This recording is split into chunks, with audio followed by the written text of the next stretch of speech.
Шановні друзі, Дорогі, ми починаємо.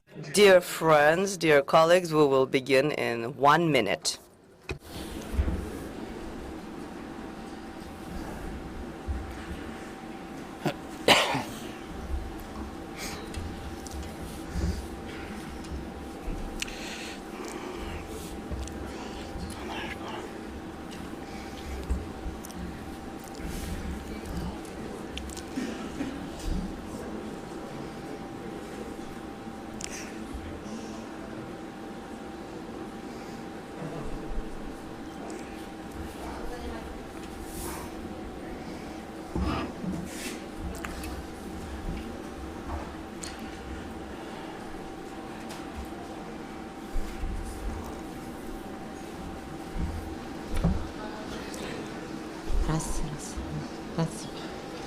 Раз. Пожалуйста, занимайте места.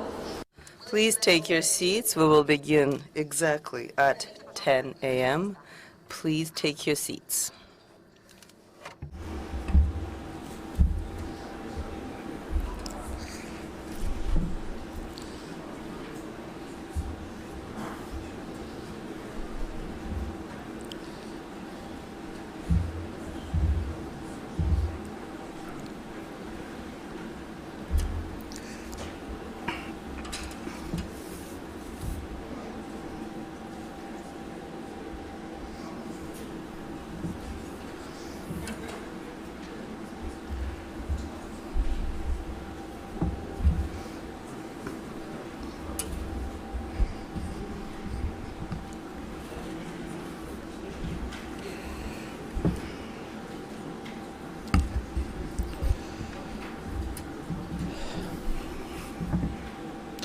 Доброго ранку. Good morning. Доброе утро. Меня зовут Михаил. My name is Michael Yakushev. I am Vice President of ICANN for Eastern Europe and Central Asia.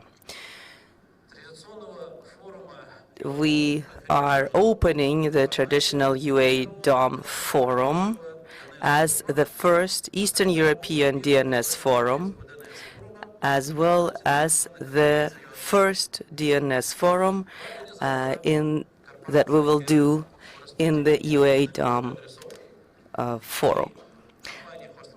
ICANN and Hostmaster, the Ukraine's national CCTLD operator are hosting.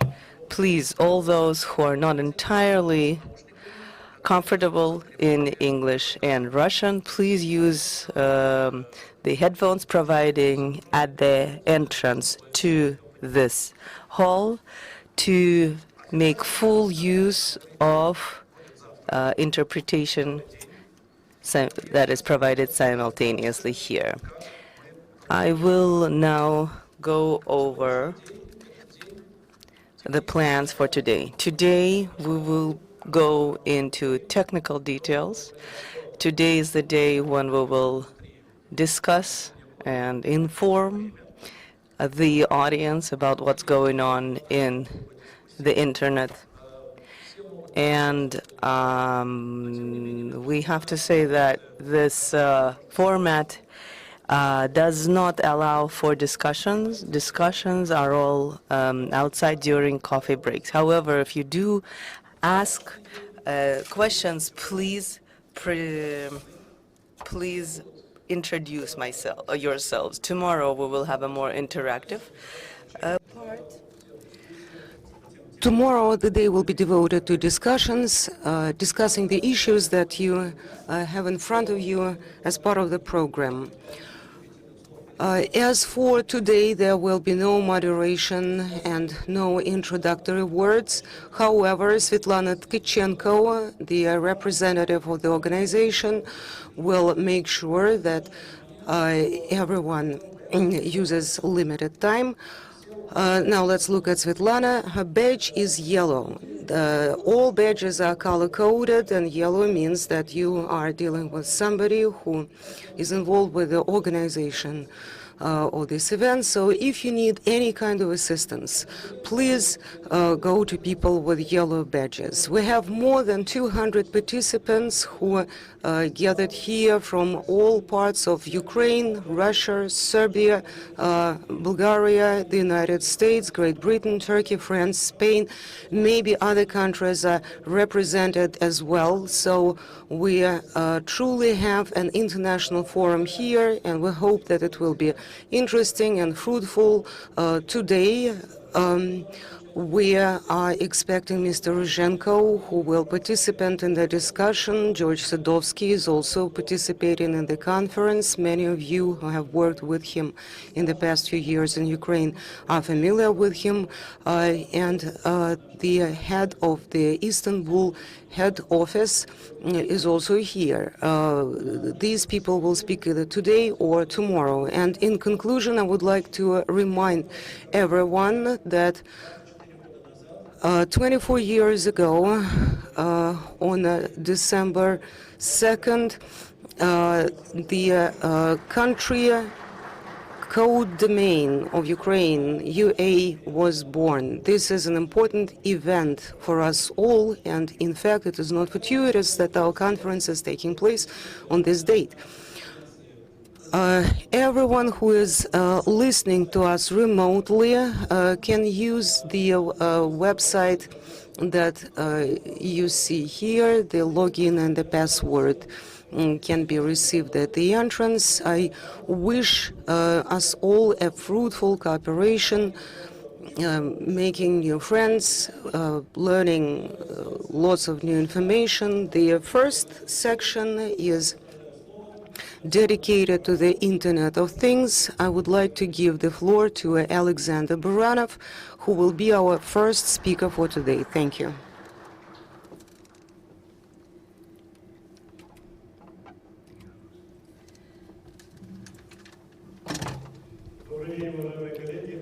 Good morning, dear colleagues.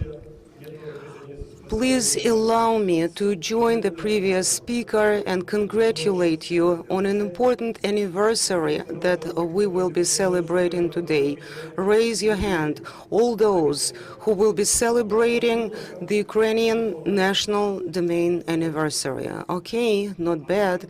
I see many people here who are planning to join.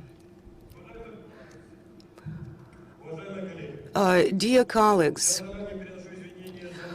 I would like to apologize for the abundance of technical details in the beginning of my presentation, but because I'm not familiar with the audience, I would assume that most of you are technical experts, and I wanted to give this technical background to somehow equalize our audience and give the necessary background for everyone. Please raise your hand, those of you who are not technical specialists.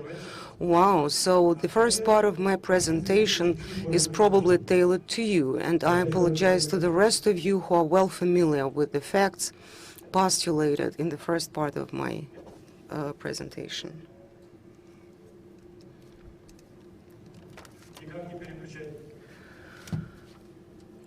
Okay, we are having some issues here with switching to the next slide.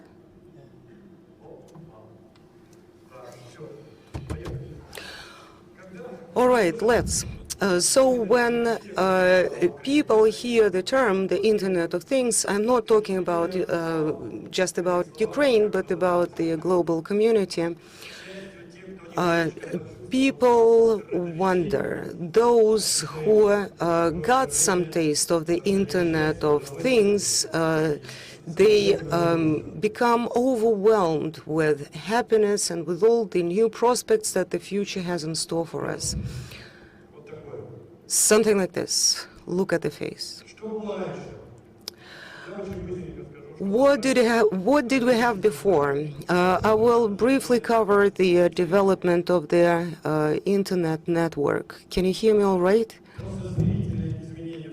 Rapid technology changes, rapid changes in IT, generation after generation of gizmos and all kinds of appliances that have to do with IT, computer technologies, apps, and so on and so forth. RFD labels which have become very common today. It is hard to find a field where it's not applied. GPS, I will not even explain what it is. You all know how to track every move of your family and friends using this. And they do the same in relation to you. New breakthroughs in IT that are aimed at creating decision-making programs with artificial intelligence and the use of huge databases. One of the most important conditions to be on the network is to have trust in the internet. Okay, are we done with the images here?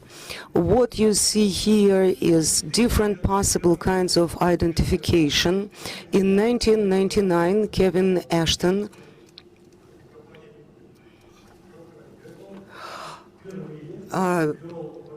introduced the following term, a technical term, which then became a scientific term, then a legal term, and is now widely accepted, the term of the Internet of Things. So that's how it all started at Procter & Gamble presentation.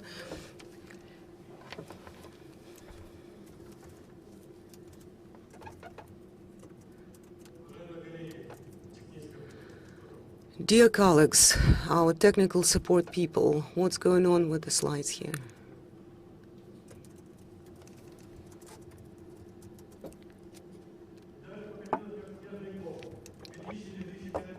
And then it all started rolling.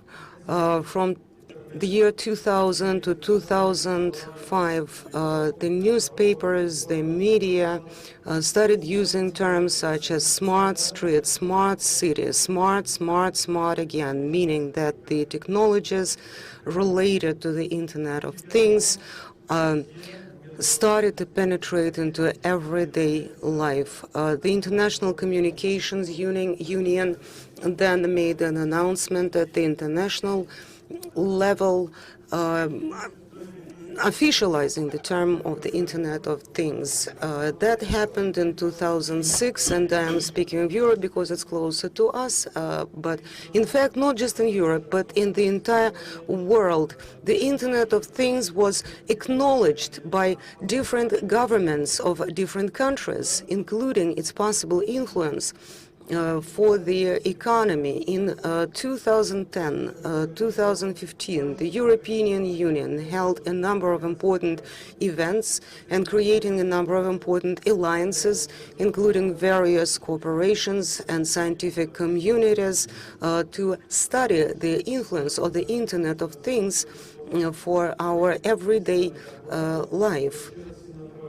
Reports on 14 areas of influence of the Internet of Things were issued following these alliances, and finally, in China, a 5-year program was adopted devoted to the research.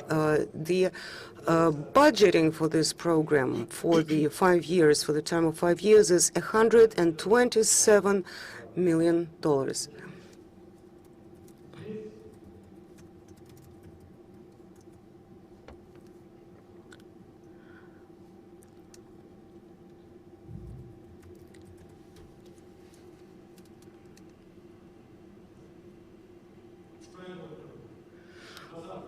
Okay, what do we have here? Can we go back a little bit?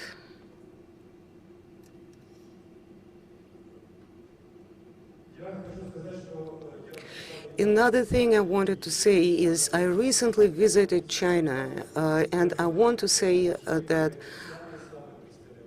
Chinese companies are paying very, very close attention to the Internet of Things. This is the true agenda for today.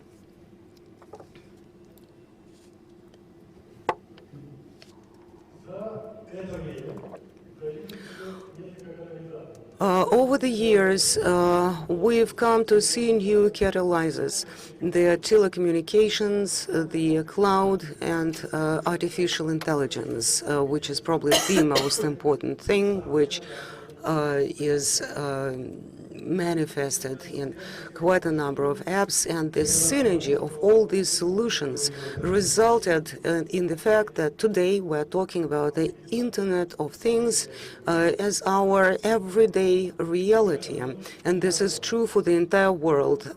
You know, it's really difficult to control this presentation. Why are we saying smart? Smart street, smart city? The reason is simple. All solutions made in terms of the Internet of Things are based on very complex mathematical algorithms and use a large amount of data. Such a large amount of data which cannot be processed by humans alone without the use of computers, and also involves identification of technical sites up to hundreds or thousands, which is not possible without computer technologies. Although the Internet of Things does involve things that are possible by humans alone and by humans with involvement of technologies, quite a number of microprocessor equipment of all kinds, devices of all kinds. I'm only giving you some examples here. All of it is combined and united and allows us to see the future of our cities. That's what they will probably look like 50 years later.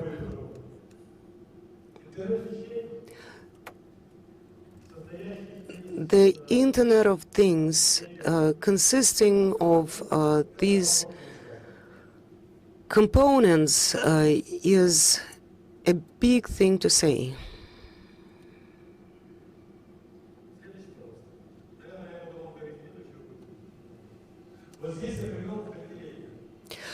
Some definitions here. In fact, If we use the scientific approach, there are more than 50, let us say, serious academically minded definitions for what the Internet of Things is. I am referring only to those that are currently in legal use. This is the definition that can also be used in technical terms. The Internet of speech is a combination of technologies, including processing methods, including data, including cloud technologies, of course, and the transfer of data among all those elements, the transfer which would not be possible without the Internet. And the difference between the Internet of Things is that they are meant to perform services, to do work with or without human involvement. The Internet of Things can provide services or create goods for the benefit of humans with or without participation of humans. This is the main difference between the Internet of Things and everything we had before. What is it exactly? Is it just a new fad and fashion, or is it truly our new future? Is it truly the happiness we already have in hand? I hope to be able to demonstrate this. I believe that the Internet of Things is something that will realistically improve our quality of life 10 or 15 years down the road. In 10 or 15 years, we will live in an entirely different world. Let me give you an example based on something that we deal with in our everyday life.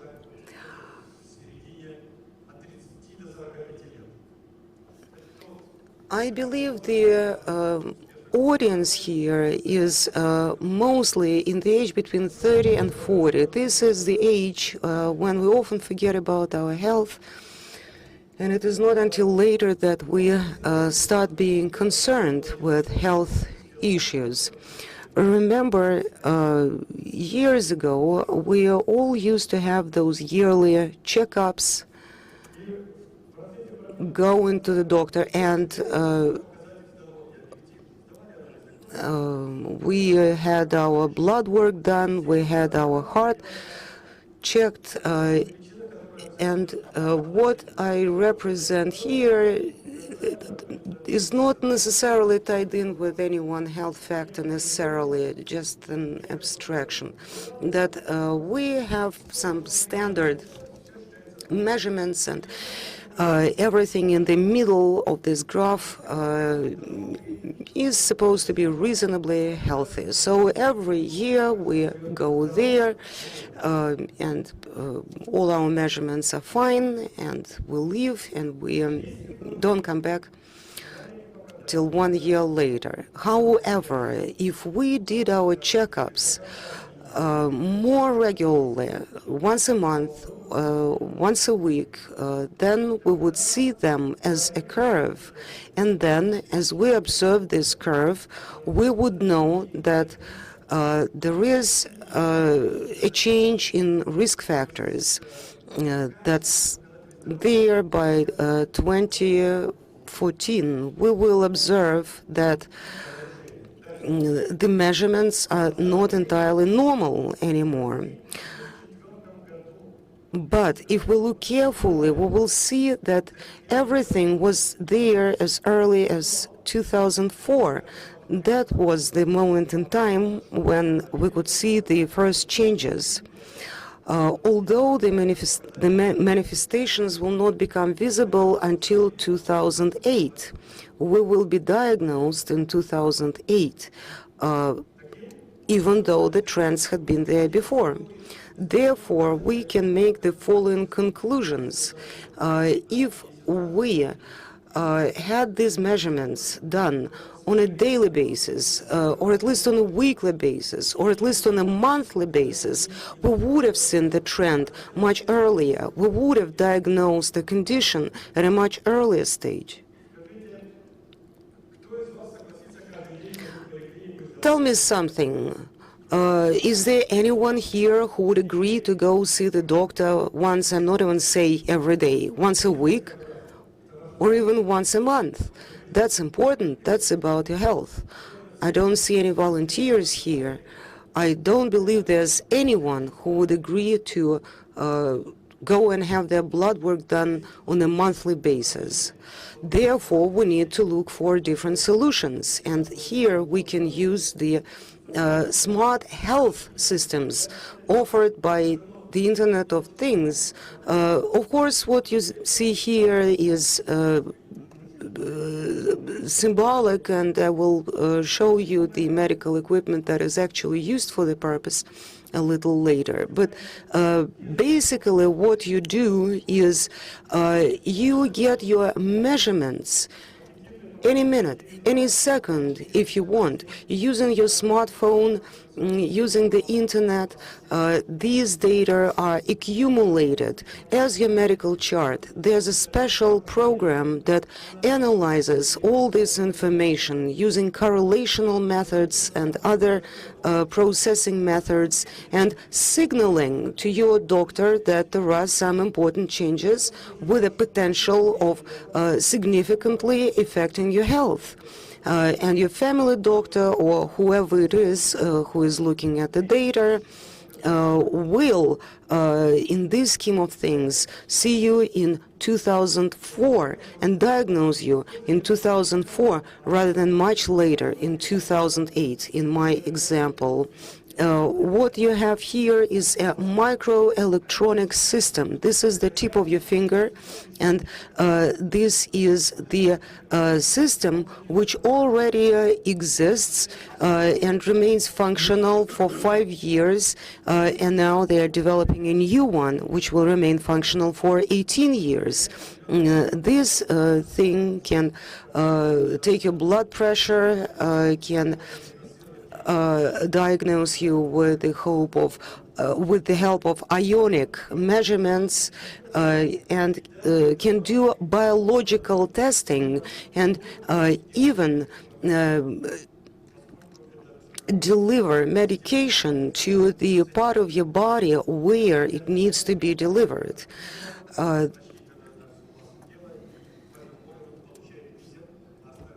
Because today there are medications that are supposed to be delivered to a specific part of the body or body organ, not the entire body. If you click here in that corner of the slide, what you saw in that video is one of the applications that exists today, a remote thermometer to take the temperature. Any mom can use it for her child and know the temperature close to the lungs. And because there's some special scanning, you can visually see increased temperature in one part of knows what to do with the child. This is absolutely fantastic. There's a global problem with TB because we fail to identify problems with the lungs in a timely fashion. Obviously, there are many more applications in the sphere of healthcare, and this transfer to the new processing systems would revolutionize healthcare. We are diagnosed early, and there are huge savings as well, because we don't need to be hospitalized anymore, and the preventive medicine can be used and save us money. How are we benefiting from it? 60% of the healthcare budget in most countries goes to inpatient care. 60% of total healthcare budget. However, if we implement the Internet of Things technology, we will reduce the costs by 10 to 20%, talking about chronic diseases only. And if we implement preventive care starting from childhood and on, according to expert evaluations, we get another 10 to 15% savings, and we will get an increase of lifespan by 10 to 15 years. I'm not even talking about the quality of life. If we don't get hospitalized anymore, if we don't spend any time of our life confined to bed. In this slide, I'm showing you 8 areas where the Internet of Things can be successfully used. In real life, these are not 8, these are much more numerous. Agriculture and farming, even today, will look like this if we implement the Internet of Things.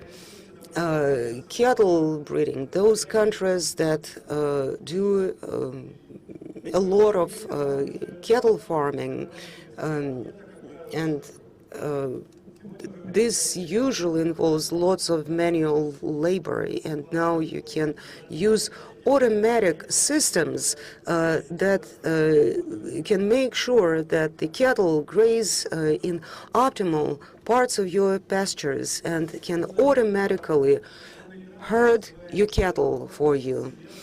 Smart tractors, smart planting with detailed calculations of the depth of the soil at which you need to plant the seeds, factoring in all the chemical parameters so that you can inject fertilizers even at that early stage. So this smart tractor sows seeds specifically for this soil.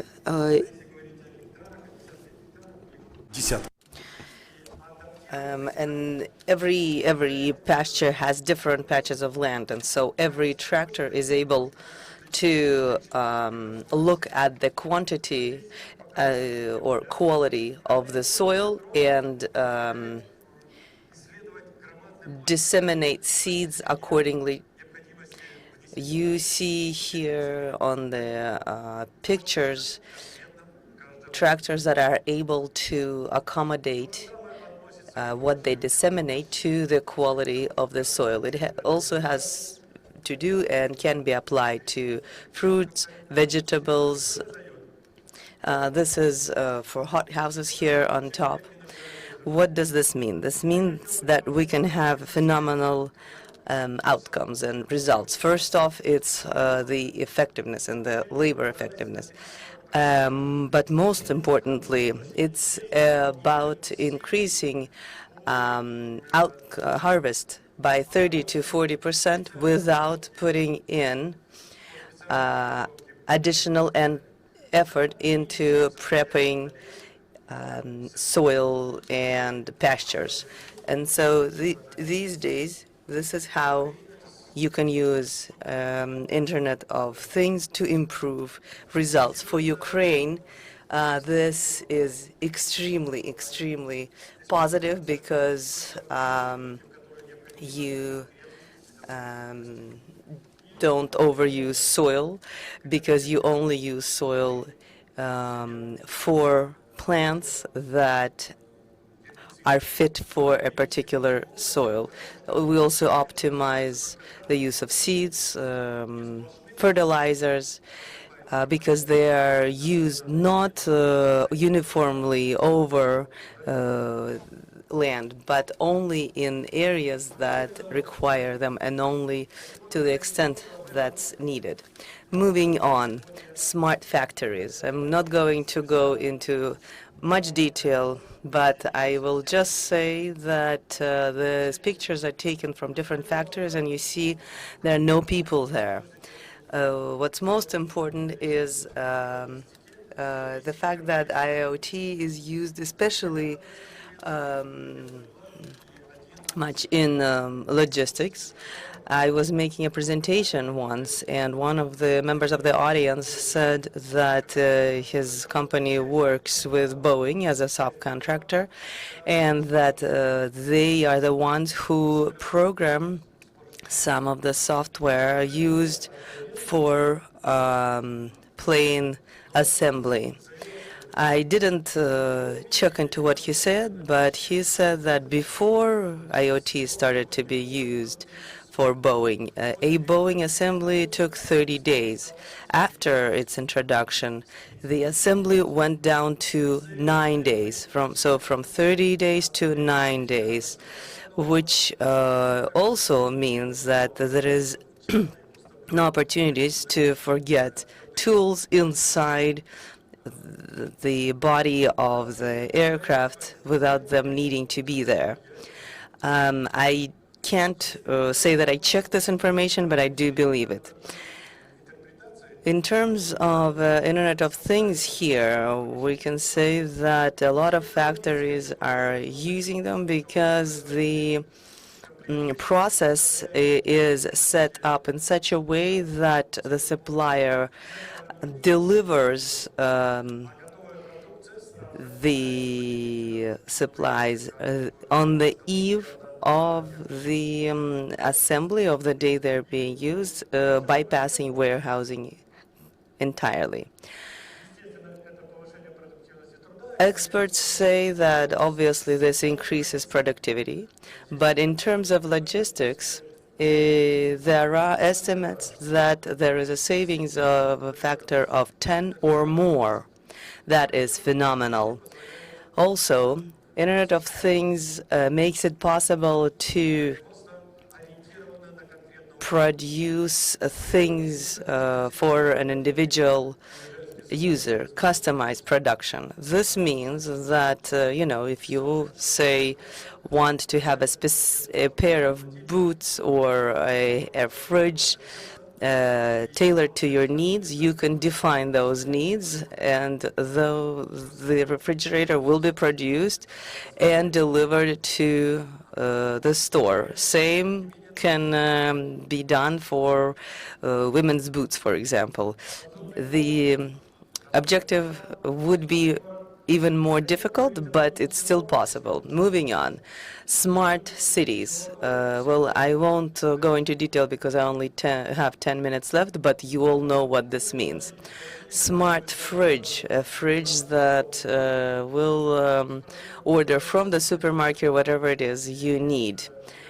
The Mega Mart packages your order at the warehouse and delivers it to your house. This project has launched this year.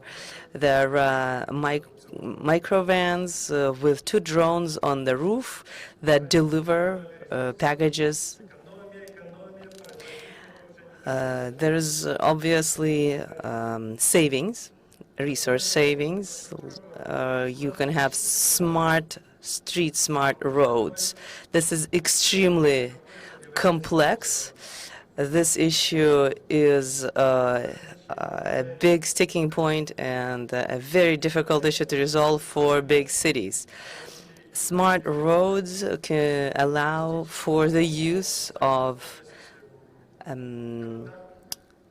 self-driving cars, which also means an improvement by a factor of 25%. In some years, human-driven cars will just go out of use. and the number of human-driven cars will go down significantly. What does Internet of Things provide for us? A new quality of life. Let's discuss IoT. In 25 years, Internet of Things will be everywhere. It will be using AI. Internet of Things will self-manage, self-organize. Those will be very important and complex systems. There will be a lot of data transfers. Those will be used for Internet of Things and will mean enormous increase in traffic. In 2025, according to my estimates, there will be 80 to 100 billion devices online. At this point, this number is at approximately 11 billion. I don't have the exact numbers. The IoT market by 2025, according to estimates, will be $7 to $19 trillion worth. And there is also Industry 4.0. Internet of Things will be developing in production. There is, of course, the issue of risks. There is, at this point, no national strategy. There are, at this point, no leaders, national country leaders that are promoting Internet of Things in society. What are the main areas of threats? There are technical, confidential, standardization, and legal issues. Let's look at technical ones. Well, if you look at IoT systems of the future, we can say that it will be a complex conglomerate of things that can only be described as multi-level, customizable, adaptable, etc. All those who have worked in the area understand what this means. The devices will be all online. There will be radio technologies used in many different types of technologies. The requirements for improving and optimizing performance will also be different. Moving on to security issues, those are at the root of the problem. This is not about our traditional vision of security. IoT is the technology that all human activity will be based on. All human activity will use this technology. What does this mean? This means that there is infrastructural security. All devices used in IoT will need to be reliable and stable. This has to do, first off, with data transfer capabilities. Let us go back to look to traditional communications networks, and those solutions will need to be used in the future for IoT. Technical security, this is something that is very different than what we understand by it today. Robots will be managing technology, and so requirements for security will be very different. Cybersecurity. These days, over 60 countries have appropriate policies. However, just 4 or 5 of them, according to my estimates, understand what cybersecurity will look like here. In China, there was a new strategy adopted just 2 months ago on approaches to IoT in this area. Security will be multi-level. It will be global, planet level, as well as that adapted to specific companies. Security will need to be continuous, just like our human activity is. Security will need to be provided 24/7. There will be very new requirements for managing security. We will need system experts in ensuring system security. Moving on to confidentiality issues. This has to do with personal data. There is a company in Netherlands that wanted to introduce special counters that would promote the use of appropriate levels of electricity. The users said no because they didn't want the company to know how and what they do in their personal lives by the level of electricity use. There is also the issue of standardization. And finally, legal issues. Legal considerations are very important. Technical specialists, they work on new technologies, they introduce them, implement them, etc. However, how will those be used in society? The society that will be using those. That is a big issue for the legal field these days. We will need to create new legal models for governing transactions, for using the spectrum optimally, for ensuring competitiveness. Competition will change very much. Those will be needed for confidentiality issues and intellectual property protection. Law governs relationships between people. Now, what happens if there are relationships between robots or robots and humans? This is a nightmare for the legal profession these days. I was going more in detail on legal issues on the slides that I just skipped over. Well, what does this all mean for us? We need to start working on this now. I published an article in 2002 about digital inequality, and I said at the end of it, if we don't start working on eliminating digital inequality, we will be on the sidelines of civilization.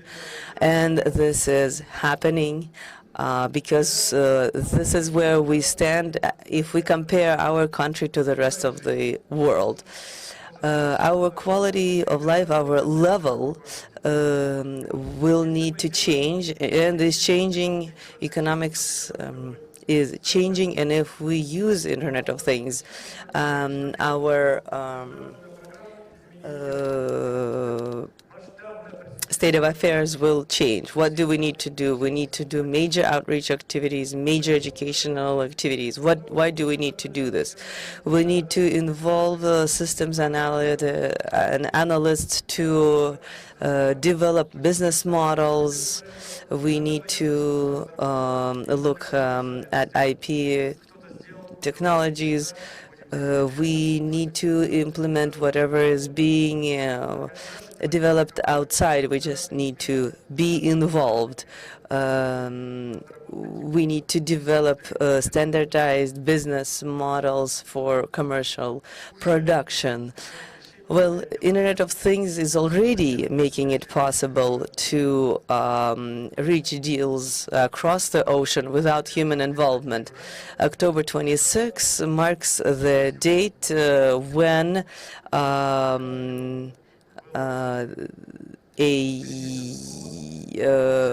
shipment of cotton was completed from the United States, I think, to Europe without human involvement, all using IoT. Thank you very much.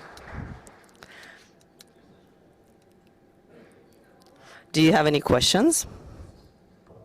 Do you have any questions, says Svetlana?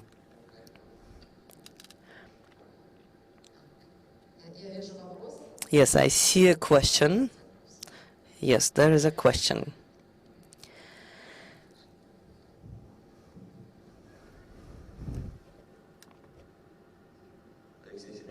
Alexei Semenyak, RIPE NCC. So there is a joke making the rounds on social media.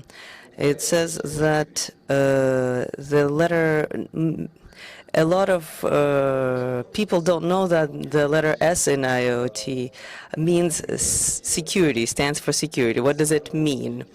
It means that most of the largest DDoS attacks were caused by lack of security in IoT.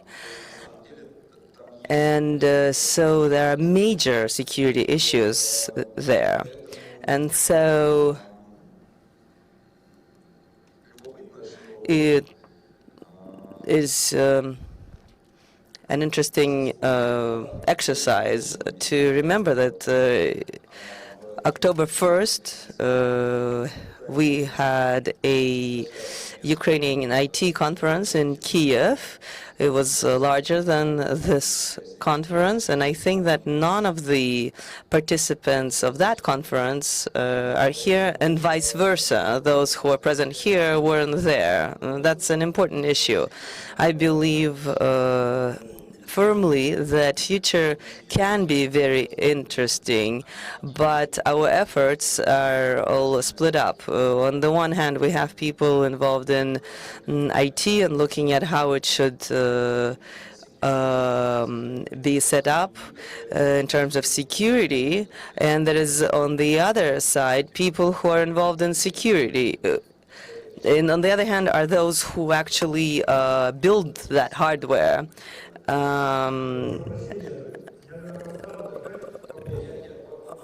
So here's my question.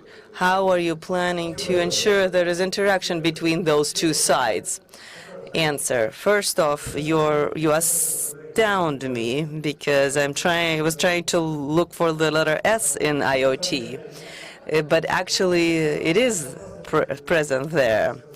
I did discuss the issue of security, and I do believe that it needs a very different approach.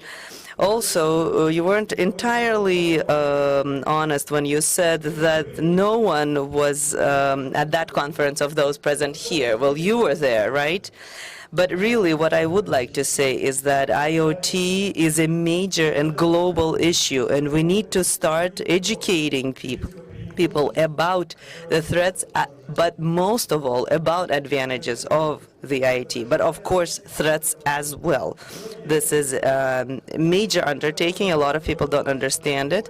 And yes, it is true that the attacks that used IoT and not specific machines do prove that there is a threat. Another short question. Ivan Petukhov, here's my question for you. You made a very good presentation about how technology will do everything for us. You didn't say anything about the following, about the dependency that we will have, about how much we will rely and depend on all those machines. Answer. Well, a while ago, when people were still at early development stages, somebody brought fire into their cave, took some meat, grilled it on that fire, and then had his friends have that meat. And he did not realize how much humans will start depending on that fire. You know, we still keep eating that meat. It's true that, we have now stomach problems, and yes, things will happen with IoT. We will start depending on it, but we will have more time for resting, for entertainment, for cultural activities, etc. But obviously there will be negative sides to this too. Svetlana, thank you very much. Our second presenter is Dave Piscitello, ICANN's Vice President. I'm sorry, if you do have more questions, I will ask you to ask them after this second presentation, because it will go into detail on security issues. Thank you very much.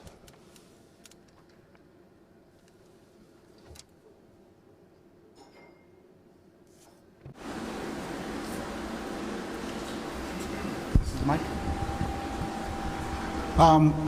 I'd like to first thank everyone for attending, and thank you for the invitation to your wonderful country and city. I've been dying to come to Kiev. I had hoped I would come in a warmer time, but I certainly will try to take an opportunity to enjoy your beautiful city. I think it's very interesting. Mr. Baranov covered a great deal about the Internet of Things in a very positive way, and I'm going to temper a little bit of enthusiasm by looking at the past and looking at how we've actually managed and secured systems until this point, and talk about some of the threats and some of the challenges that we're going to encounter, as we try to build an Internet of Things to make certain that we don't build an Internet of train wrecks. So. Is this right? Here. So just quickly, I'm going to spend very little time on Internet of Things because Mr. Baranov did a marvelous job of covering most of the terrain, and I'll spend a little bit of time talking about the characteristics and challenges that we face, and then a fair amount of time on the threat landscape and how the past may give us a prelude to the future.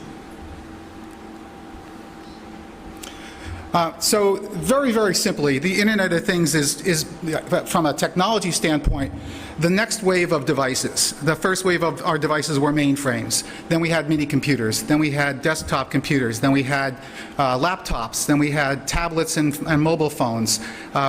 During the same time, we started to use very, very small chipsets to do embedded devices.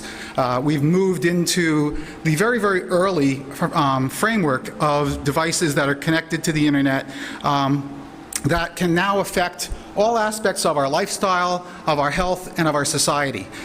So there are a couple of things that we can learn from exactly how we actually got to this point in that evolution of rapidly bringing more and more power, more and more computing power, memory, bandwidth to into smaller and smaller form factors, and what we tried to do with them.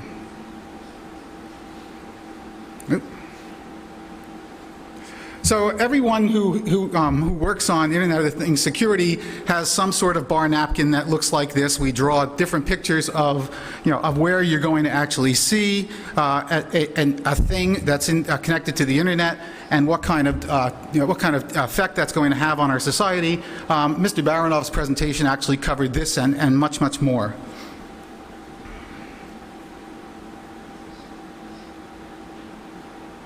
Okay. One of the things that that we have to pay attention to is that each succession and each wave of technology raises the number of things or devices that we are going to manage, we're going to attempt to secure, that we're going to rely upon by one order or several orders of magnitude.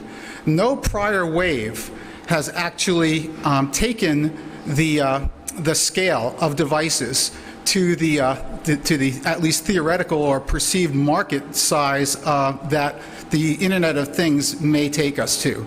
I mean, if the tens or hundreds of billions that Mr. Baronoff mentioned is truly going to be the case, that's just remarkable. And from a security standpoint, it just scares the pants off me, right?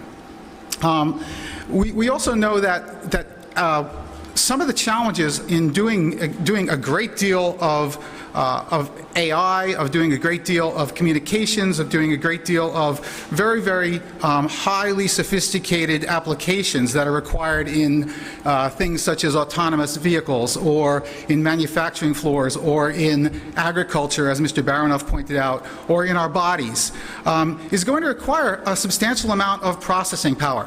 It's going to require a situation where you're going to need technology to be available 24/7 by 365 and a quarter by, I think you mentioned 18 years, right? That is a fairly dramatic change from the way that we constantly reboot our Windows machines to do a patch, or that we try to run around looking for a wireless signal that has been dropped. Not only are we making things smaller, not only are we embedding them, but we're now placing dramatic differences and challenges on equipment that, at least in its first generation, is going to be constrained in power, constrained in processing, and constrained in memory, because we aren't quite at the point where we have miniaturized to the point where we can have the devices that we need to achieve a lot of the means that and ends that we seek. I'm also going to talk a little bit about some of the changes to the way that the Internet is going to be utilized, and how machine-to-machine communications is going to be typically more common in the Internet of Things than the human-to-machine communications that we see today. And then finally, I'm going to talk a little bit about how in each of the preceding waves of technology, security and privacy have constantly been at tension or at odds with our desired pace to commoditize, and what the consequence of that collision is going to be. Next. Here. So let's start with machine-to-machine communications. There's a very, very significant difference in the way that the Internet is going to be utilized than it has been today. And we don't yet understand what the network engineering may look like. Today, a very large part of the way that we communicate is through client-server interaction. We ask for a web page, we get, which is a relatively small request, we get volumes of information coming back to us. We ask for a movie, a very small request, we get volumes of information coming back to us, right? In the Internet of Things, imagine that your home or your business has hundreds or thousands of devices that are all sensors, that are all gathering information and sending them someplace. Okay? That's a very, very different change. Now you have many, many more bits of information that are constantly being sent towards a server, and the shaping of that is going to be rather different, because instead of maybe the population of people on the Internet sending information upstream, you have the population of devices sending information upstream. So now you've got billions of things sending into cores, into clouds. Very, very different change in the way that we're actually going to behave in terms of network engineering and topology. The other thing that's going to be very, very different is that there are a lot of organizations, especially large commerce sites like Amazon and eBay, model their traffic and model the way that they're going to satisfy their customers by human work, home, and sleep hours. Right? Well, devices aren't going to sleep. Devices are going to be sending information every day. Devices are going to need communication every day. Service outages that were acceptable, your website is down for maintenance for 4 hours. Your online game is down for maintenance for an hour. Can't be tolerated any longer, because you're going to interrupt things that cannot be interrupted. So, in addition to the tension that we're creating on the way that networks are operated, we have to think about the fact that we are going to commoditize and drive the delivery and production of devices at a scale that we have never really imagined, except in areas where technology has not been the prominent delivery or product. And in those areas, retail cost is always the key driver. So some of the things that we have to be concerned about is how we are actually going to build devices that have sufficient power, have sufficient memory, have sufficient lifetime, and are sufficiently resilient. Okay. Some people will react by building what are called streamlined protocols. I'll talk a little bit about that in a moment. Some will react by saying, I can't do this with general purpose computing operating systems that we've had to date, and I'm going to build my own. We've been here before. Okay, when we started on the earliest versions of internet-capable phones, many people abandoned the meta languages like HTML and XHTML in favor of lightweight protocols. Okay, by the time those lightweight protocols were actually developed and made available through standards so that everyone could use them and be interoperable, the devices had actually overtaken managed to overcome the deficiencies in processing and in memory and in bandwidth, and rendered the earliest phones pretty much unsuitable for use. And so you have to worry in the retail world of whether you're investing in the wrong direction. And there were lots of companies in the 1990s and early 2000s that invested in the wrong direction, and you can go back and look at the history of their mobile phones and see exactly where they hit the knee and crumbled. Okay? Whereas others that stayed the course, most notably Apple and Google, managed to survive and thrive. Okay. So you have this race condition that is going to also confuse the way that we deploy and the way that we build our internets of things. So let me talk a little bit about the threat landscape.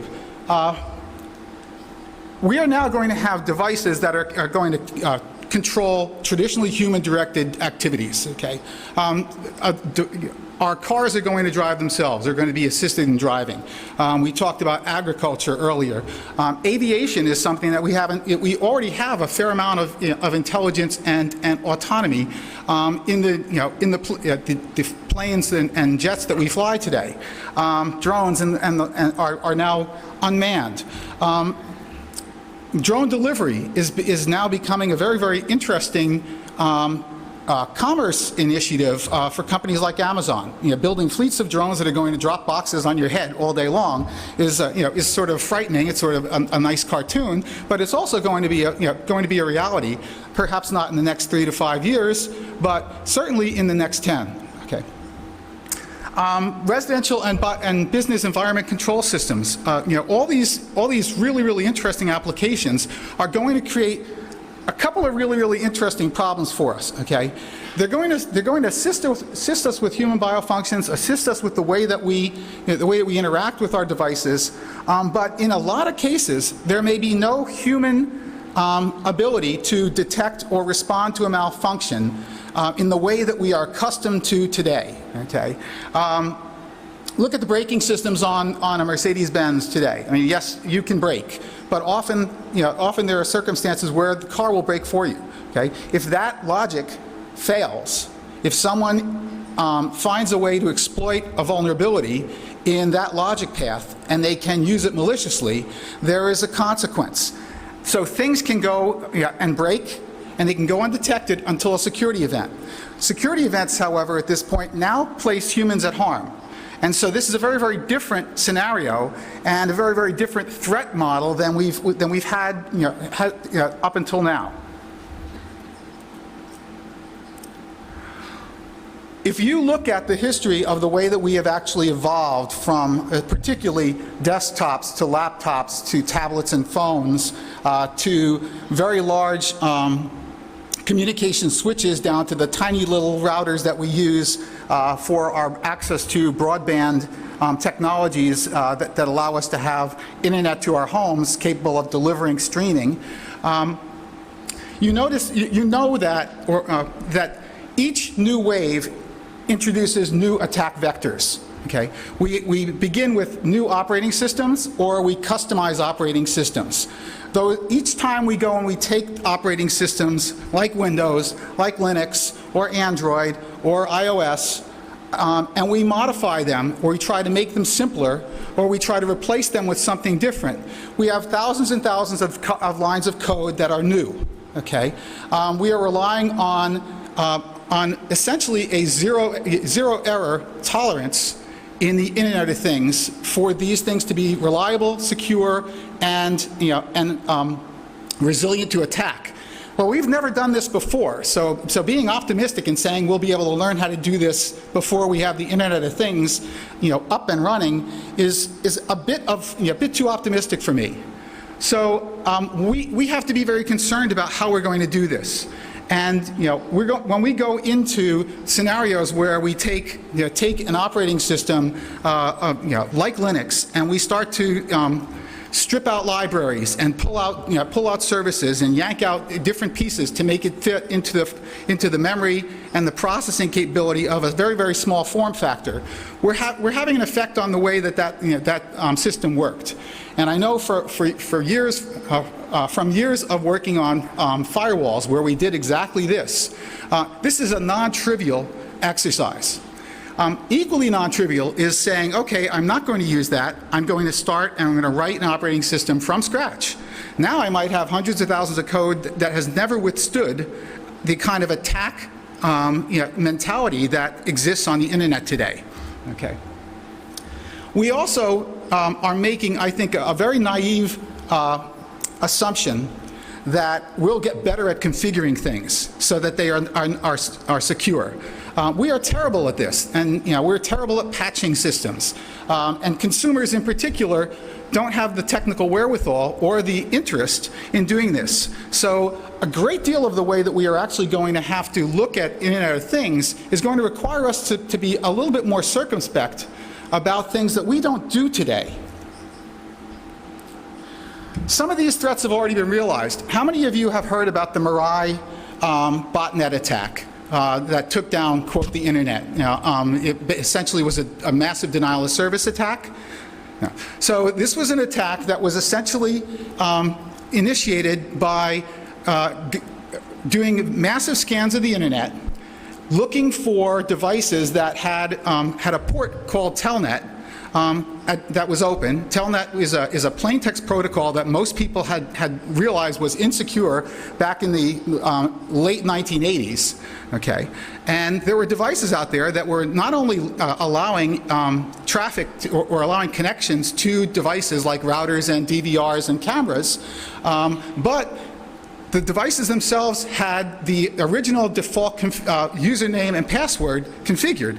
So it was very possible to go and connect to these as an attacker, install malware, and have the malware do something. Well, tens of thousands of devices immediately became part of a botnet, okay? And that's just using the devices that were vulnerable to this port.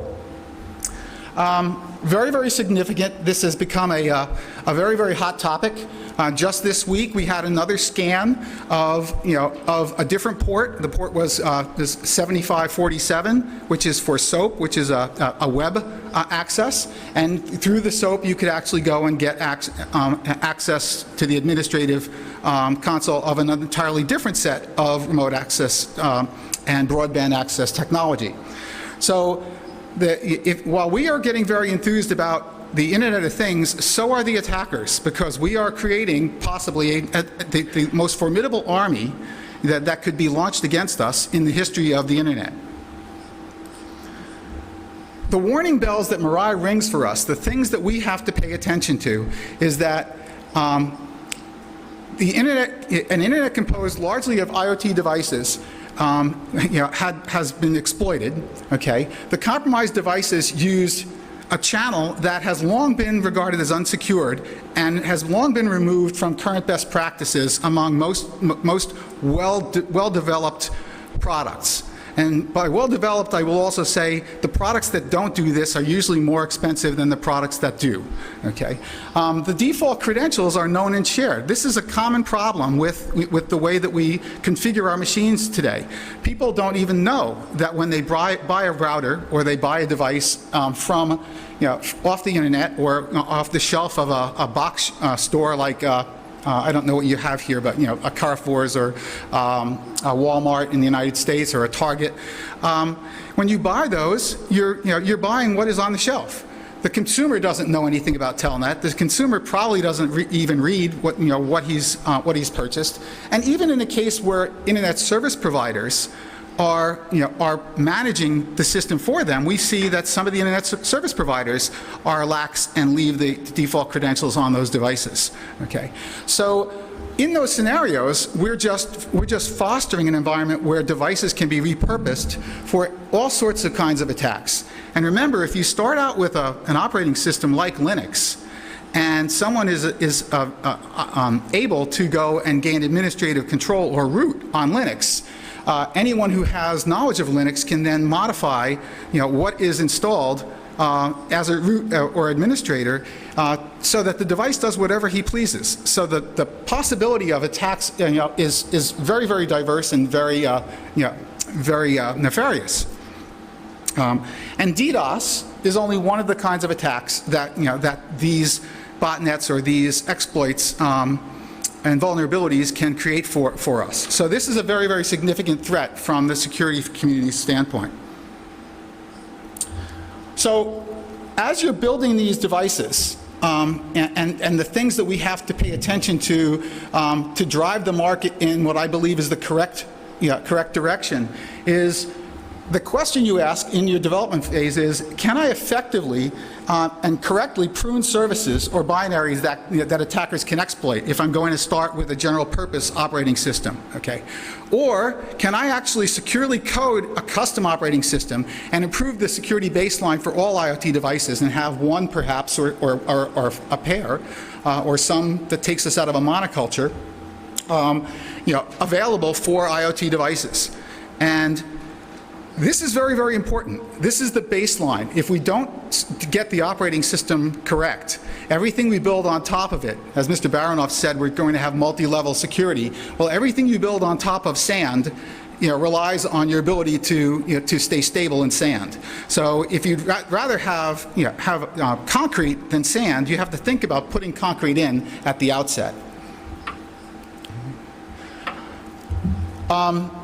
This is just an interesting picture that you can look at when you pull down the slides about the attack plane. The most important thing to remember is that in most race to commodity situations, lowest cost wins and security loses. And this has been historically the case for as long as I have been doing this, and I have been doing this much longer than you imagine because I look much younger than I actually am. The problem is nothing changes if nothing changes. And we have not changed the way our behavior has led us from the 1980s until the mid-1910s. Right. If you also look at hardware, there's a great deal of repurposing the hardware that is currently used in embedded technologies today.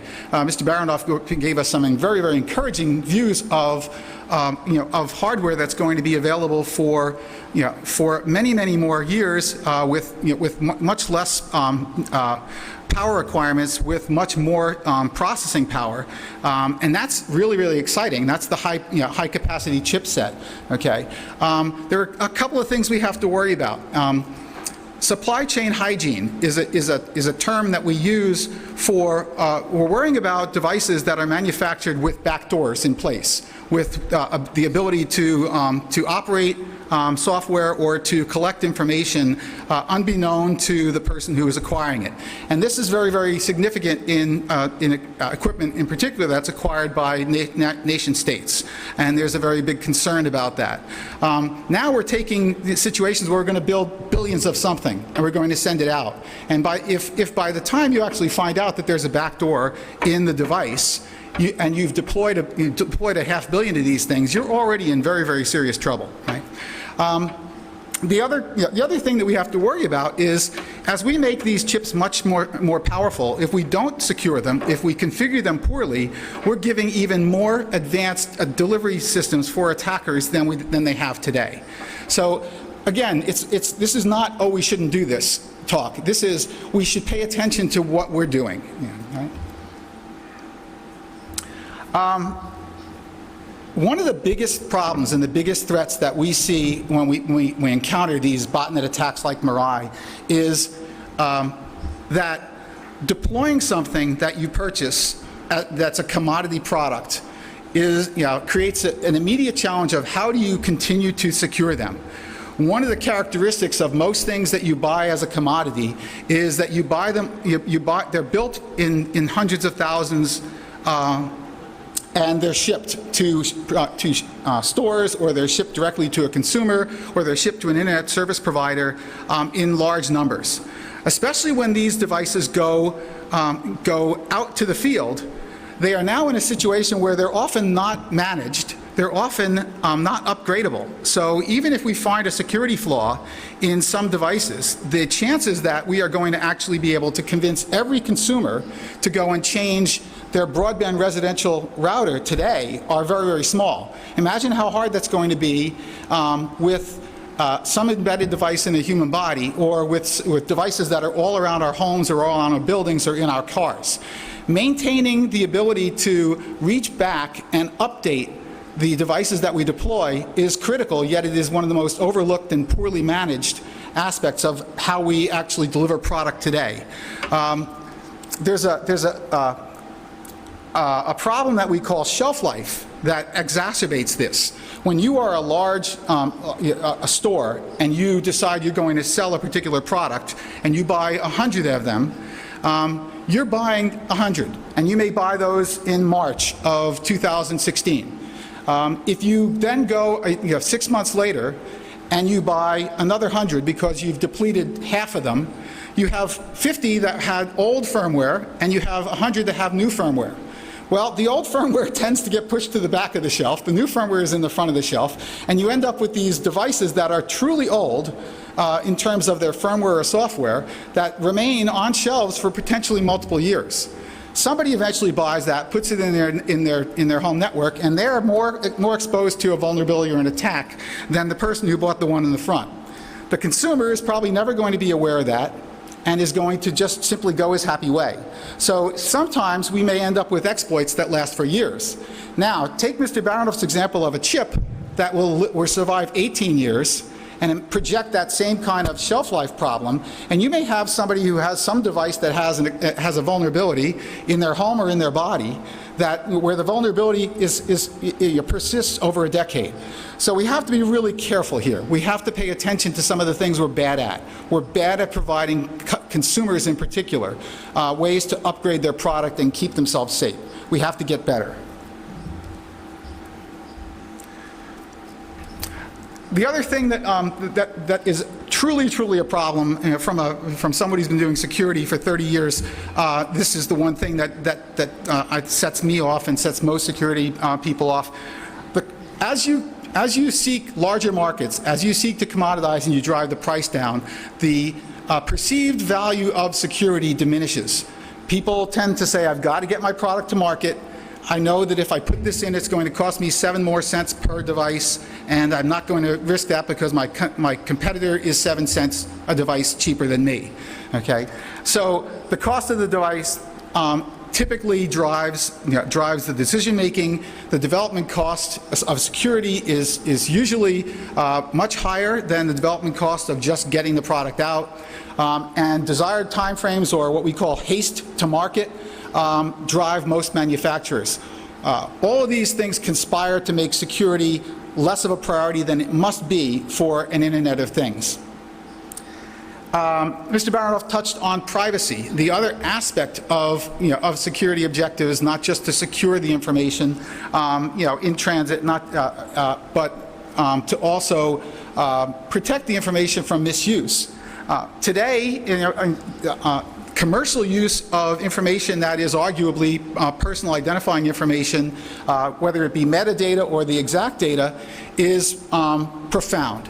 And it's in my mind as important to pay attention to as surveillance by national security actors. Okay. However, trying to go and convince vendors that it's important to implement protective measures, for personal identifying data, for metadata, into their system is going to be very, very challenging because they have disincentives. They have disincentives in cost, and they have disincentives because they may not be able to provide the ability to share that data with third parties. The other thing you very rarely hear when you talk about Internet of Things is data protection on the devices. Okay? If these devices are collecting and storing information, are they encrypting the information? How else are they protecting it? Are there ways to back up that information? Should backups be necessary? Are those backup channels corruptible? So these are things we have to pay attention to. I'm going to skip that because in favor of time. I'm going to skip this because Mr. Baronoff covered it, except for the fact that we're probably going to face an interesting scenario as, at least at the beginning of the Internet of Things cycle or wave, in that we're at a transition phase still where the older or IP version 4 address space is exhausted. There are very little allocations left that can be divided or distributed among major operators, and people are trying to drive to IP version 6. One of the persistent problems with deploying IP version 6 is that manufacturers have more confidence and can get access to device or firmware that operates IPv4. In those situations, we use something called network address translation. Scaling network address translation in many, many scenarios is very, very ugly. So hopefully we'll have a forcing function to IP version 6, but we may not. If the most popular commodity devices don't implement it, there's no way to force them to implement it. So we can exacerbate an already really painful problem in the addressing space.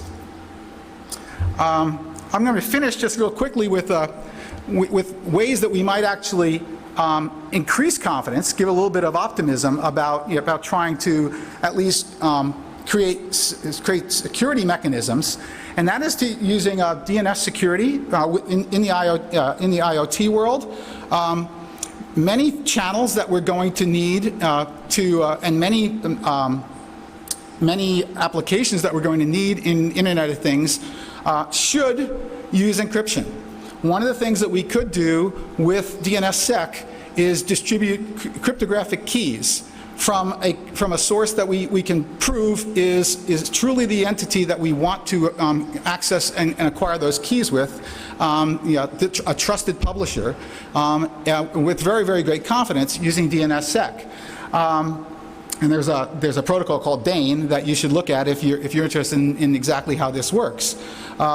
So this is some place where what we would be able to do is distribute keys either for local encryption or for communications encryption in a very secure manner, according to and using a trusted infrastructure and a reliable infrastructure that is essential to the internet today.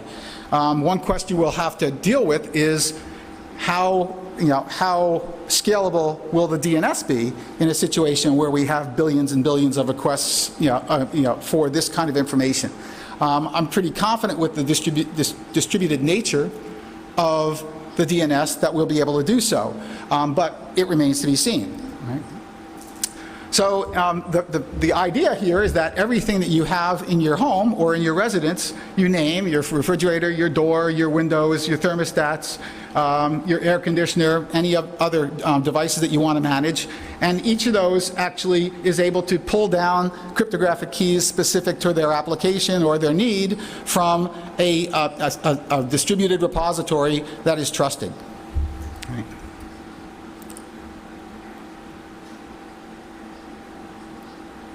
So let me wrap up and say, the Internet of Things holds great promise. I was really fascinated by some of the applications that Mr. Baronoff presented. I'd love to see them. I worry for each of the 8 examples that he gave that there is a threat that could be materialized and cause great human harm or great economic harm.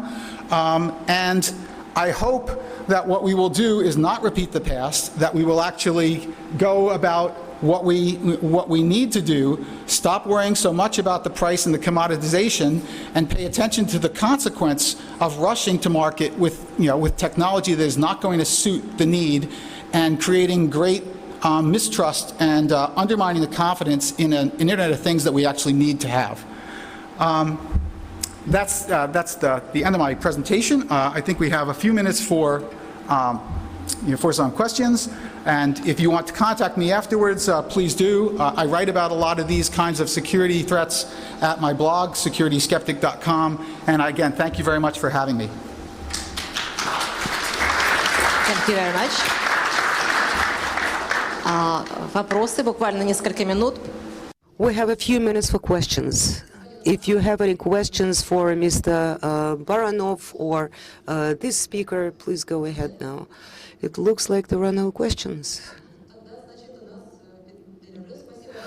Okay, let's have our break then. Thank you very much for your presentation, for your description of the advantages and the threats that our IoT will present. Thank you.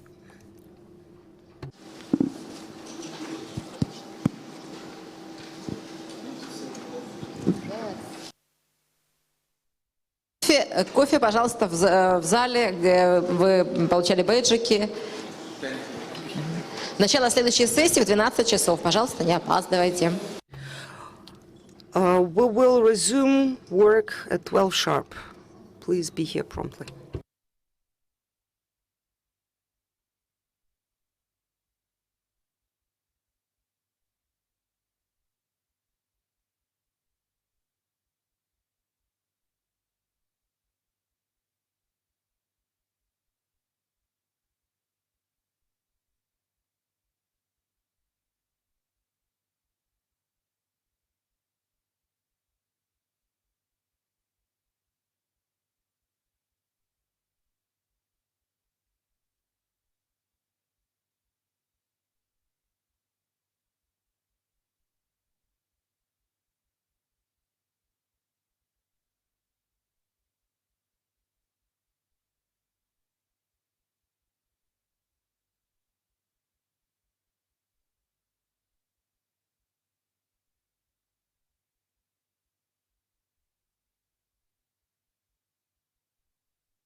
Пожалуйста, проходите в зал, начинаем вторую секцию. Please take your seats, and let's go immediately to the second section.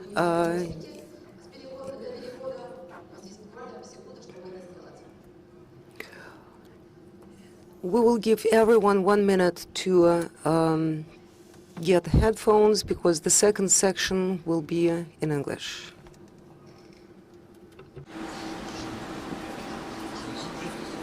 На первой секции мы поговорили об интернете вещей, какие они таят угрозы, а вторая секция посвящена... In the first section, we discussed threats.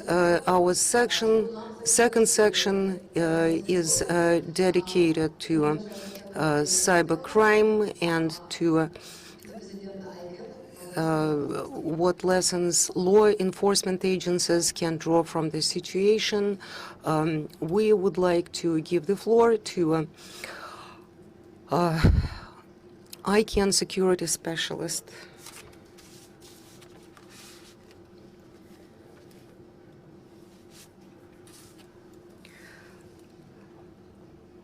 Can we cue up the presentation, please?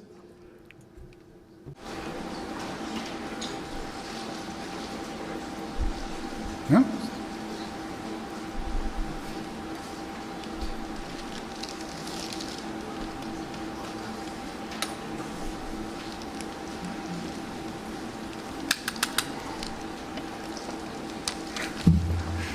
Thank you.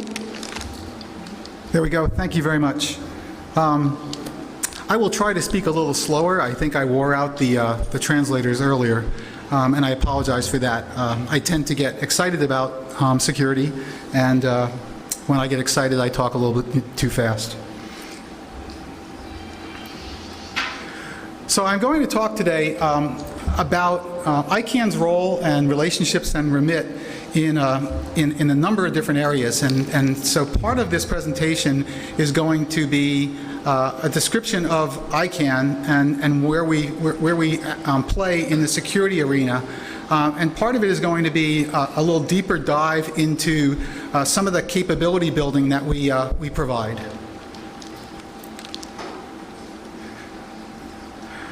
So if you look at my department, we are called the Internet Identifier Security, Stability, and Resiliency Team. And we have four major areas where we provide services to both the ICANN community and the Internet at large. And I make that distinction because ICANN's primary remit is in names and numbers for the Internet. We are not a governance body that has any sort of administrative oversight of the entire Internet. We don't have an on key, we don't have an off key, we don't control the cryptographic keys and the like. What we do is provide subject matter expertise in areas that are Internet related, such as the Internet of Things, such as virtual private networks, and other subjects that are outside names and numbers, largely because I have the really good fortune of working with several talented people who, like me, have 20 or 25 years experience. So we have a very senior team who have done all sorts of activities ranging from operational capabilities to consulting to protocol development and design to engineering, hardware design. It's a really, really fascinating team to work with, and I love all my colleagues for their breadth of knowledge, and we are sort of interchangeable parts, which makes it really, really good for us and good for the communities that we serve. So the first part of our sort of day job is threat awareness and preparedness. And we have two major functions within that realm. One is participating in what we call trust networks. These are other security professionals, operations people who work in domain name registries, in internet service provider operations, in major brand operations like eBay and PayPal and Amazon and Google, Microsoft. And what we do there is we spend a fair amount of time in collaboration looking at global threats, threats where the DNS plays a prominent role, places where domain names are used for phishing attacks, for command and control of botnets, for malware hosting and malware downloads, what we call drive-by downloads. So that's a very large part of my role in particular. This is something that is literally 24/7, and we work with law enforcement, with private actors, private sector actors, with other people in the domain name and internet registry community to try to identify and then mitigate threats. As part of that threat awareness, one of the things that we often encounter is a vulnerability in some domain name software or some kind of system that hosts domain name service. And we try to provide what's called a coordinated vulnerability disclosure mechanism whereby a researcher or a security professional who has identified a vulnerability, identified a problem in software, can contact us confidentially. We can connect that party with the vendor and facilitate a communication so that the researcher can pass along the exploit. The developer can look at the exploit, find a way to correct that problem, and distribute it.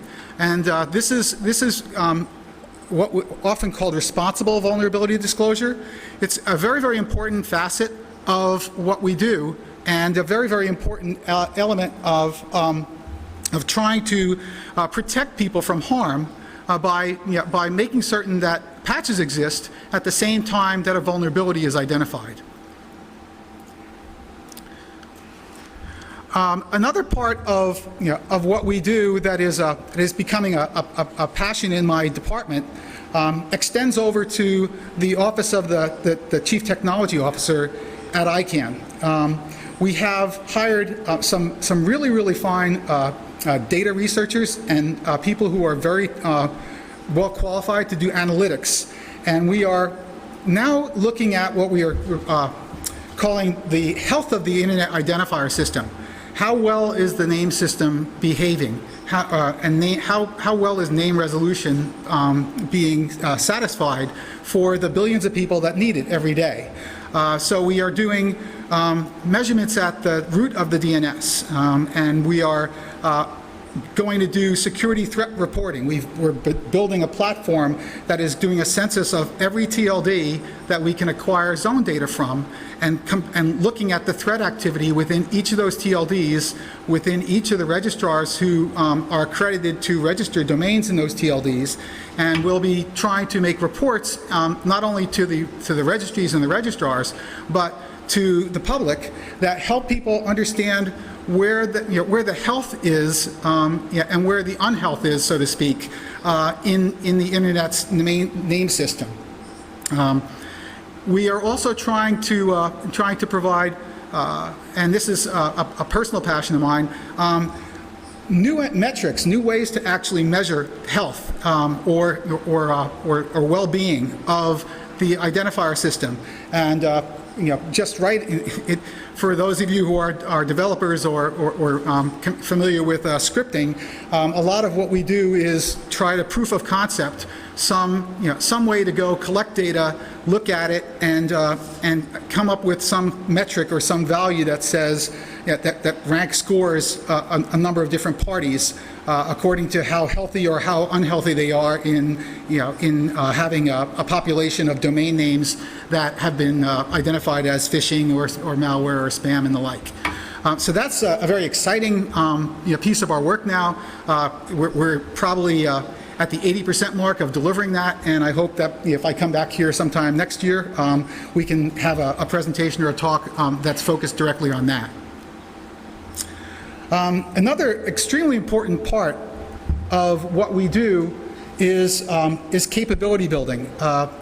We have a number of training programs that we originally offered primarily to the country code top-level domain operators, and that extended to, and it became so popular that we actually now have an organization, the NSRC, who is a contracted third party who delivers perhaps 100 of these kinds of training programs all over the world annually, and it's a very big part of our budget. It's a very big part of our commitment to trying to improve the capability, especially in emerging and developing countries, so that those countries are have as much resilience and security and stability in their name resolution service as advanced nations. We also now.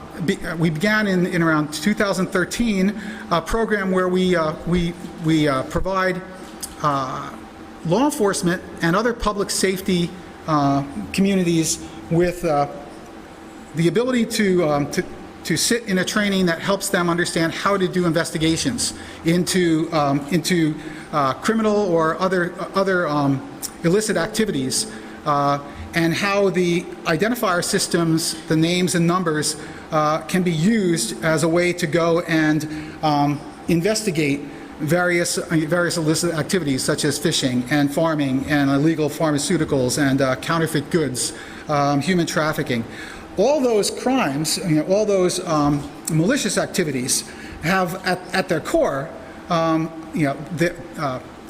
some abuse of some identifier system. They either are using IP addresses, or they're using domain names or hyperlinks which contain domain names, and being able to understand how to interrelate all the information that is available publicly about those identifier system resources is a skill set that many law enforcement agencies seek, and we provide that through a training program that I developed in 2012, and I now have 3 other people in my organization, one exclusively for Latin America, one exclusively for Asia Pacific, and recently one for Middle East and Africa.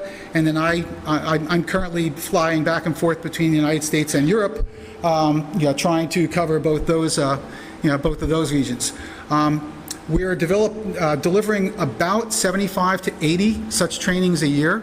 And they are at ICANN's cost. So this is part of our commitment to the public interest. This is where we are able to come and provide subject matter expertise and raise or build capability locally.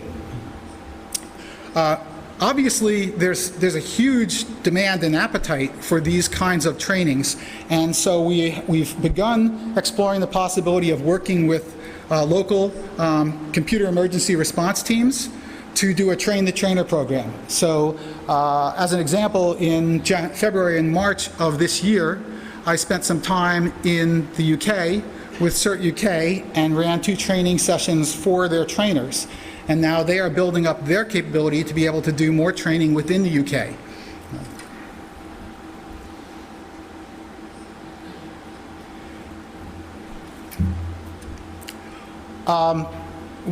Having me here today is an example of our global cybersecurity cooperation. We have a department in our organization called Global Stakeholder Engagements, and they help us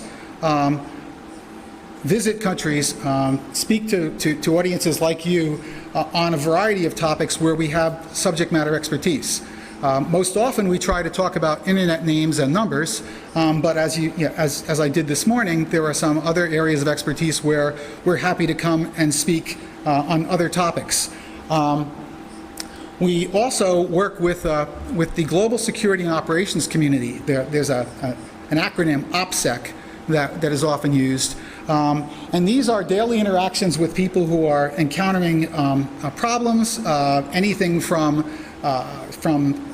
illegal root injection into the global routing system to a botnet attack similar to the Mirai botnet that I talked about earlier. And we either share what we find with these collaborative communities and discuss what we found with them, or we consume some of the information that they have found to see if there's some other way that we can facilitate some form of mitigation. We also provide open source intelligence, information that we're collecting from DNS servers, from other data repositories that are public, like the WHOIS, and sharing those and making people understand how they can utilize them so that we can mitigate global threats.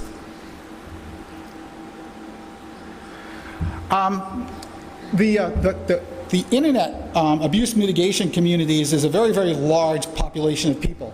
And this is a sort of Venn diagram that attempts to illustrate where ICANN intersects with some of these organizations and how these organizations interrelate. And this is very sort of complicated, but if you take some time to look at it, you see that the ICANN community is a fairly diverse community, yet there are so many other communities that actually work to try to mitigate global threats that involve the domain name system and the identifier systems, including private sector interveners, and some of them have a direct access to ICANN community. Some of them have direct access to the ICANN organization through my team.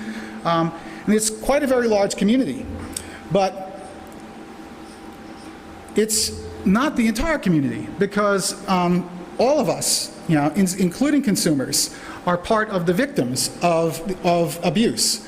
And so one of the things that I try to emphasize to people is that we should all be in this working together. We should not be feeling like our businesses are being threatened. We should not be feeling like there is a competitive benefit to not participating in threat mitigation, because it's costing us in some way or another. It may not be costing you directly in terms of what your revenue is, but it's costing somebody someplace, right?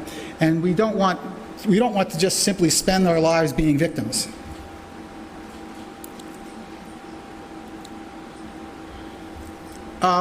As I mentioned before, ICANN has a governance role there, and that is specifically within the realm of internet names and numbers.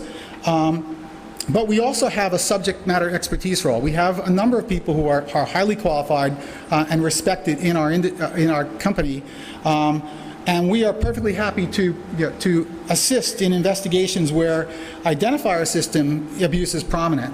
And I mentioned some of those, and where what we can do, if not provide direct investigative assistance, is to facilitate interactions with various members of this investigative community.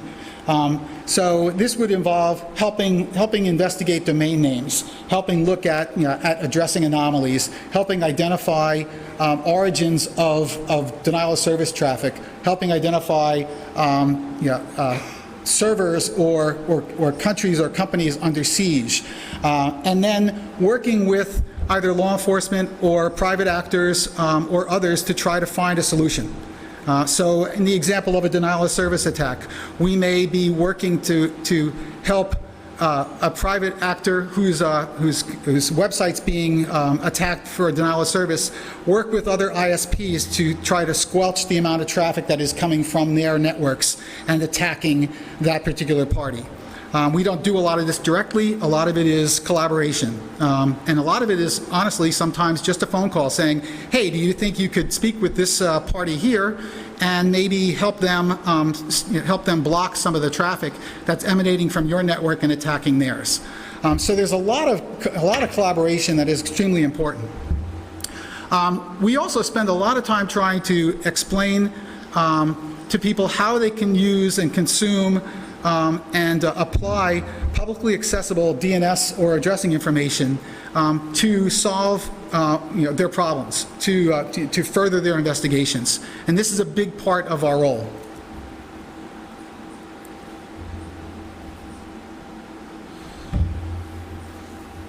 One of the most popular training programs that we have developed over the past several years is a DNS Abuse for Investigators course, and the course is possibly half full day or multi-day training sessions, and we actually begin with sort of a very basic introduction to the domain name system and identifiers. We explain how the system works. We explain the whole ecosystem of the DNS and how, as a distributed system, there are many players and many parties who have roles in the DNS. And the training program is a combination of lecture, of demonstrations, and hands-on exercises. In the hands-on exercises, it's very, very common for us to simply go and find a domain name that we view as suspicious and walk through the entire investigative path to see what we can find. We have recently been very successful in working cooperatively with the regional internet registries, such as RIPE here in Europe, and giving multi-day training at Europol, at Interpol, and these are very, very successful, and they're very, very productive because there's a whole world of things that we talk about for domain names, and a whole world of things that can be discussed from a regional internet registry perspective about addresses and routing, and the complement of those two is very powerful for investigators to know and to acquire. And so in some circumstances we will work for 2 to 3 days on site with anywhere from 10 to 30 investigators, and it's literally a very high-paced boot camp. The typical syllabus of these courses is one where we begin by explaining the domain name system, how names resolve, what the ecosystem is, who are the players, and then we talk about the different actions that can be taken. And this is probably one of the most important parts of the course, because there's a perspective often of what ICANN's role is with regard to domain names that perceives us to be a regulator, where we actually have control and we can turn things on and can turn things off. And explaining the actual relationships that exist in the internet and the complexity of those relationships and how that affects things like execution of court orders is a very, very important part of what we do. Okay. The other part of what we do is very much, what people call white hat hacking. We show law enforcement how to use tools to acquire information about the DNS, how to use tools to acquire information about hosting location, how to download and examine content, how to go and acquire other information that's related to the domain name, perhaps that began as your particular focus, and discover that there's a whole realm of or range of domain names that are also related to the activity that you want. And then maybe how to find the persons of interest in that investigation through looking at things like social media. Right. And that's a combination of tools specific to DNS and then other tools that that are specific to various other forms of investigative research. One of the things that we do in this course is we try to model how to proceed in a investigation of DNS abuse or of domain name abuse after techniques that are very common to law enforcement. We talk about means, motive, and opportunity. We talk about the importance of not relying on one bit of information, but on a great deal of information. So the analog that's here with the fingerprint is very, very common to law enforcement. Law enforcement knows that if you find a fingerprint at a crime scene and you bring that fingerprint back and you look in the fingerprint database and you find a match that's only 2 or 3 minutia, that's probably not sufficient to say that I know categorically that this particular fingerprint that I found at the crime scene is the same as this one in the database, so this is my perpetrator. Right? It's not as simple as that. In various courts of law, you have to have matches of 8, 10, 12 minutia in a fingerprint to satisfy the court's criteria. So we go through 8, 10, 12 kinds of matches of information that you can collect to explain or to corroborate your suspicion that this particular domain name and this particular party are in fact the perpetrators of a phishing attack. And so this is just a short list of the many things that we go and look at during the course of the day. And constantly throughout the course, we will reinforce that, all right, now we've found a recent domain registration, and we've found a suspicious value in the domain name zone. We've found a hosting site in a location that's known to host malicious content. We keep going through those iteratively and say, let's add them up. How much do we have? Do we have, is our confidence that we're actually looking at the right party high at this point? And if not, we continue. Okay. We explain how there are various actions that you can take on a domain name have different effects and different consequences. And generally, when you read an article in the news about some sort of action against a phisher or against somebody who's doing ransomware or some other criminal activity, you hear the word takedown used. Well, takedown has a very different context than blocking something on a block list. That has a very different content or context than taking content off the internet, which is very, very hard in many cases. And so we try to explain what each of these means and what the consequences for each are. We also talk a great deal about the things that hinder mitigation or hinder prosecution of criminal actors. And one of the ones that attracts the longest conversation is jurisdiction. Jurisdiction is highly problematic in the internet because internet criminal activities are multi-jurisdictional, almost always. You have some parties in an Eastern European country and some parties in the United States and some parties in perhaps Latin America, but you may also have addresses where the criminal activity is taking place. For example, a denial of service attack that could be in 100 countries. So trying to actually understand how you orchestrate a successful execution of one of these multi-jurisdictional attacks is exceptionally complicated, exceptionally important because it takes such a long time. And and further complicating this is that in some countries, what is considered a criminal activity is not considered a criminal activity in another country that's also party to, where there are resources that are party to that attack. And so it's very, very complicated in some cases, especially involving content, where in one country what the content actually violates a law, but in the other country it's considered freedom of speech. And so trying to make certain that we all are on the same page and we know what can and cannot be done, and is extremely important in understanding how we can be successful in closing cases. The other aspect that most law enforcement officers are not familiar with is the arcane system of contracts in the ICANN world.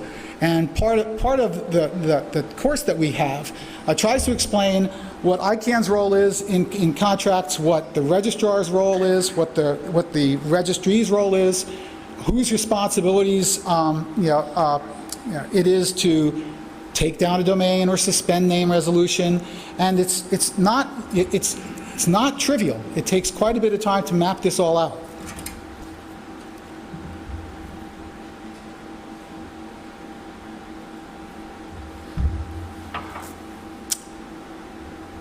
One of the things that we do is we walk through the who, what, when, where, how of a takedown, of an investigation.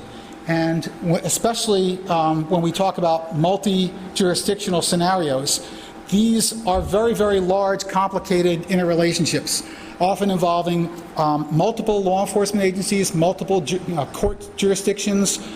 There's some of you may be familiar with what's called a mutual legal assistance.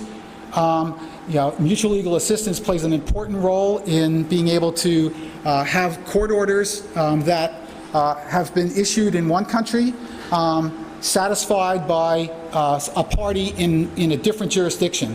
So, for example, if there were a crime that was being investigated here in the Ukraine, and it involved or needed information from some investigator in the United States or from some company in the United States, a mutual legal assistance request might be necessary in order to serve a court order in the United States to obtain the information.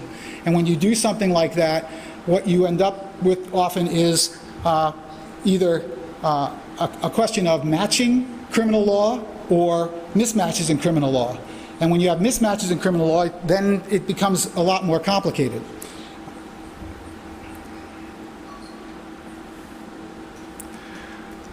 We talk about the different steps of investigating abuse, how you escalate what you know through the registration system, for example, of the ICANN GTLD or generic top-level domain world. We also talked about how you go and contact hosting providers and when you should do one versus the other.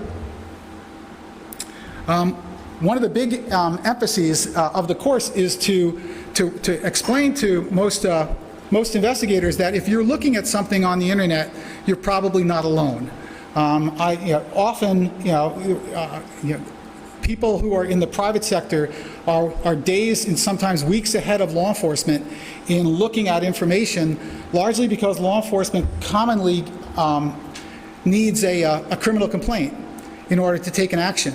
Whereas people in the anti-spam world, for example, are monitoring traffic constantly, looking at email constantly to go and identify malicious activity. I'm not going to walk through this today, but what this slide attempts to do is illustrate the various relationships of different kinds of information, domain names, internet addresses, the zone data that map names to addresses, the whois records or the registration information for names and addresses,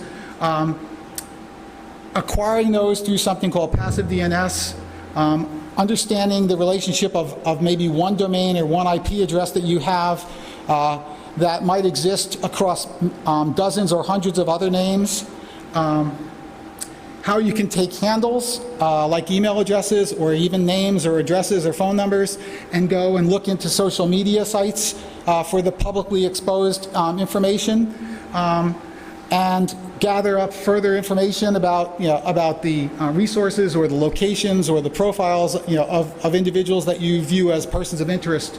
And this is a whole lot of fun, and I actually have written an article about that walks through an example of this. If you're interested in that, see me, and I'll give you a hyperlink. But it's also just massive amounts of information.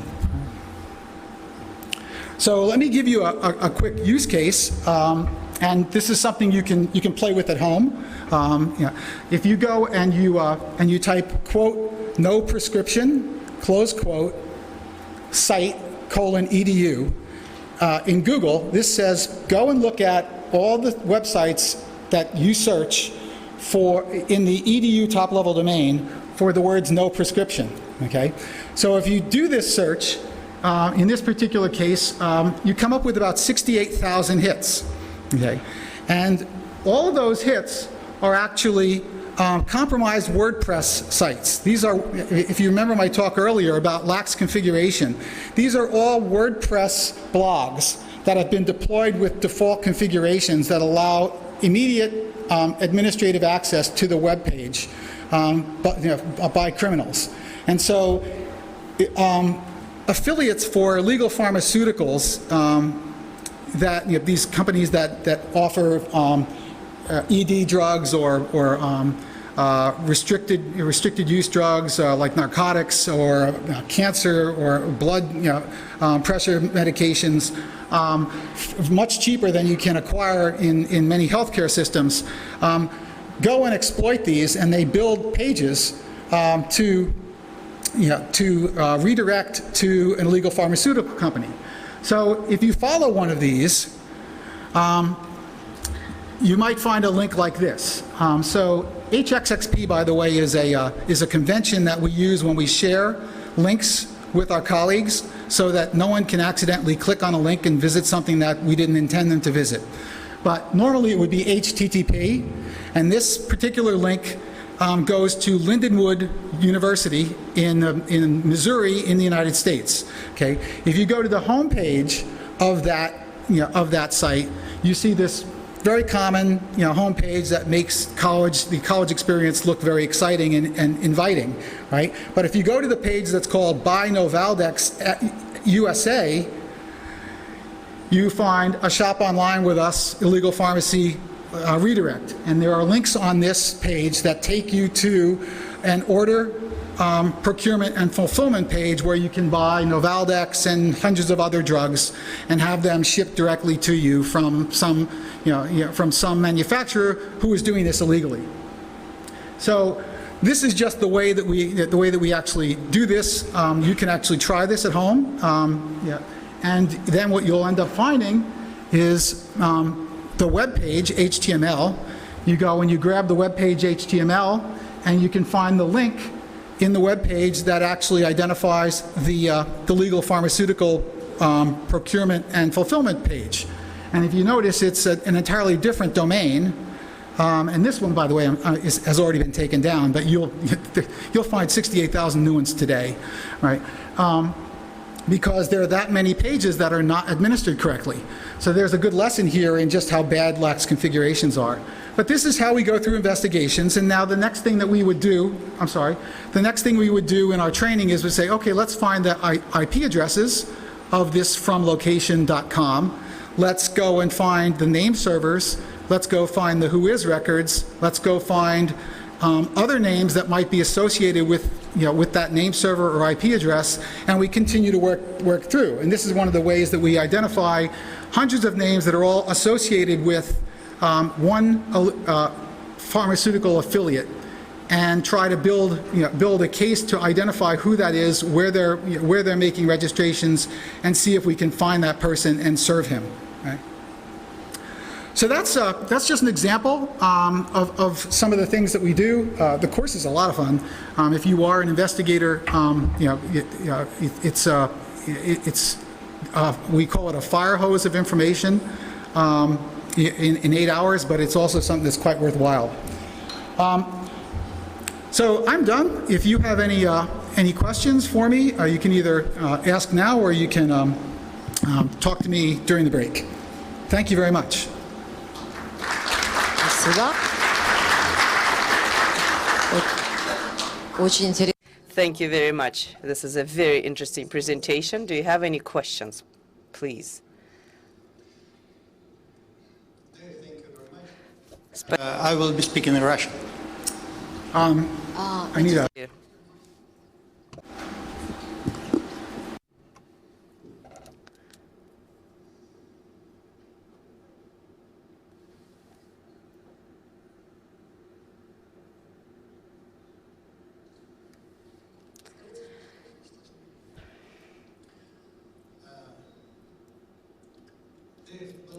Dave, this was a very interesting presentation.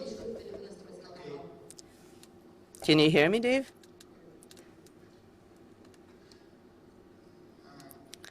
Dave, it was very interesting to listen to your presentation because there is a system in Ukraine that was built to record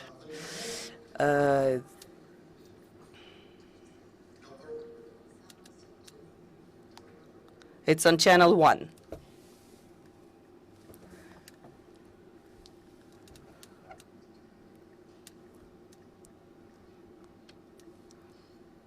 Can you hear me?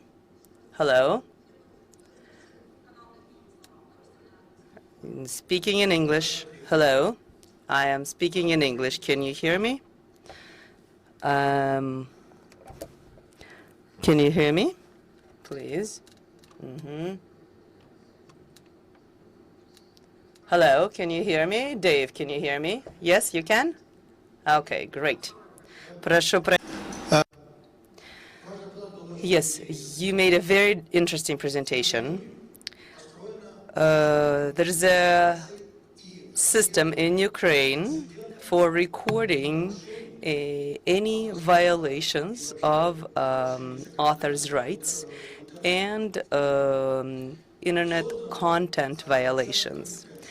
We also have a special center and qualification center, and we have issued over 6 or 7 years. We have issued a lot of conclusions about our investigation of all the violations in the internet space. I was hearing in your presentation a lot of things that we are also faced with, and we can cooperate with you, all the more so because we have already started on the path to creating a network of these types of centers here in Eastern Europe, in the Commonwealth of former Soviet states. We have already signed memorandum with several countries, including Belarus. We would like to be involved with you within the framework of ICANN. How can we cooperate with you?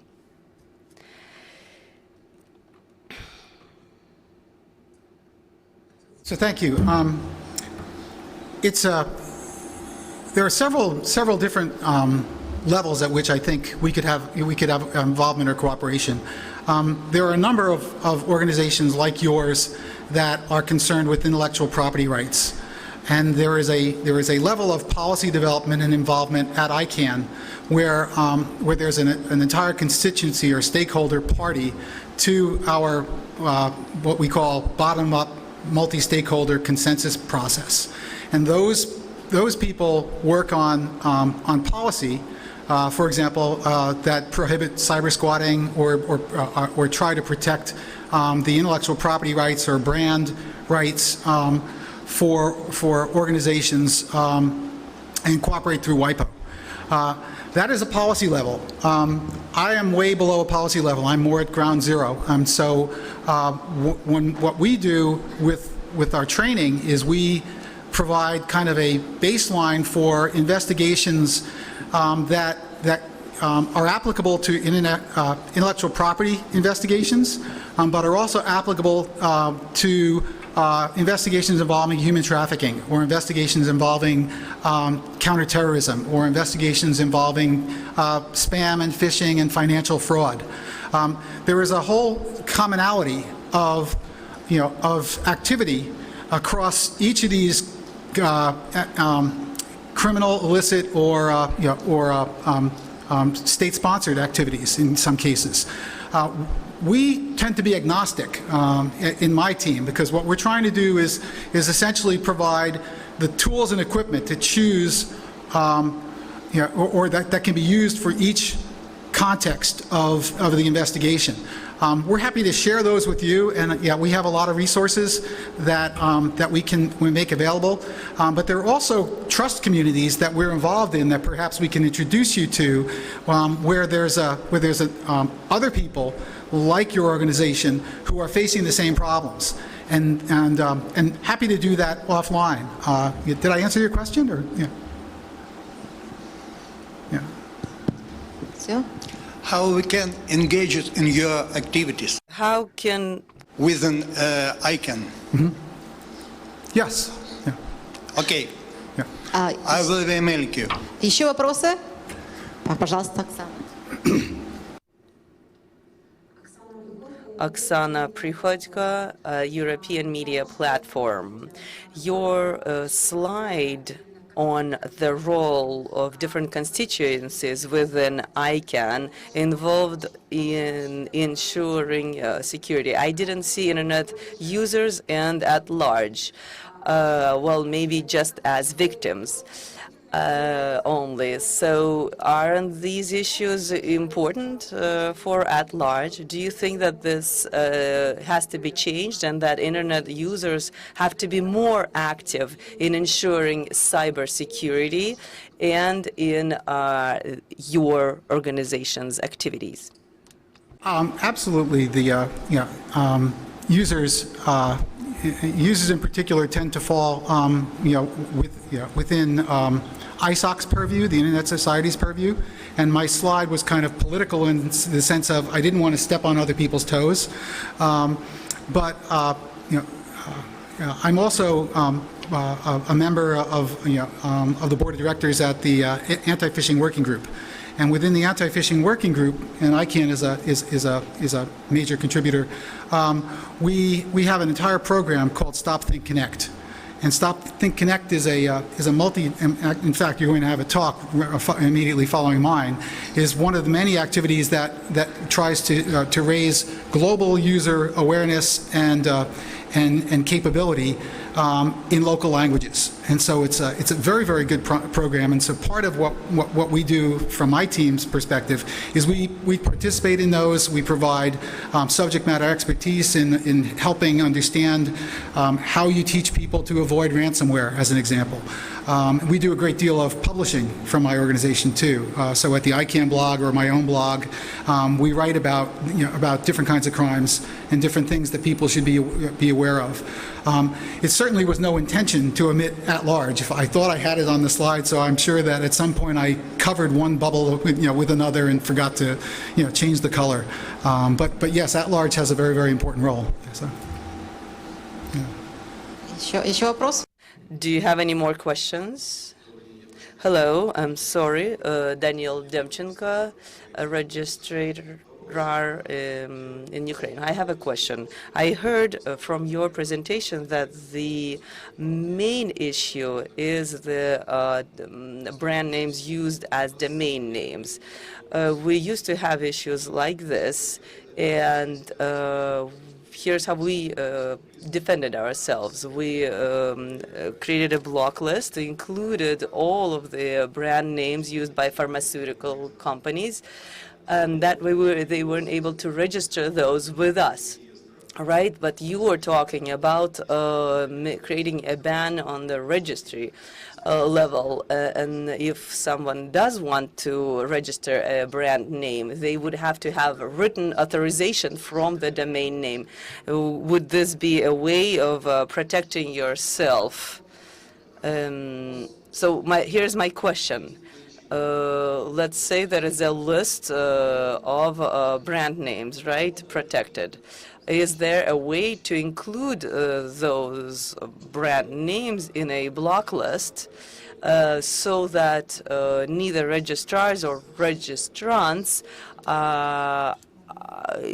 wouldn't be able to register those as a top-level domain? So that's a great question, and it's like everything else has a multiple part answer. ICANN has a trademark clearinghouse where trademark holders actually can register and identify strings that should not be registered. So at one tier, that you're satisfied. What we do see still, even in those cases, is two kinds of domain name or hyperlink compositions that incorporate a string that is familiar with users, and we find that a lot of behavior of users, especially I'm going to have to use an English string to illustrate it.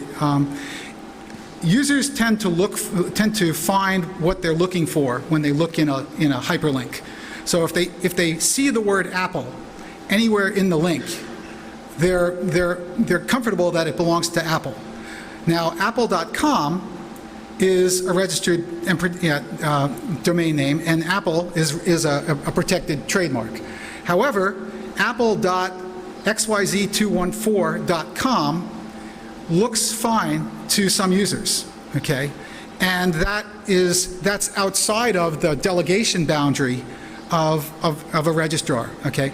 Preventing that is very, very challenging. It's even more challenging when someone goes and compromises a website. Let's say they compromise my site, securityskeptic.com, and they put a subdirectory. So it's securityskeptic.com/chase, C-H-A-S-E, which is a bank in the United States, /login.html. Unbelievably for me, but obviously it's true, in phishing attacks, that is a very, very successful way to capture a user's attention. They don't look at anything else but they see Chase and they say, okay, this must be Chase. So there's a lot of user behavior that, as I said, having at-large and ISOC and APWG all on the same page explaining these differences is extremely important. And so yes, we can have block lists, and in fact, many organizations have massive infrastructures, or they hire people called brand protection parties, and those brand protection parties will actually go through every new domain name registered on a daily basis, and they run heuristics, and they run to try to match and find the brands, brand infringements in domain names wherever they are, at whatever level of delegation. eBay, for example, and Apple have between 150 and 200 people whose jobs are just that, right? So it's a very, very large and challenging problem, and there's no simple solution. And as a registrar, you probably know that there's a lot of different ways that you could attack this. Some of them are extremely expensive or hard, and they may not necessarily yield a good result, but people think that they do. And I think one problem we need to address is how do we step back and make our policy more mitigating at the beginning of a registration cycle than after something's been actually registered. But that's just something that that is going to happen evolutionarily, not necessarily because we see it in one way today. Спасибо. Еще вопрос? Тоже на русском языке. We have another talk. Yeah. Well, the other talk time. Yes, sir.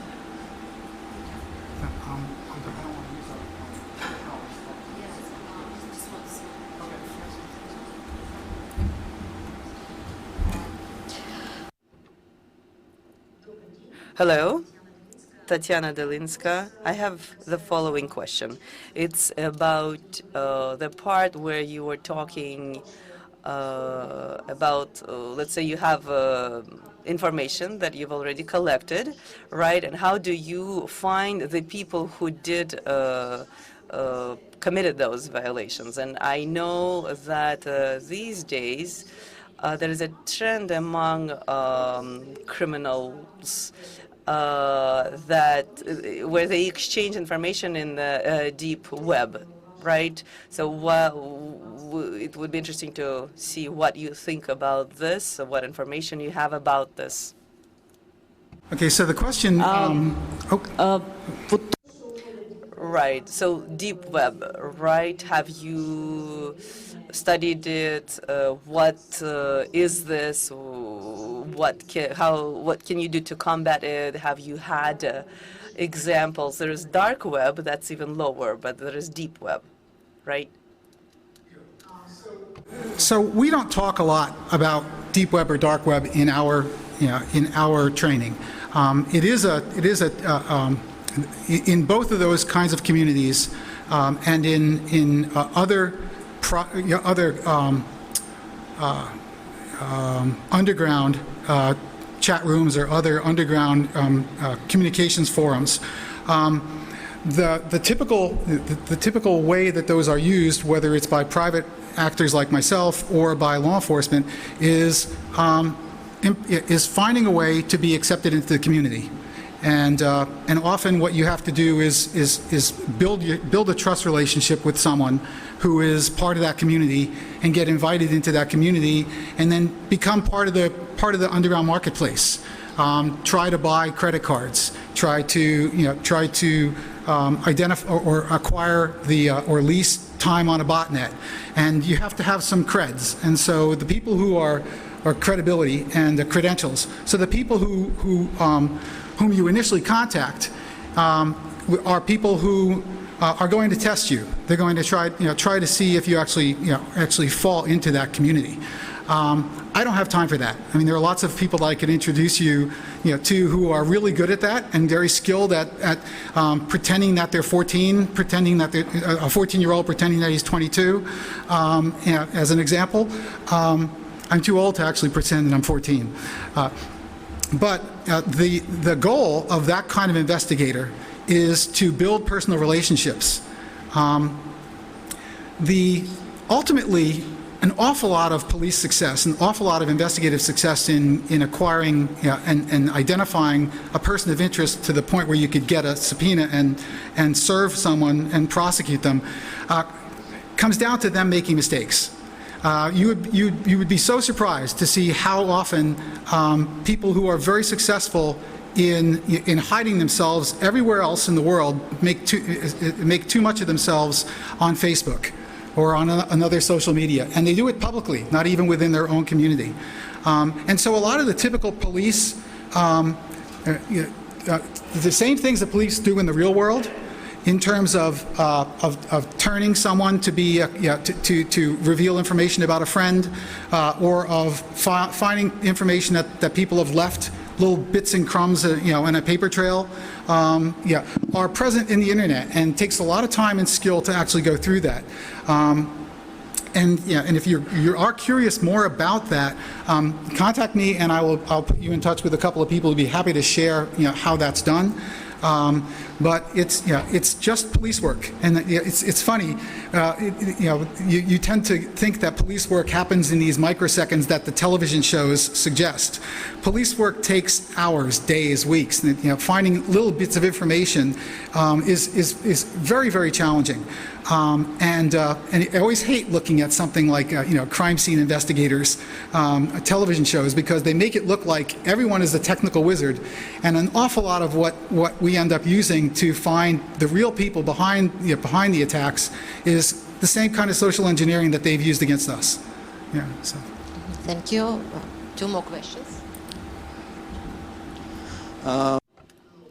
Kiran, doesn't it seem to you that it's time to involve organizations like United Nations so that countries sign treaties what is criminal and what isn't, and based on that we just disconnect the countries that don't sign the right agreement and stop doing technical things when we can just solve it administratively? Wow. That might actually happen in our in the United States in the next 4 years, but I think that's a bit draconian.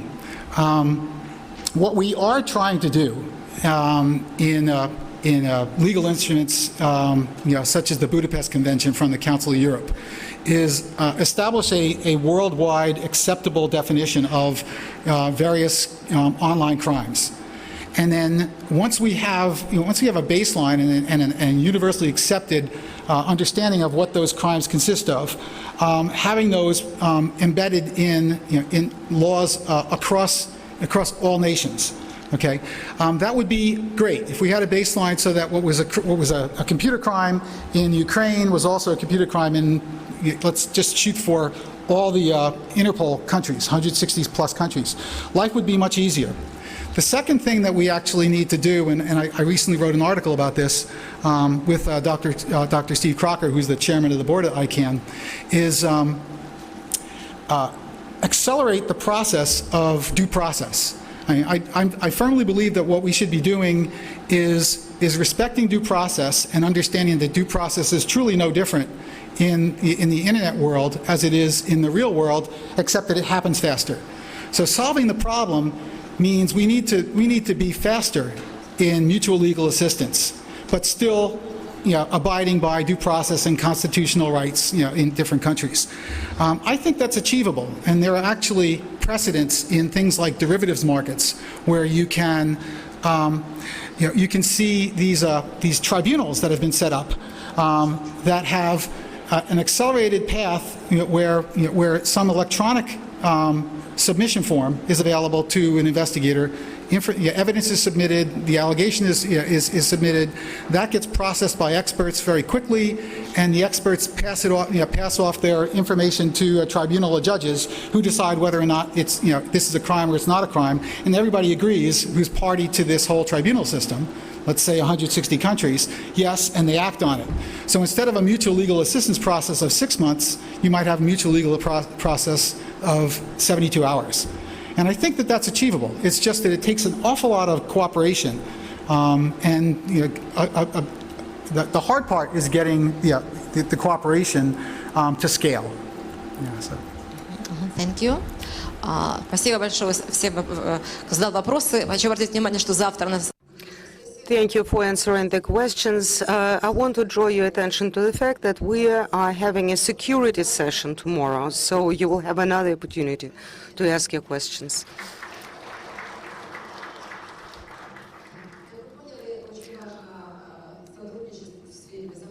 Okay, I think everyone realizes now the importance of mutual legal assistance and cooperation. Zarian Petrishing from Anti-Phishing Work Team will say a few words. The presentation will be made in English, and you're welcome to ask your questions after the presentation in English or in Russian. Thank you.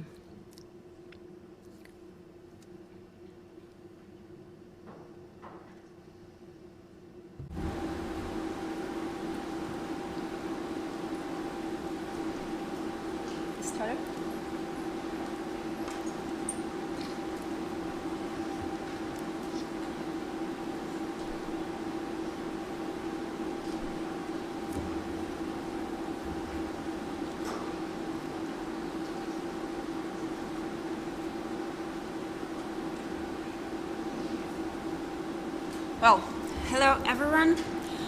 I'm really delighted to be here to give a speech, and thank you very much for the invitation for organizer.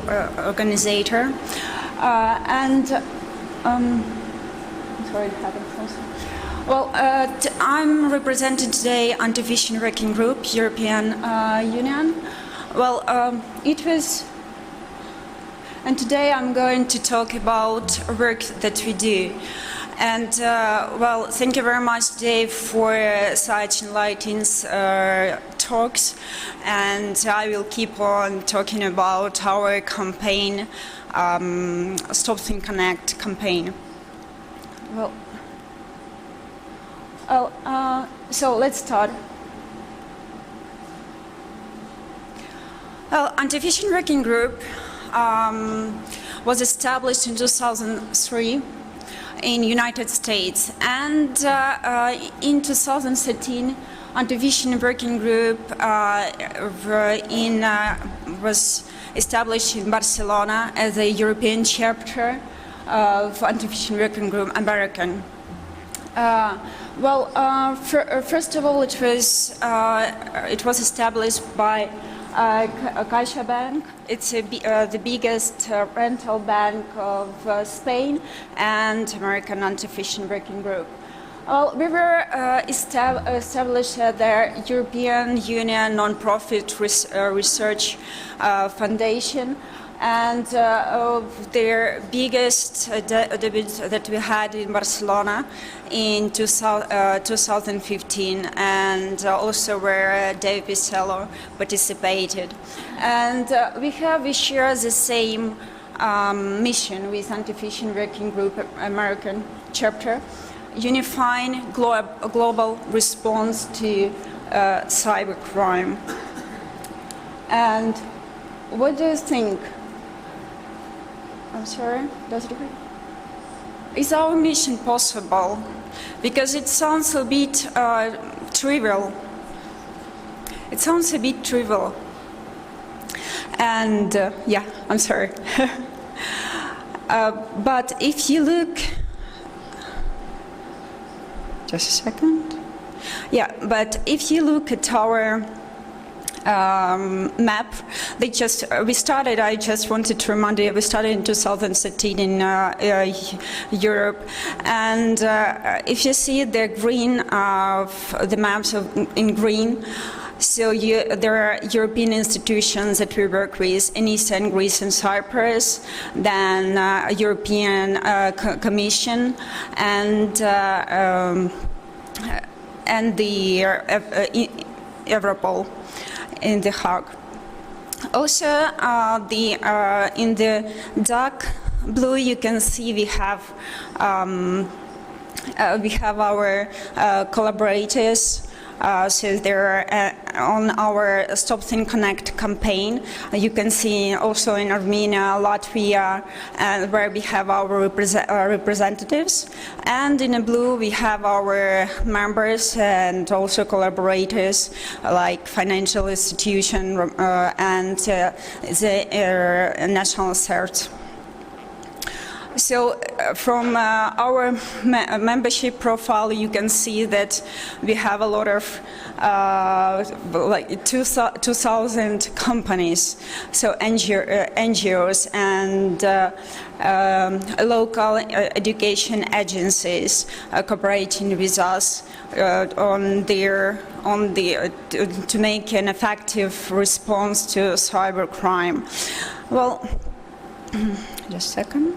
Yeah, and also before the slide before it was on there in our membership in the global sense, but in Europe you can find their famous trend. Just a second. Yeah, well, I'm sorry, I went back. Yeah, as I mentioned, we were created with the help of CaixaBank, Anti-Phishing Working Group, and Stop Think Connect campaign, but also we have platinum collaborators, ICANN, Deloitte, and Jimmy and Telefonica.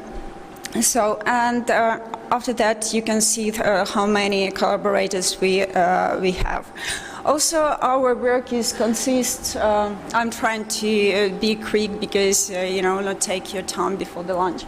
So, and Anti-Phishing Working Group, we work on their basing on three pillars: data exchange, research, and cyber awareness. So I will stop a little bit on data exchange, and you can see that we have. You can see that we have a lot of initiatives, especially the data exchange platform that is really that is organized.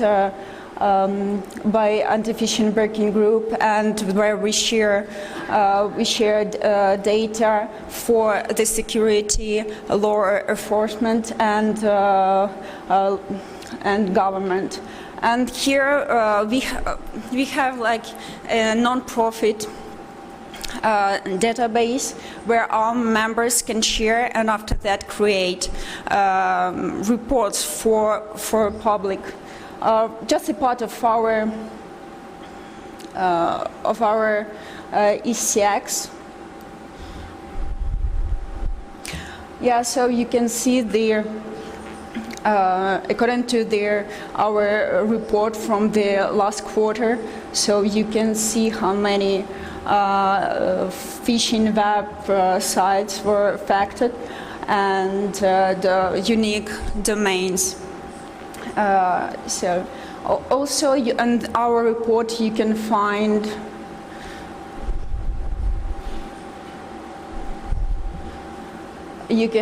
most targeted industry sectors, and also you can see that there are here services, rentals, and the difference of sector attacking on sectors. Also, you can find in our reported malware infection by type. I didn't put the one in my presentation, but you can also find, for instance, malware infection by type from sorry. For instance, Trojans, 67%, and from the last quarter, and also the least it was virus. And the countries that were most affected, the China's 49%, Taiwan, Turkey, and Russia, and least affected. Sweden, 19%, and other Scandinavian countries like Finland, Norway, Denmark.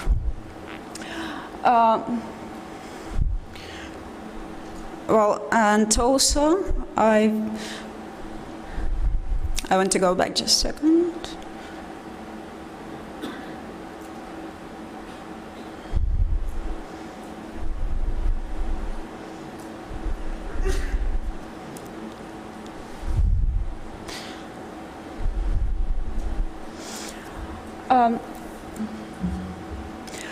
Also, we have their common project with ICANN, the anti-phishing working group, malicious domain suspension. You can see that it is, if you see their really suspicious domains, so you can send to your accredited interveners, and so after their investigation he will send you, well, after the investigation the domain will be suspended. So after that also we have a country code, top level domain project, which it was the initiative of Ernst & Young, Victor Nickel. He's a researcher from Spain, although he's originally from Poland, and he used the metrics and expression patterns of malicious domains using our ECX. Well, also it is a future plan, but we would like to investigate another cctld.ua, and especially in Central and Eastern European Europe. And also just before, during the coffee break, George from ICANN asked, well, and do you work with DNS? Well, and I answered no, but it's not directly we work with DNS, but we are affected because if DNS server is affected, and so the users will receive phishing mails, and that the work we do to protect people from this. And their solution for that, not only to block the server, but also to cooperate together, because there is no competitors in this. And like also Dave mentioned, it will cost a fortune if we work only by ourselves. We have to cooperate in that response to cybercrime.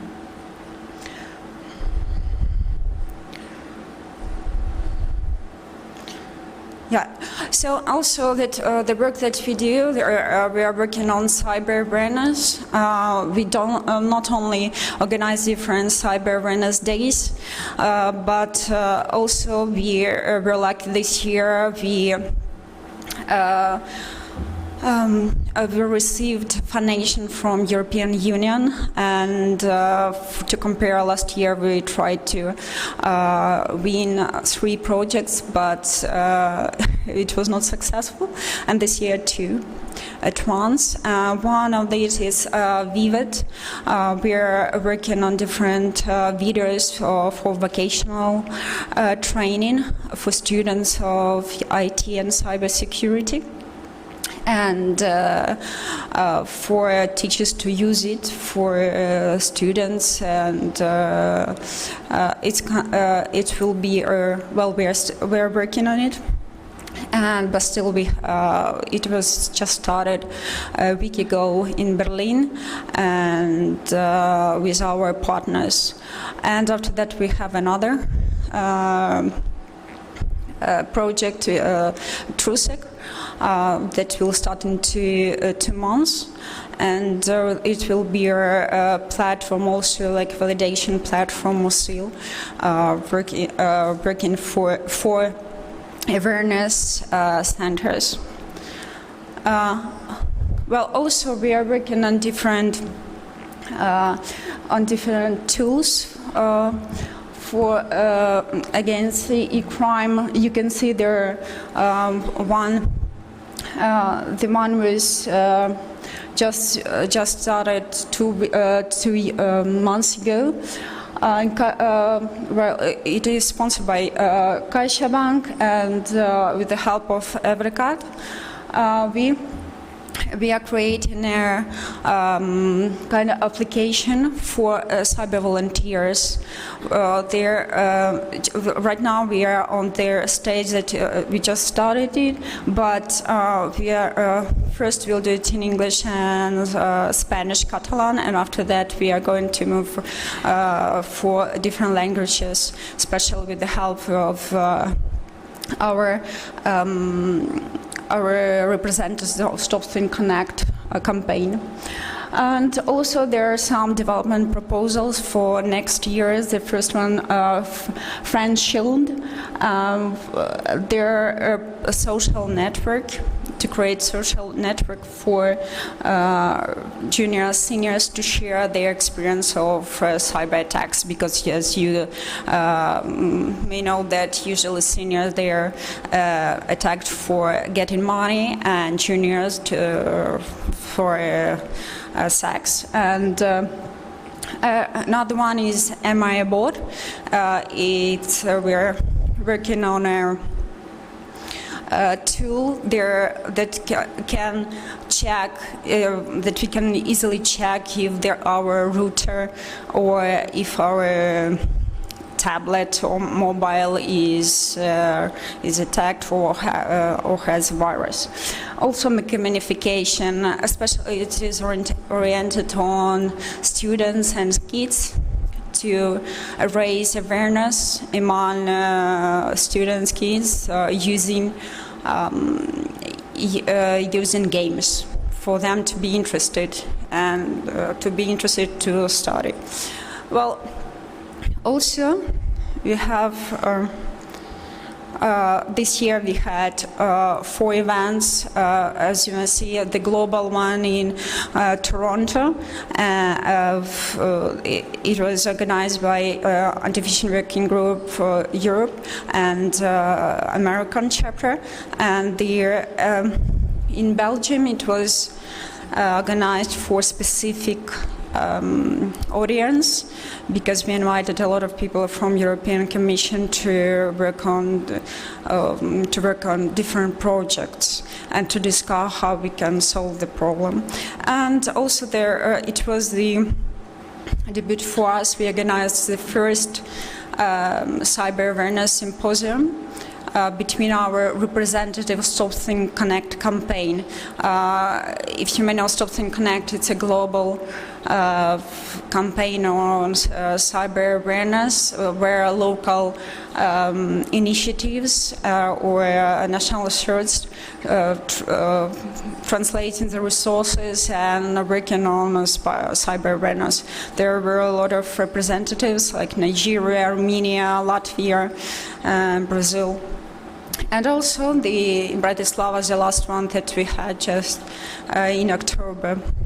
And I just wanted, before I ask you if it is possible, but you see, this year we had only 4 events, but because of the problem is getting bigger and bigger, right now we have more events, and it means that we have a lot of support, not only from public but also from national CERTs and financial institutions, NGOs.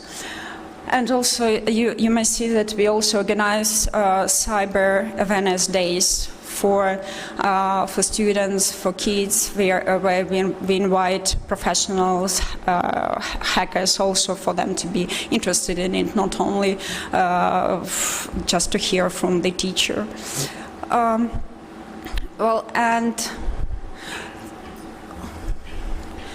Well, thank you very much. Щиро дякую за вашу увагу. And just Спасибо. yeah. And just a small comment. Yeah, sorry, I was looking at there because I forgot my glasses today. Yeah, and just a small comment. You know, it's like I took this speech just a few days ago when I was preparing my presentation. You see that my cat looks really suspicious what I was doing, and I just wanted to tell you, be suspicious what you do, because for instance, when you cross the road, you look at their different ways, so they're to be, you know, you're trying to be careful. Also, when you go to cafe, you don't share your card number or your password because it's weird. So please think what you do when you're searching something on the internet, and before clicking, think again. Thank you very much. Спасибо. Спасибо. Вопросы? Есть вопросы? Thank you. Are there any questions to the presenter? I would like to ask a question. Oh, we do have questions, in fact. Okay.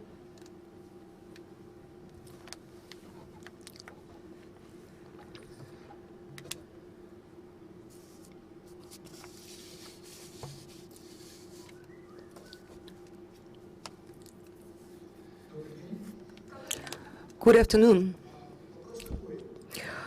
My question is this. Have you analyzed phishing threats resulting from IDN introduction in cctld and generic TLD? I have the following question. The existing 7th version of IDN 0.0.0 and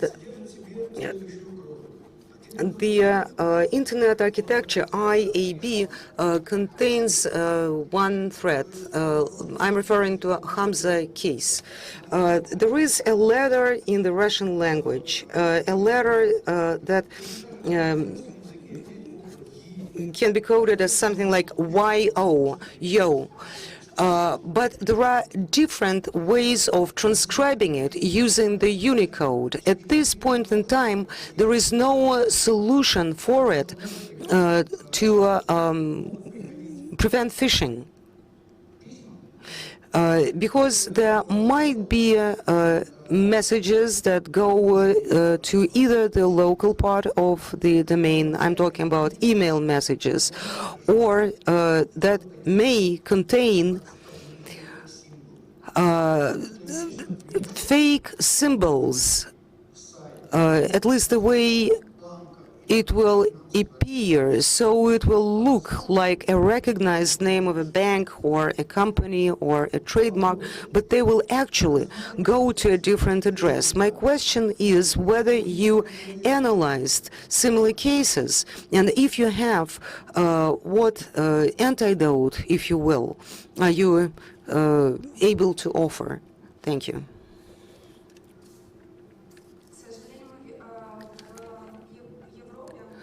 Unfortunately, in Europe, we do not deal with similar issues.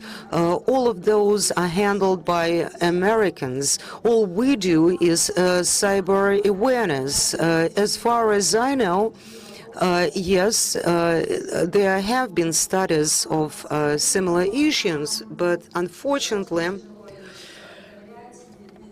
it is extremely hard to investigate similar things. We have a number of experts who receive similar information regarding phishing emails, and they try to filter them, but this is extremely hard work. The reason I mentioned that this is mostly done by Americans is that they are dealing with it in English, in the English language. And of course, it is very pertinent of you to mention that there are other languages involved, and screening in the case of other alphabets is extremely hard. Please use the microphone if you want to ask the question. Или я скажу по-русски хорошо, чтобы оставить язык дискуссии. Я только что был в Стамбуле на рабочей группе. I've just been to Istanbul and participated in a discussion by a working group. There is a separate working group with ICANN deciding issues of conflicts between alphabets such as Greek, Turkish, Russian, Cyrillic, whatever it is. For instance, there's letter I in Ukrainian, and the specialists are working on putting together tables, eliminating certain symbols. As for the second and the third level, this will be decided on a national level. For instance, we have a table which allows certain symbols and bans certain others. So this has to be done at a national level. Those are being controlled by the government, by the country, because there's a lot of confusion between symbols in different alphabets. For instance, the Ukrainian I and the English I could create a confusion because these are in fact different letters.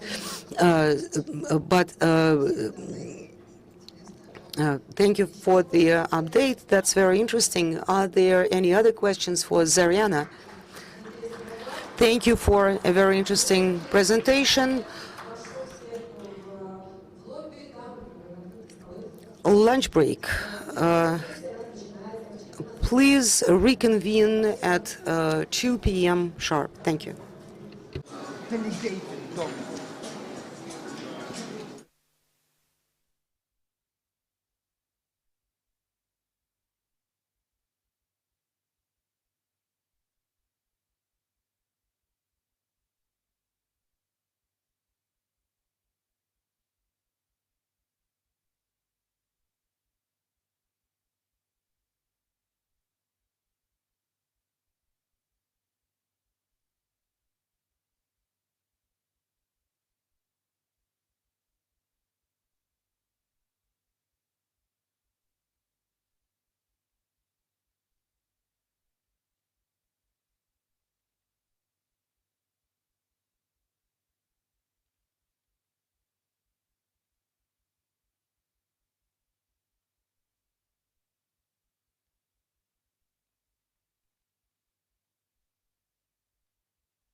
Спасибо.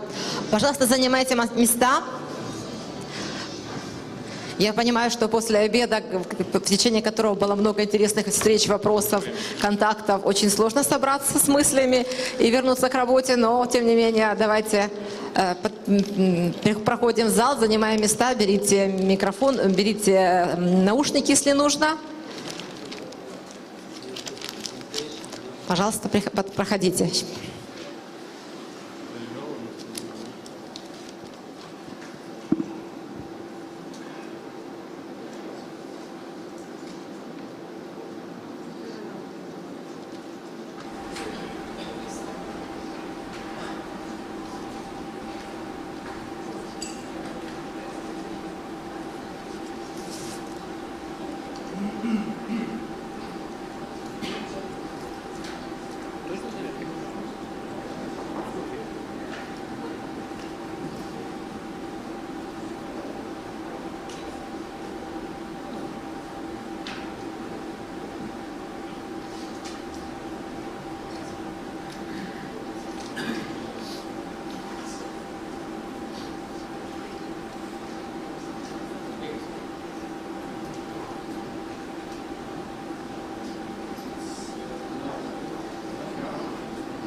Так, будем считать, что оставшиеся еще подтягиваются. Начинаем следующую сессию. Называется «Кибербезопасность и ДНС». Здесь у нас 4 докладчика. Очень интересные доклады. We are starting our next session, and it will be devoted to cyber security and DNS. And the first speaker will be Mykola Koval, and he will tell us about CIS Centrum and the cases that they faced.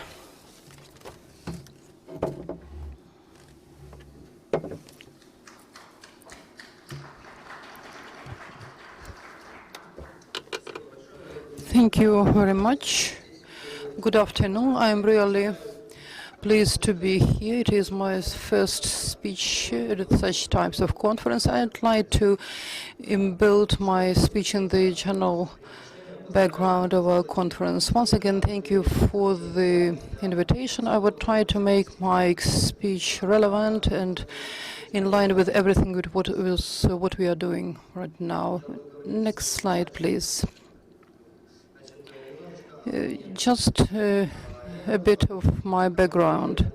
I worked for the teams reacting to the cyber crimes in Ukraine, and after several years I created my own company with the same profile, and now our main focus is monitoring of threats to informational security, primary focus to our country, and basically the sectors of economy that we run.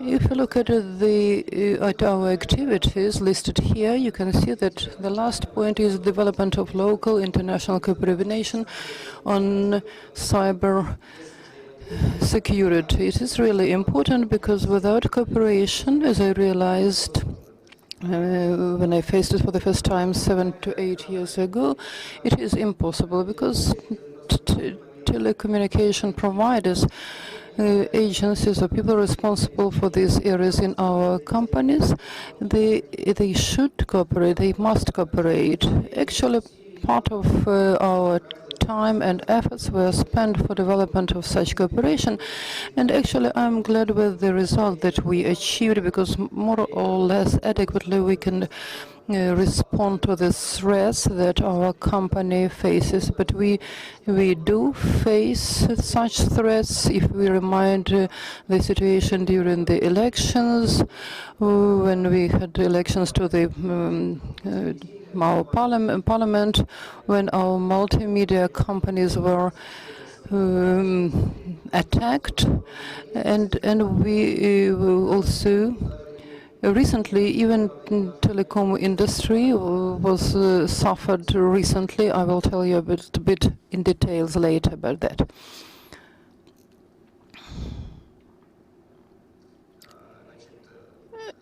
So I'm going to talk about the computer incident responding companies, teams in Ukraine.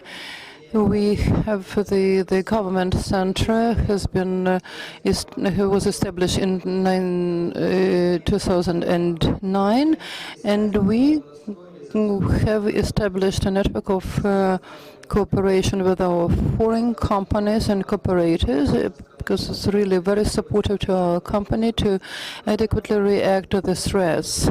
Currently, this movement is quite developed, and the organization was created in 1990s. It includes about 360 teams from over the 70 countries of the world, and some more countries are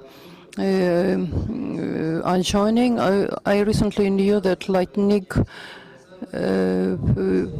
joined this international organization, and they entered into agreement on increasing the awareness of cyber threats. This is the post on the first side that you can get this information. We are not going about everything that is presented on this slide, but the landscape, the threat landscape is quite diverse, and we can face them in many spheres, either for getting illegal information or just common cyber crimes, if they just try to get financial benefits, or just compromission of some quite important events for the country. So it's just the attacks that are the global policy and global policy focused.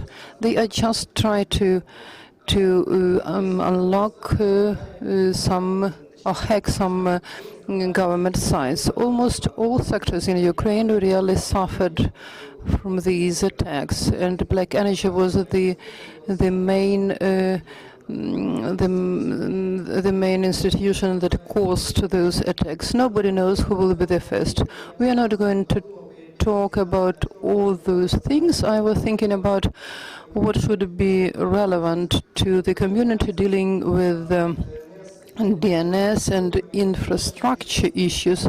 So I decided to disclose a number of cases that we faced, and to demonstrate at which stages we would give you more effective just due to development of cooperation with the domain names registrators.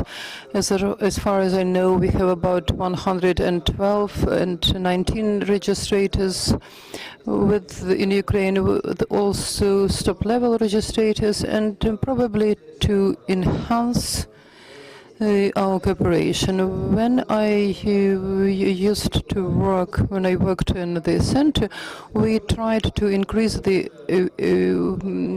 made a lot of efforts to increase the awareness, both the public at large and the providers, to the problems that we have in Ukraine. For example, if the survey is not adjusted correctly, but in some cases it was really beneficial. Just last October, we evidenced attacked the DIN company that provided DNS infrastructure to quite a big number of region and population, and the effect was really quite significant. The attack was DDoS attack, and it was its capacity was about 1 terabyte per second,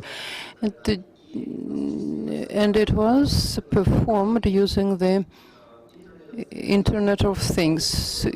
Actually, about the using the device that we have already talked about and that are not properly adjusted and can be used for cyber attacks. We still have to deal with these issues. Not everybody understood the importance of these issues, but if we just look at the slogan that is offered at the slide, it is the slogan of Headmaster company, and also the companies who deal with similar problems in Ukraine. We know that we have to do a lot of things ahead. The investigation has been done. We have identified some persons involved in this crime, and it was quite successful.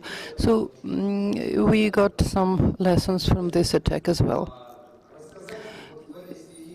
In this relation, I would like to tell that it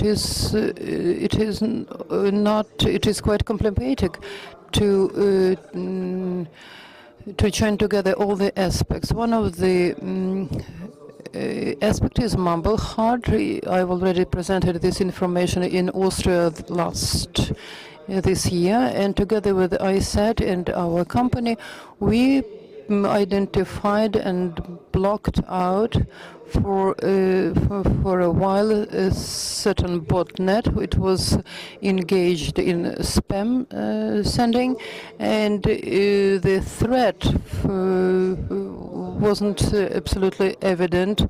The threat from the home router, which is not adjusted correctly. At a certain moment, we identified using and together with in cooperation with some other companies of the control servers of this botnet, we got access to them, monitored everything that we saw and properly documented that, and it is quite difficult to do all those things within the legal framework and to disconnect, to black out this thread. I would like to show you the panels of those blocks so that you could see the IP addresses, the email addresses to be inserted, and how everything was done. So actually, what you could see, it is quite very good interface, and the negative effect was really significant. At a certain stage, those guys implemented the mechanism as well listing. There is an as well listing, and they realized the APM delisting. If they saw the user in this list, they initiated delisting process. They could easily get them out from the list, and it was quite for them it was quite efficient. And there was also the module designed for traffic redirecting. So for default phishing sites, which were used to disseminate illegal content. The most complicated thing in that was documenting, or actually establishing cooperation with the people who could help us. It just was a technical slide. If I would like to be brief. Our task was to track the victim, then to find the owner of the service, document this crime, ask the user to apply to submit an application to the police, and then to disconnect him. It is quite easy to say. Another thing is to do that. So altogether, we identified about 30 IP addresses, or actually servers, and we disinfected that. We tried to cooperate with the owners of this service, but we didn't manage. Not everybody was wished to do that. We tried to communicate to them, to negotiate, but at certain time that people, the owners of the service, refused to cooperate with us. But at the same time, we cooperated with the providers, and one of them agreed to cooperate, and he was really interested because his own server was infected, and he agreed to cooperate. So we had a negotiation using Skype remote command execution. The administrator got commands through Skype, and we could document the process, because not everybody can understand how to do all these things step by step. So, and we then asked the provider to allow the service to operate for a while, to send spam, to disseminate spam, and a provider agreed because he wanted to get the ultimate result. So eventually we do all those things, but at the stage of when the suit was brought to for investigation, we had to explain the essence, the matter of the suit. So after the negotiations, eventually the service was disconnected. At a certain moment, the emailing with the server owner, we got from him he was a complaint to the provider. And the provider was ready to that, but usually provider don't like such types of emails. In this case, he said, "You see, we have just a crime suit brought about your service, so that's why we disconnected."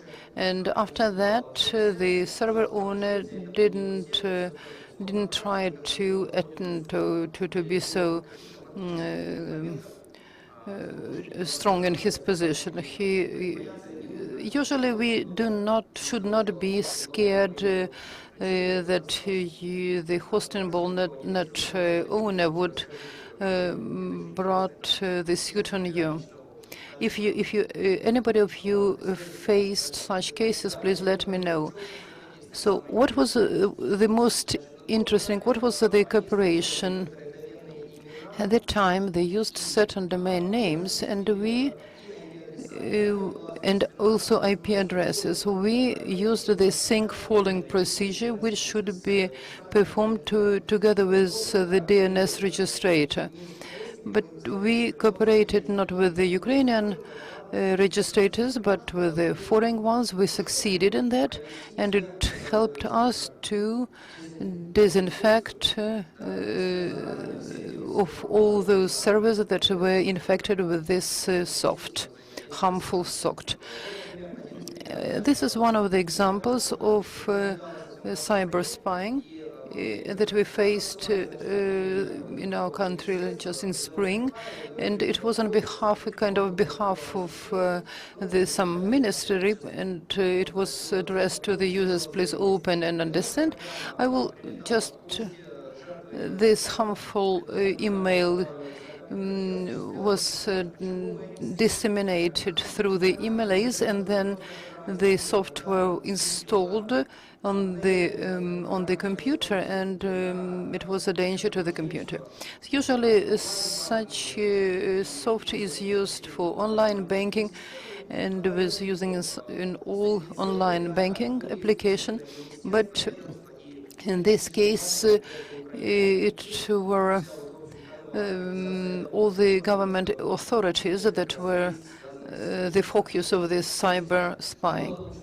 So this type of email was received. We managed to identify the source of this email, and we found it because in some agencies, the server was adjusted in such a way that we could identify the proxy address, and we could call them and to explain them. It was quite a complicated task, both with the providers and the government authorities. It is really not so easy because you have to explain them that it is their fault.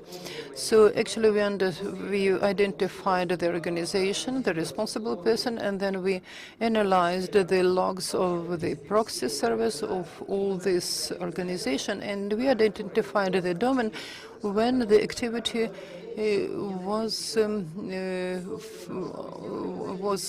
done. But the domain was not registered at that time. We did that for them. We registered, we paid money, and it allowed us to identify other infected hosts. So eventually we identified about 12 institutions where we disinfected easily this harmful software. In some other cases, the law enforcement authorities were involved in the process. So here we used the sinkholing procedure because the domain was bought out for our purposes, and it helped us to understand to identify with the government authorities who were the object of attack.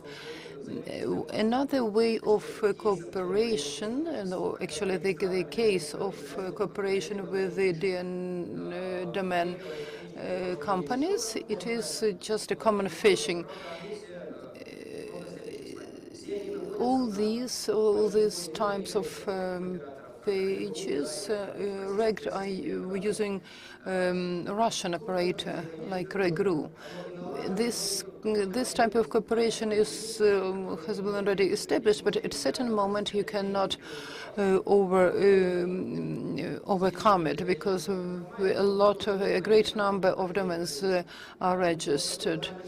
Such a very banal site includes a fake site for payments, and such type of script is used to get money from the users and to transfer that to the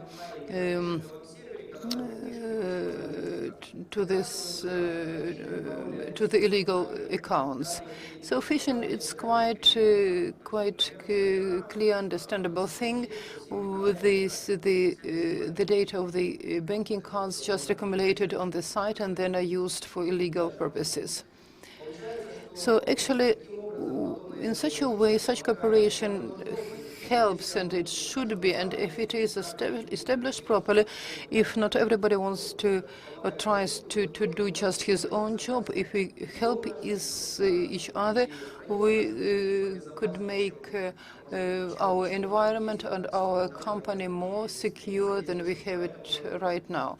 So we have a lot of things to do, and more technical presentation was presented at USG conference, which was 1 week ago. I just tried to show you some cases where we had cooperation with the other institutions. Maybe it is not so evident, but it is really important, and it should be done. So I am giving the floor to the next speaker. He's Dmitry Belavsky. He's going to tell us about the DNS confidentiality.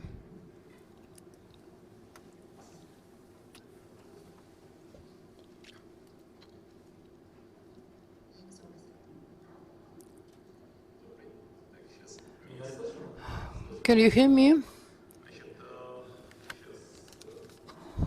Well, I'm going to tell you about the DNS privacy technology. currently the technology that is used mostly for searching, but we can assume that it will be developed and widely applied. With the Internet development, our understanding and realization of what is privacy changed a lot. I'm talking about personal data, then such data, privacy data became metadata, then cookies and accounts as a type of a kind of metadata. Then in 2013, it was Snowden's scandal arose when it appeared that the country can establish quite a huge system who engaged in collecting all those data. And at that time, the movement to protect privacy started and became more and more strong. By that time, there were secure version of all protocols, SLTB as such, and the mostly common protocol which had no protected protocol, it was DNS. Actually, what was the problem with DNS? This is one of the oldest protocol ever existed. Before recent time, nobody asked about the sensitivity of data that we exchange via DNS. And when DNS, there were attempts to protect DNS.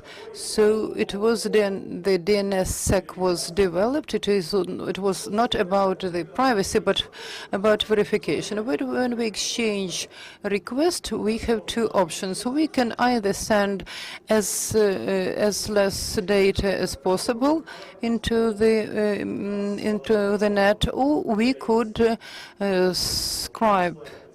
use script for the data. Usually the stop resolver is installed on the personal computer, which is connected to the recursive resolver of the provider upon the request of certain application, which then submit to authoritative servers of intern. This DNS privacy was initiated by Stefan Bresmeier from AFNIC in 2013. In 2014, the IETF working group was established. It is the international organization that establishes international standards, and they developed settled document certain deliveries.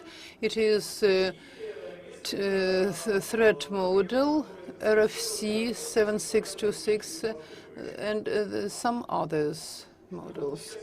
So I will briefly describe each of the documents.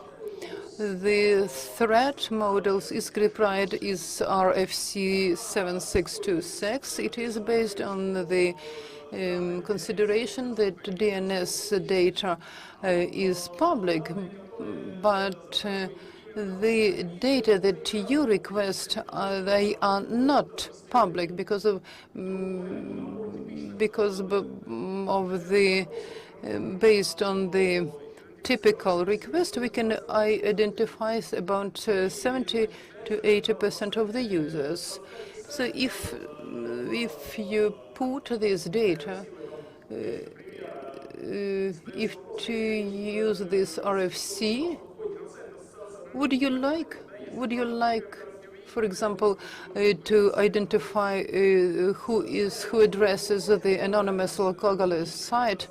I don't think you would be satisfied that somebody knows that you address this site. So key name could be hidden, is inscribed. The initial IP address from the user. You should remember also that routing DNS could be different, and DNS requests are not encrypted. But at the moment when this document was deployed, it was the situation. The first item is QNAME minimization. When we are trying to, when we, for example, try to get to access the 5th level domain, we start from com server and eventually end with the, for example, all L3, L4 example com. In fact, it is clear that inquiring about the server name is not necessary. And if we send similar inquiries pertaining to the competence of this particular server, we will improve the overall quality of this system. What happens to the final request for this server? And of course, there is a system of requests, and there may be more requests or fewer requests. And in practice, we have seen problems with content delivery, but these problems do have a solution. And in fact, this is implemented at a minimum with 2 DNS servers with unbound 147 at least. There's been a mechanism suggested coding DNS requests. We get the DTLS protocol, get a separate port, 853, even though it is not largely used in Russia, but this is of no import. This is implemented as a server. Unbound, I will speak with more detail about the DNS server. In May, the Google library was organized, and hopefully other languages will catch up. When we use the DLS protocol, the issue of being able to trust the server immediately arises. There are 2 traditional approaches to deal with this. We either have a list of certified servers, a chain of trust. Everything is in place, and we can trust this server. The second approach, that of opportunity security. They have a certificate for something, so they are at least theoretically trustable. Both approaches are possible, although under different circumstances. Recently, a suggestion was made to introduce a specification that will combine the DNS LTLS with DNSSEC, where you can request a server whether they have a record certified by DNSSEC, and base your trust or lack of trust on what that server responds.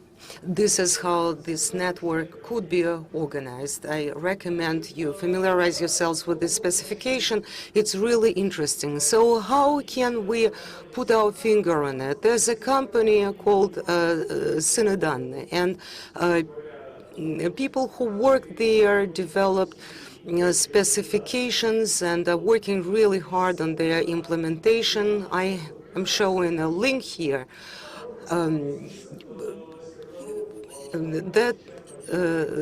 This is where you can find a list of service, 4 or 5 of them, those who support DNS privacy, those who ensure protection for your information. Once again, going back to our problem, because most apps at the client's, at the customer's end, do not go to DNS independently, but go there through somebody. The DNS project that I mentioned before,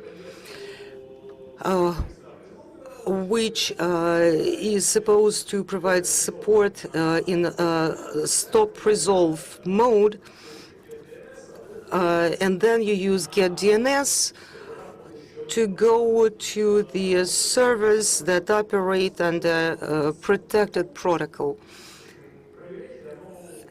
And you can check them all out, and that's really cool. There's also the DNS script technology that codes communications between an individual customer and an individual server. It uses the standard RTPS port, which is never blocked by anyone, and using PMS browser, you can use this script. And to finish with this, I want to emphasize that the standards are there. They will be implemented sooner or later.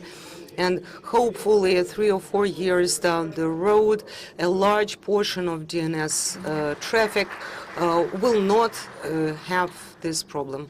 Thank you.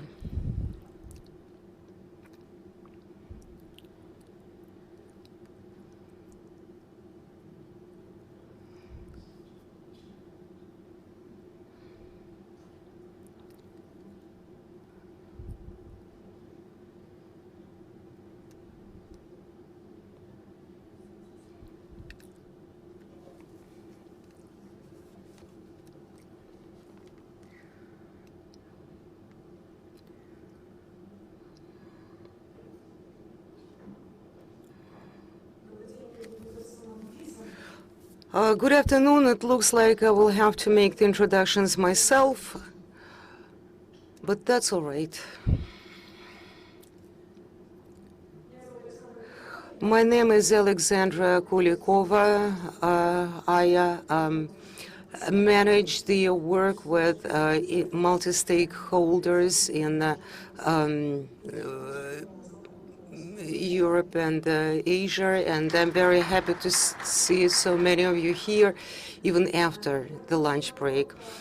I think that my presentation will follow very logically what was mentioned before, DNS coding. My topic is identification, and I will be talking about the KSK change, which is one of the priority issues, and I would like to see the show of hands. Those of you who are familiar with the issue, okay, we understand that this is not a subject of common knowledge just yet, and we would like to raise your awareness of this issue, particularly among the developers of software and technical experts. Let me start by presenting the background information. Why is it important? The KSK change, the key for assigning root zone keys, is an important thing for DNSSEC. That is why it is important to raise awareness of this change within the next 18 months while this project is being launched. It is important to mention what exactly it is, what it is needed for, and point out the main milestones, particularly for those who will be directly affected by this change, and also raise awareness about the DNSSEC protocol and why it is useful. With the standard functioning of DNS protocol, we receive the address resources after we send a request.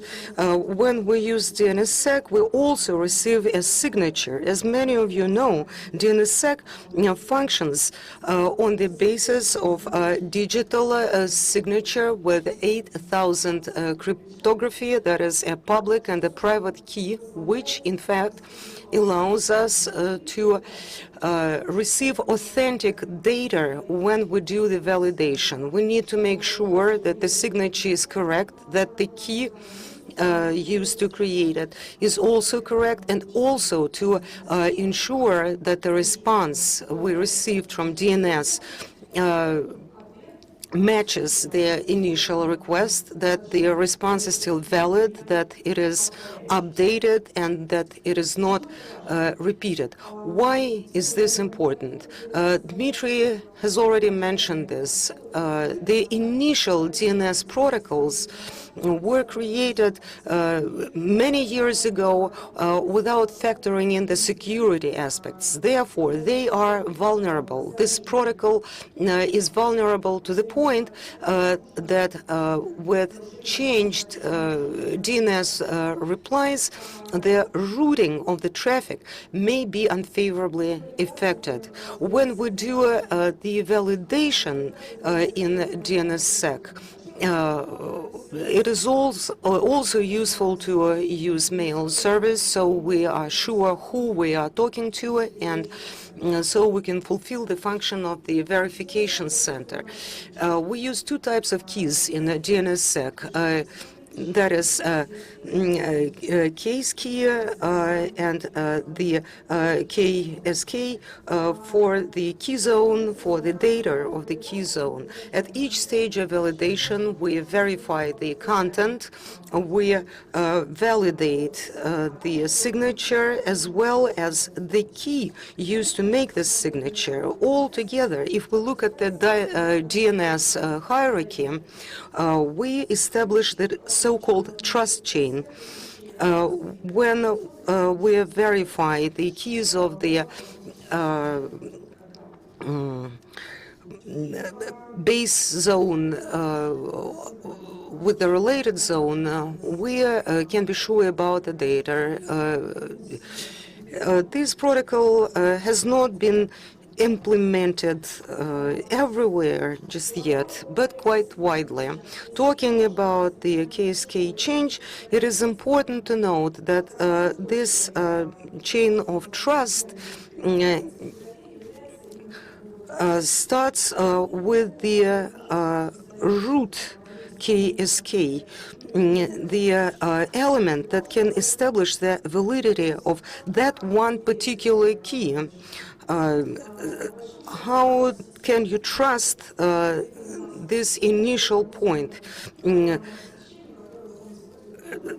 have to trust this initial point, or the software or the developer of a particular software, or independently verify the entire trust chain. Some history. DNSSEC started to be used in 2010. The agreement was signed in 2010. It is controlled by ICANN and VeriSign. Initially, there were 3 partners doing it together. ICANN used to be the IANA functions operator, was responsible for the case key, whereas Verizon was actually fulfilling this work, and this was done under the agreement with the NTIA, National Telecommunications agency of the United States. As is known, the contract with NTIA expired. That happened on September 30th this year. So this architecture does not exist any longer, and now there are just two partners instead of three. That is ICANN and Verizon. ICANN is responsible for KSK. Verizon is responsible primarily for the assignment of KSK zones, and obviously these activities are coordinated. The current KSK was generated in 2010. It is stored in programmatic modules. That is that part of it that is concealed at protected data centers at two locations, on the U.S. East Coast and on the U.S. West Coast. As I said before, the KSK is the final and the initial point of the trust chain. To start using it, to start trusting it, you can either trust the software that you are using, or you can go to the IANA site and place your trust with the IANA, where it is protected by XML. The KSK changes happening for the first time according to the agreement signed a few years ago. This change need to take place every 5 years or as often as necessary. No necessity has arisen recently, and there is some cryptographic prevention involved, and it is useful to have, so to speak, a plan B that can be used in case of emergencies without any major disruptions. A question is asked whether we can test the KSK change. Probably not, because we're talking about the root zone, and too much would depend on success or lack of success for a similar exercise, so we cannot do this exercise risk-free. This is a good idea to do this change because obviously no key should exist forever. If we explain the importance of this issue for the customer, for the end user, if the KSK change fails, if the network operator fails to tune in into this trust chain, the resources will become unavailable for the customer. In plain words, that means that the internet has stopped working. What do we have here? The project for KSK change will take approximately 18 months, including the preparatory stage while the plan was being developed, which involved ICANN people, Verizon people, and the technical community at large. So you might say that this work truly was based on a multi-stakeholder model. The new key was generated at the ZSK ceremony in October this year, and it will be repeated in January this year at the next event. And if everything goes as planned, in October next year, the key will be assigning the root zone. To ensure that the operation is not interrupted, there will be an automated scheme, 5011, either do it manually. The plan of the KSK change includes documents that became available as of July this year. Also, please note that, as you can see here, there is a thing called rollover backup plan. Backout does not mean abandoning the project. That means suspending it temporarily. to ensure success. I will explain in more detail which stages of the project we have in mind here. Two ceremonies, as I explained. One of them generates the key. That has already happened. The other would be the implementation stage, plus two more important stages. In July 2017, it will first appear in the root zone. In October, it will start signing up the key zone, and then in summer next year, the key will be revoked. Where is the potential problem? Of course, we cannot foresee all potential problems because this is unprecedented work and we have no experience here. We can only talk about theoretical scenario. One scenario would be an increase of DNS responses. Also that with IPv6 protocol, experts say that theoretically nothing unnatural would be happening, with the exception of the fact that IPv6 is not uniform. Therefore, the results are not quite predictable.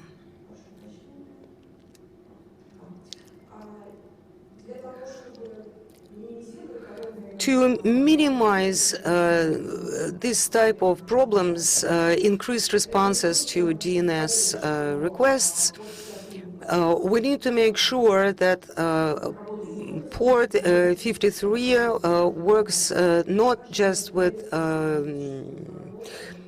IPv6, but making sure that it filters DNS responses by their size.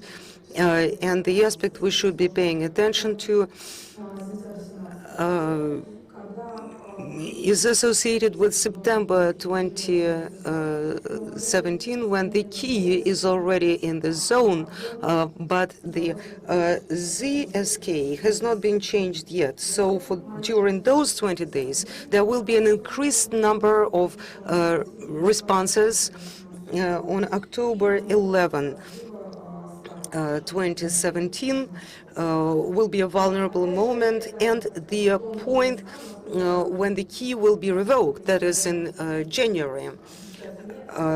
Once again, it is hard to say whether these expectations will truly take place. And we will work in close cooperation with the developers who created this plan in the first place. I would like to remind you once again that there are two different approaches using the trust anchor. One would be automatic in correspondence with 5011. The second one is manual adjustment. Of course, it is impossible to follow up on this work all over the world. All we can do is to remind technical experts who will be doing the change of all potential dangers that are contained here.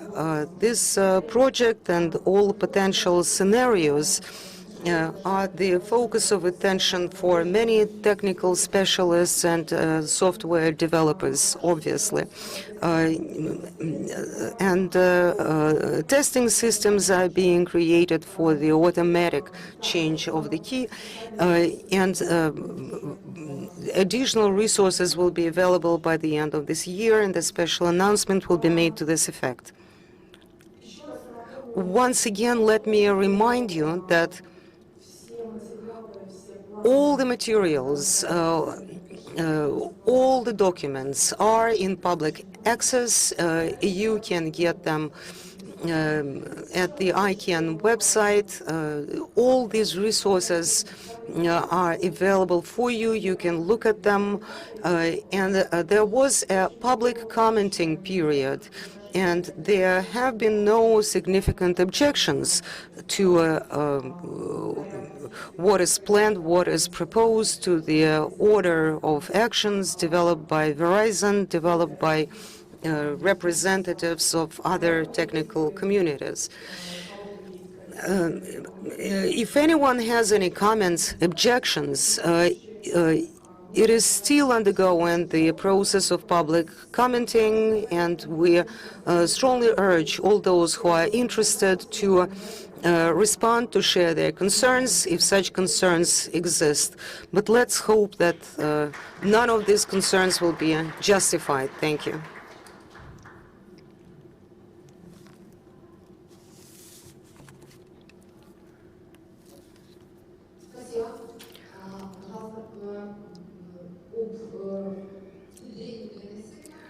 Thank you.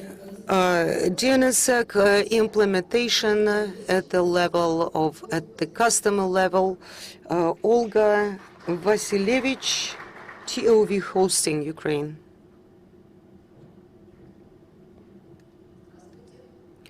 Good afternoon. I'm a technical specialist from Hosting Ukraine company. My company is a large registrar of domain names. We are also a hosting provider. We have been on the market for a long time, but we have not implemented DNSSEC yet. I would like to speak a little bit more detail about why and to explain our reasons for not implementing DNSSEC. I would like to share some observations about why this process is taking such a long time, because DNSSEC first appeared in 2006. I remember I was going through a training program where everyone was given the option of signing the agreement, but we abstained from this action then, and we are still not using it. By now, the root zone is already signed, so it looks like we will implement DNSSEC in the nearest future in our company as well. Next slide, please. No, first, please. Second. Next.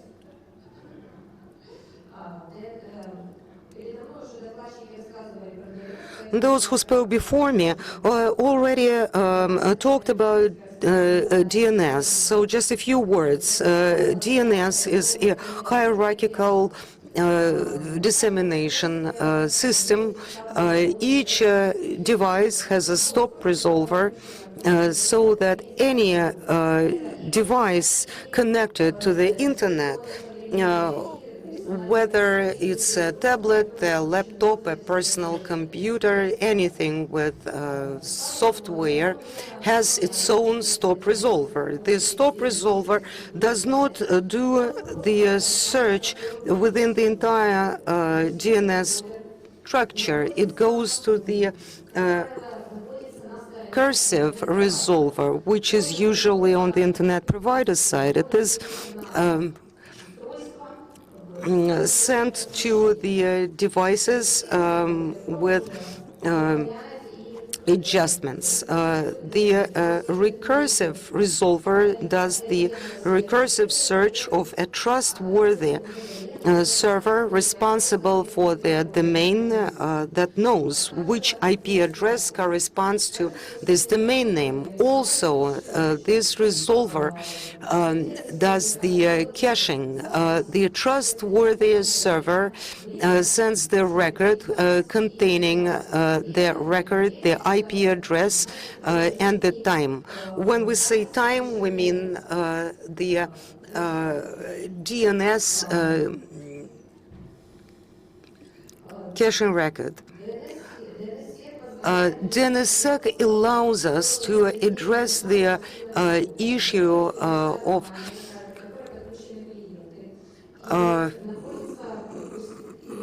this recursive resolver getting too much garbage so it cannot operate anymore, so that the perpetrator can replace the DNS cache data and channel the traffic to their own website, not necessarily even a website, but any other server, and use this traffic for intercepting information, for meddling information, for stealing the user's identity or any other illegal use for this traffic.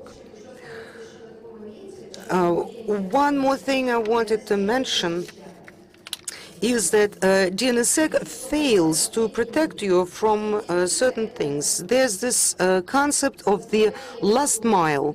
The last mile is the distance between the customer, stop resolver in this page, and the recursive resolver. Because recursive resolver is not controlled by the customer, we cannot verify the authenticity of the data. The request goes to the recursive resolver, and the response returns as the AD flag. So if we are using Wi-Fi, wireless connection, or even wireless connection with web key coding, and this, all of it can be bugged, and somebody can listen to this information without any authorization. For instance, if they know the key of connection to the point of access, and theoretically this package can be replaced, and at the last mile,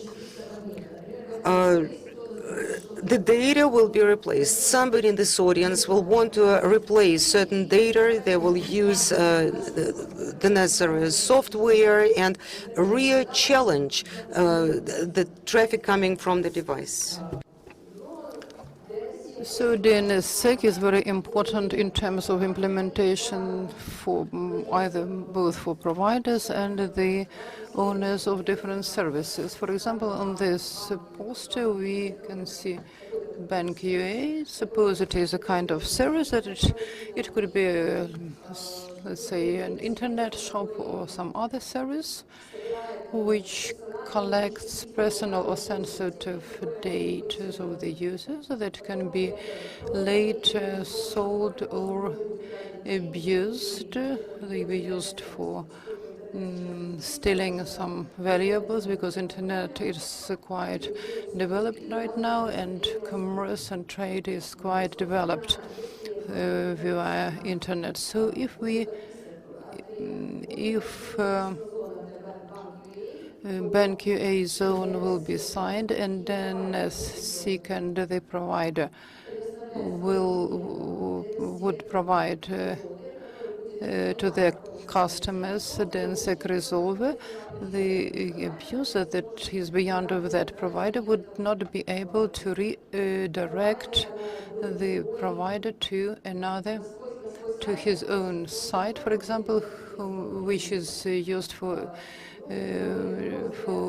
some illegal activities. So I believe that both providers should be also interested in DNSSEC, because if it is because of the provider that some personal data have been stolen from the users, and also the internet shops should be interested, and banks and other institutions or sites that provide their services to the users. I would like to compare DNSSEC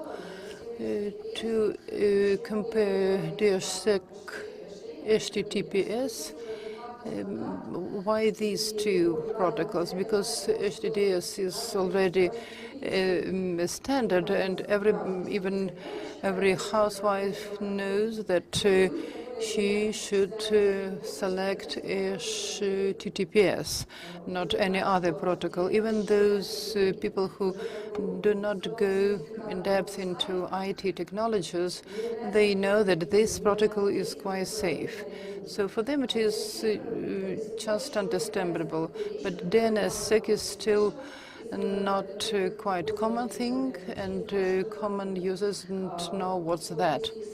So if we compare these two protocols, the HTTPS as DNS6 are it is the extension to the HTTPS protocol. They have the opportunity for scripting with public key, and they have been used since late 90s.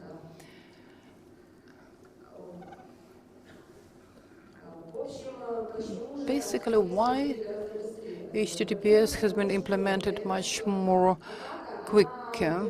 Because the attack requires, this type of attack requires more steps from the abusers.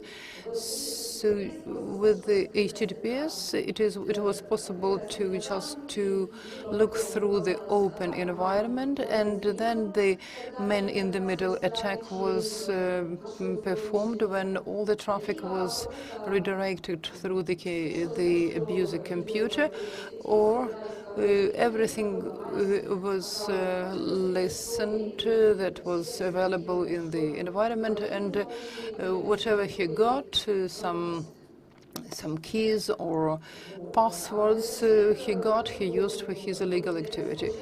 So in DNS, everything is quite different. First, you have to identify the object of attack, then you have to identify the sources, and then you have to attack, to make attack in order to destroy the cache, and then to replace the DNS package so that the user address this clone site. So it's quite a complicated attack, and it is not so common as just data sniffing. The issues of implementations. So with HTTPS, we faced this problem as far as in 2014. We just provided one IP address, but since version 4 IP addresses, it is the ultimate resource. We, at certain time, we stopped to provide them, but then we decided to implement SMI protocol. It is the extension of TLS protocol, which allows to use one IP address for many HTTPS sites. So currently in our company, when we create any host, we also create SSL host, similar host, and so our every user has its protected host and signed host, which could be accepted by protected browser. With regard to DNSSEC, there is no requirement from the customers. Since 2012, we got only 2 requests from our customers. We just recently submitted DNS records. In 2012, we were just asked whether we are going to implement, and our second customer just wanted to have the trust chain for his domain. So since we became the registrator since 2012, we got only 1 request for DNS. And then the complication of implementation, and also the issues of key replacement. If there is some failure, something wrong, we could destroy the whole system of domain for our customers. Recently, Apple launched HBO Now television, and its domain wasn't its configuration wasn't properly done, and one of the provider performed DNSSEC validation, and this television wasn't visible, and it was really a great scandal at the level of ISOC. ISOC highlighted this issue. So such situation can emerge from time to time, and it will emerge. But with regard to HTTPS, such situation cannot emerge. If we, in order to implement the next validator, we have to install it in plugin browser and also the resolver. All the resolver that I dealt with didn't provide DNS, didn't support DNS-SEC. In my own situation, the resolver of my providers do not perform this operation. So the conclusion was that after reading RFC, we understood we have to install recursive resolver for each customers, like in the previous slides. Is that this recursive resolver is not installed for every customer, it is not trustable, because the trust in the area in the terms of data transmission is quite a complicated thing, because we all use these ways of data transmission. Even our home transmitter are not very trustful, and if we use the recursive provider's recursive resolver, then it is the computer controlled by some third party. How could we trust these applications? So currently we have just two applications of DNS-SEC validator that could be installed in DNS-SEC browser. They both use DNS resolver and bound, and I'd like to make the bottom line. The reason of slow implementation of DNS-SEC, there is no mass request for that from the customers, and the cost of the implementation in case of internet provider, it is additional administration, additional equipment for DNS-SEC, and also the operator have no incentive because there is no request from the customer. In implementation of DNS-SEC is implemented top-bottom, so it is to the technical community of the internet who are really interested in its implementation, and also ICANN. They trust to force the registrators to implement DNS-SEC, maybe slowly, but anyway. The customers cannot see this icon in their browser. They cannot understand the benefits of the DNS-SEC. They just pay their money to internet providers and hosting providers. How to raise interest of end user to DNS-SEC? We have to implement the DNS-SEC into basic configuration. In that case, end user would see some strange icon. They would ask the internet, the providers, what's that, and there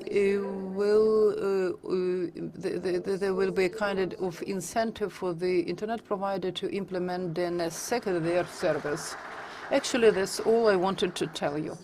Thank you. So we have just a few minutes for questions.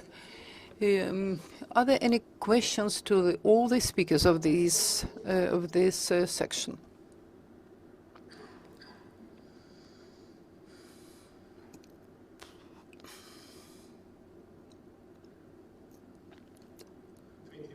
Dmitry Belyavsky, my question is actually, is it really effective to protect from cache poisoning? if the majority of problems that are created by cache poisoning can be created by banal phishing. So just to redirect the contact to a fake equivalent of the site. Actually, I was already talking about the complexity of internet attack. When there are infected computers, you see, just basic phishing is when domain, for example, private bank, long string, you can see the whole string. So while our users do not watch the line, and the banal phishing can work. But we hope that our end user would be more aware of the danger and would be more attentive and cautious.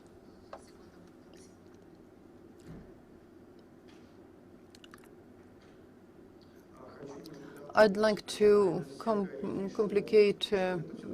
to add some favors about phishing, which is communication with the user. And for example, if one system sends e-money to another system without human involvement, phishing cannot be the vector of attack, and poisoning could be in this case. And DNS could be a good protection and ensure security. Thank you for the complimentary words. Here we have the registers, and who works with the DNSSEC on their service? Great. Who users? What do you think the end users would like to get more information about DNSSEC in the nearest future? Thank you for the information. Thank you, dear speaker.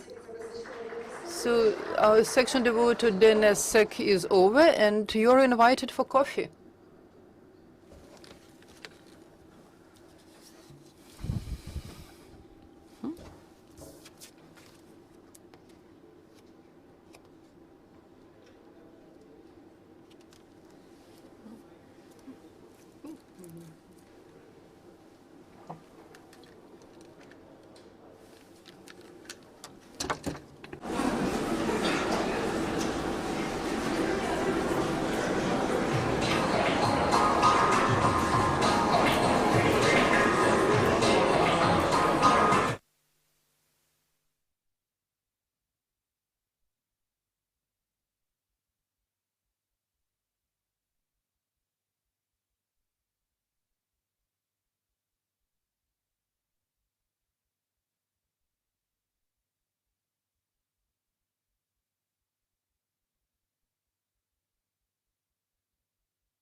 Раз, да. Господа, пожалуйста, проходите в зал, занимайте места.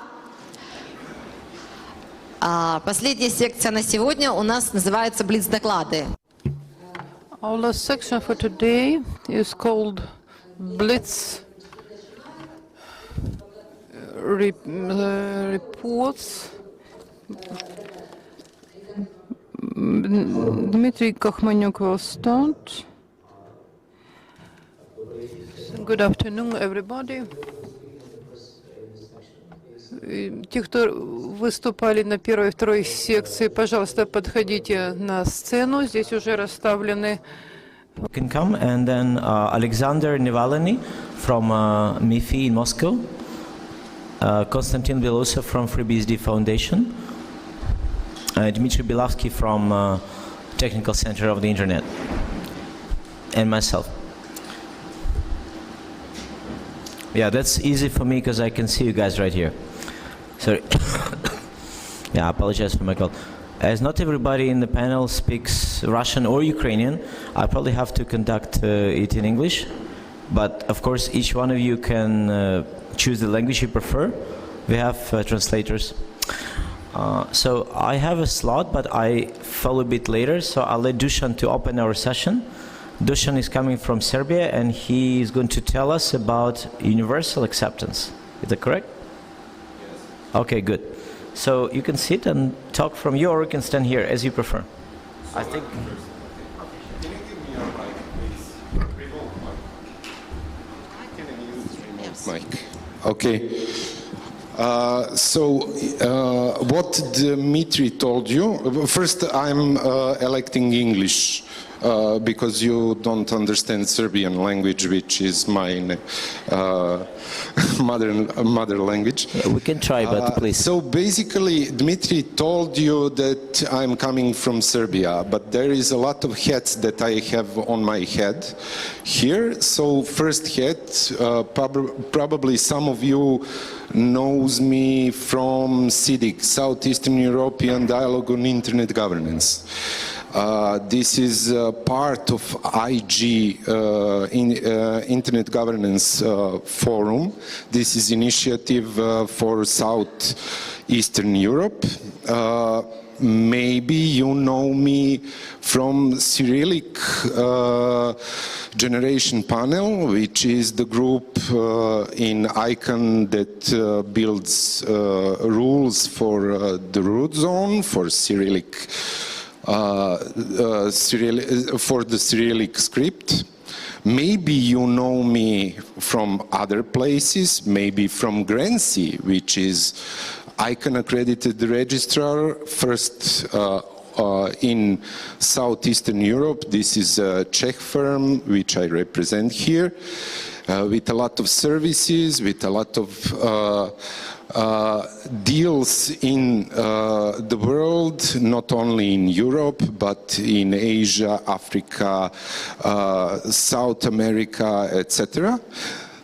Or you may know me from Universal Acceptance Steering Group, which I want to tell you about. This is the group that is trying to solve one big problem for us. What is the problem? Not only for us, for Cyrillic countries like Ukraine, Russia, Serbia, Macedonia, etc., Bulgaria. Not only that, but also for China, for Arabic people, etc. This was called IDN domain names. Who knows what is IDN domain name? 1, 2, 3, 4, 5, 6, 7, 8, 9. Yes, Yuri. Sorry, Dusan, Okay, do you have a I know. presentation? Do you need it on the screen? Wait. Okay. Yes, I need it on the screen. So, basically, internationalized domain names are domain names written on any other script, but not Latin script, or to be precise, ASCII code. Do you know that you have .ukr in Ukrainian Cyrillic? Yes, Yuri, I know you runs it. Okay, don't raise your hand each time. How many of you have at least one domain name under .ukr? 1, 2, 3, 4. Oh, okay. Do you know that you have on the second level in UA.ua, you have also Cyrillic? You are correct, and we actually have third. Yes, I know that I am correct, but do they know that? We even have Serbian letters allowed in that. Do you know that? I know. I was checking that. So Dima is running that, but do you have on the second level under .ua, do you have any domain name written on Cyrillic? One. Okay. So basically, all of you, there is a few of users who, let's say, domain name owners. Did you try to use email service under these domain names? No. Why? Because there is a problem. In IDN domain names, you have one big problem for the usage of these domain names. It's email system. You can write on the right side from the @ sign, you can write on Cyrillic, but you cannot write on the left side on Cyrillic. Okay. And this is the problem that we are trying to solve in Universal Acceptance Steering Group. So, what is Universal Acceptance? Next slide, please. This is the definition.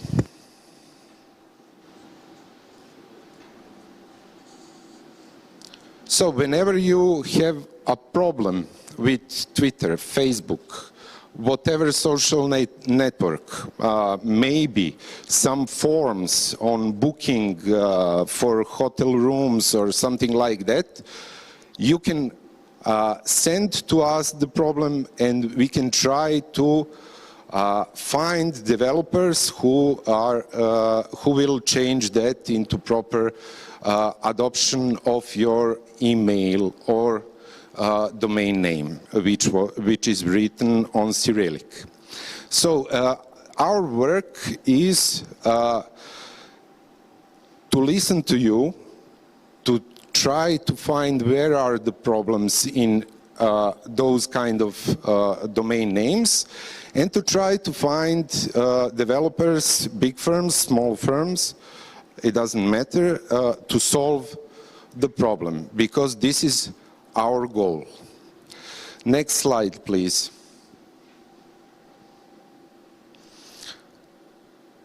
This is about email address. That's what I was talking about. This is on Chinese, but it can be on Arabic, it can be on Cyrillic. Next slide, please. We can skip because this is a lightning talk. Please skip. Go next. Next. Next. Next. Next. We will skip the whole presentation eventually. Next. Next. Next. Next. Next. Oh, wait. Back. I will go immediately into results. Do we have success in solving this problem? Yes, we have success.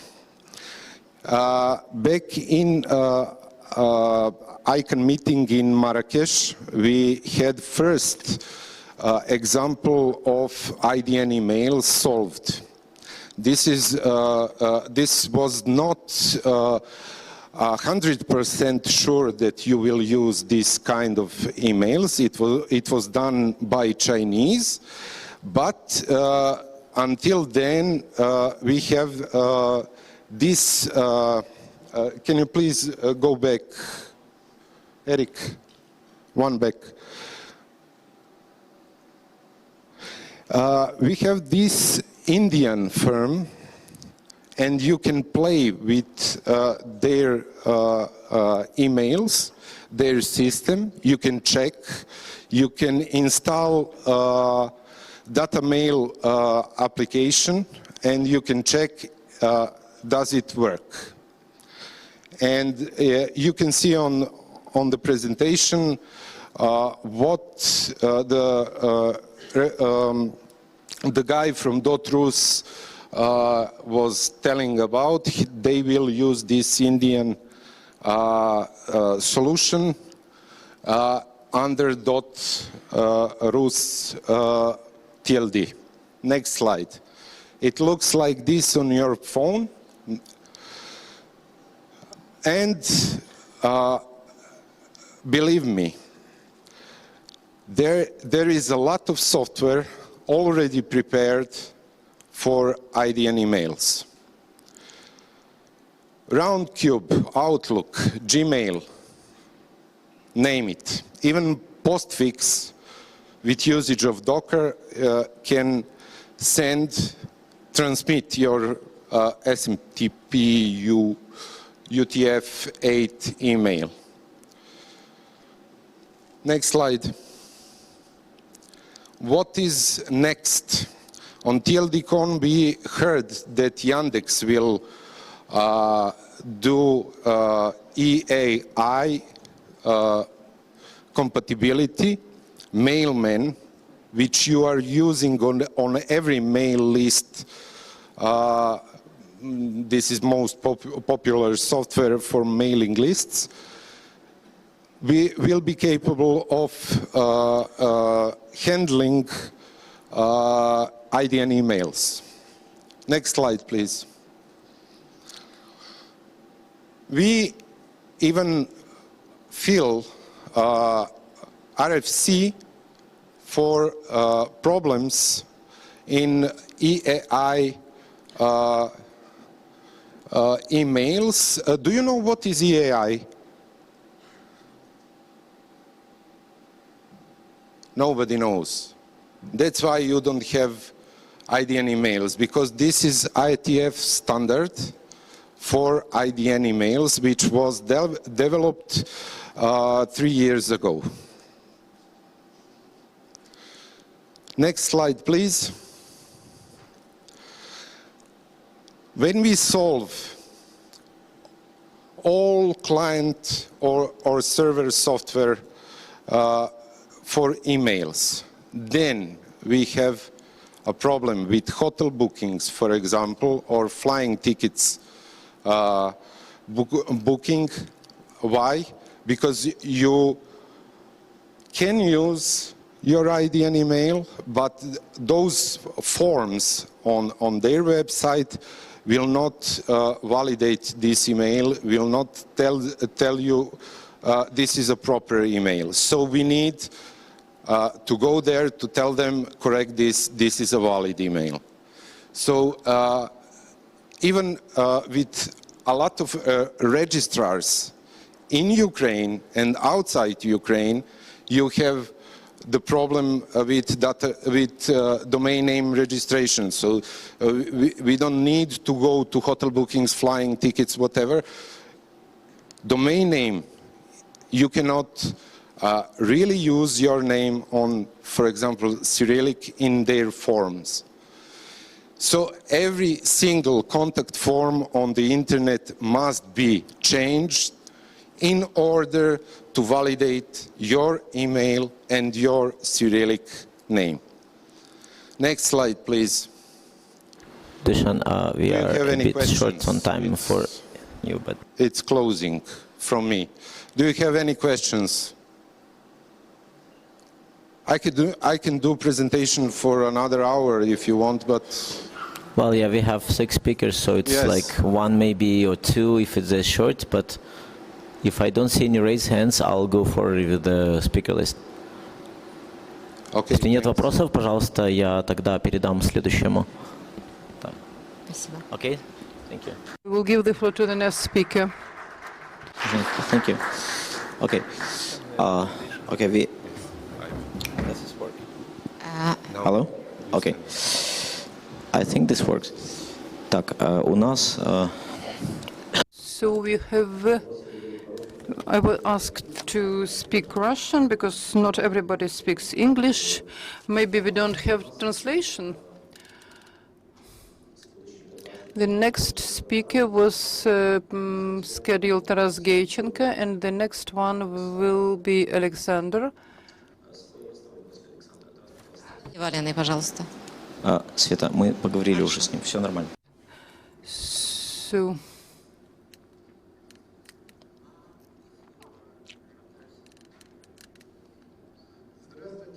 good afternoon. My presentation is 3 whales of UADOM, and I briefly inform about the structure and what is the structure that is the basis of UADOM and most of public level domain in UADOM. The first tier is the registration system, UPP server. Many registrators are familiar with them, are closely familiar with it. The system consists of 2 logical paths, front-end, which accepts connection and ensures syntaxes of inquiries, then transfers to backend, which realizes the business logics and final validations, and if it is successful, they make changes, updates the database, generates the reply, and send it to front end and then to the end user. The second tier of the system is whose server. It is 3 servers, which all of them are named whois.ua. They are resolved in 3 different IP addresses. They are physically 3 different servers. They have different physical addresses, and so the load is evenly distributed. And these services ensure transfer of inquiries to the second level domains in UA, for example, DPUA. If the server whois.ua receives requests required from DPA, it is readdressed to whois server of UADOM. And the third tier, the third whale, it is the last but not the least. If we inquire the resolver, the names of the servers that ensure operations of UADOM, you will see 6 names of the servers, and of them, 5 of them are ICANN servers. Who knows what is ICANN servers? Though I have to explain more in details what's that. It is physically, it is more than 1 service installed in different places,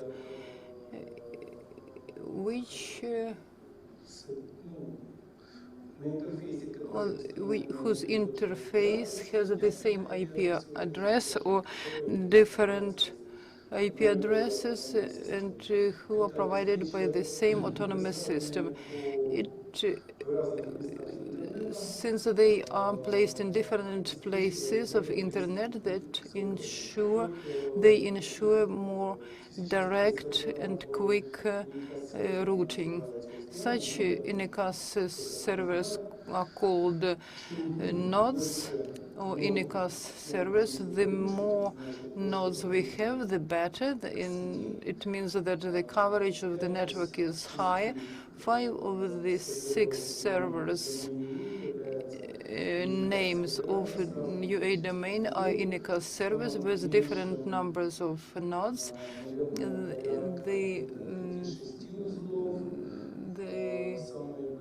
From 6 nodes to more than 40 nodes.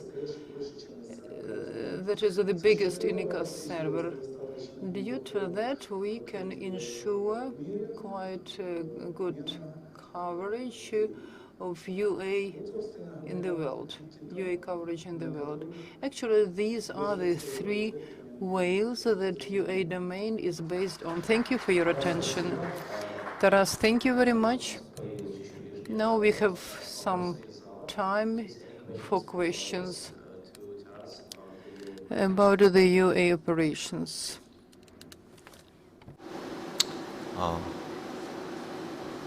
Так, а кто?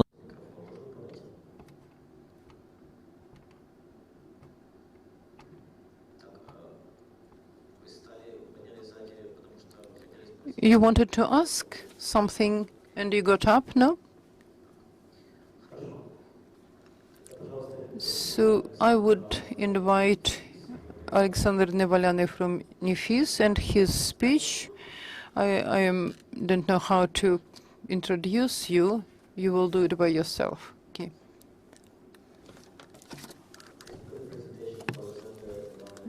Пожалуйста, презентация Александра Неваляной на экран. Thank you.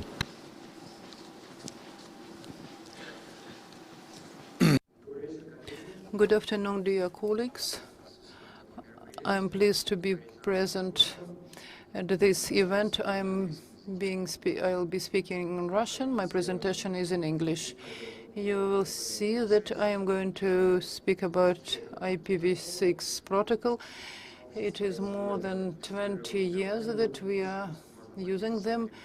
It is discussed largely. We can see the recent updates, proposals about this protocol, and what is the further development is proposed.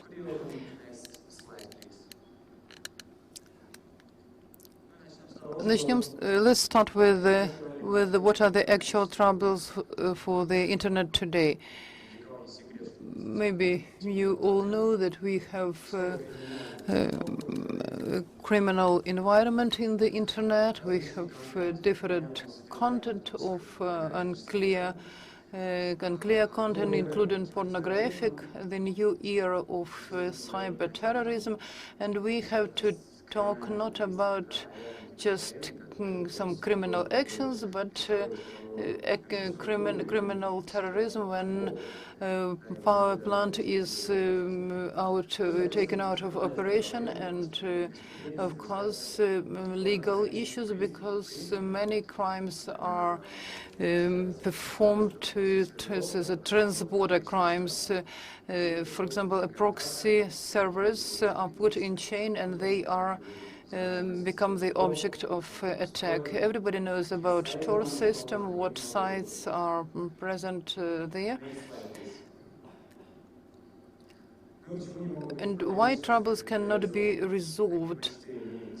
IPv6 has quite a very small pool of addresses, and NAT technology is used, and this technology is based on anonymous actions of abusers, and the abusers are not punished after their illicit activities. So the police of different countries spent a lot of time, efforts, and money to identify and catch some criminals, and it takes sometimes 5 to 10 years, at least 2 to 5 years, if the abuser is very cautious. and his behavior is very cautious on the internet. And what about IPv6? At every conference, we keep on talking about the necessity of this standard. IPv4 is out of date, is obsolete. IPv6 was developed 20 years ago. What are we waiting for? Actually, not everybody knows how to use the hardware for IPv6, and many people are scared of this. What are the advantages? I'm talking about not the technical side, but what can we use actually? It is a great pool of addresses which can allow us to refuse from net technology. It is the main advantage. The second advantage is the using of IPv6 prefix for the countries, cities, and users is much wider. And of course, it is very, and slug mechanism is very effective, which allows to add MAC address and efficiently adjust the equipment. It would allow to identify the criminals in the internet. And like in the previous slide, I was talking about IPv6 prefix and the possibility of distribution of IP address according to local identity. For example, for Ukraine is 380. We can do the same with IP addresses. Many have asked me, why should we do that? We have the telephony world, the internet world, let them exist separately. But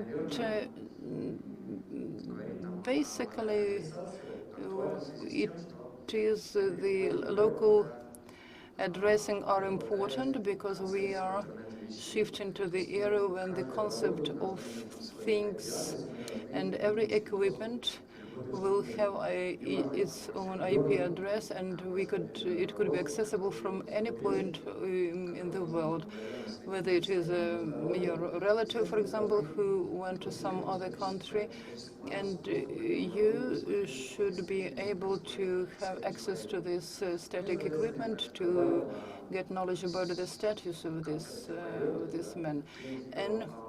And bring you our device technology. I also added it is for some employers.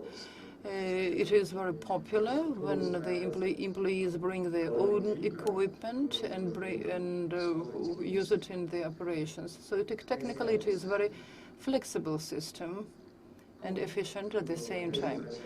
Going back to the specifics of IPv6, we also face the SLAC technology when addresses are generated automatically. Why do we need it for DHCSP v6? SLAC is really needed when we are talking about for the primary issues of the number. But it could be used as additional instrument which could show us the information about DNS server.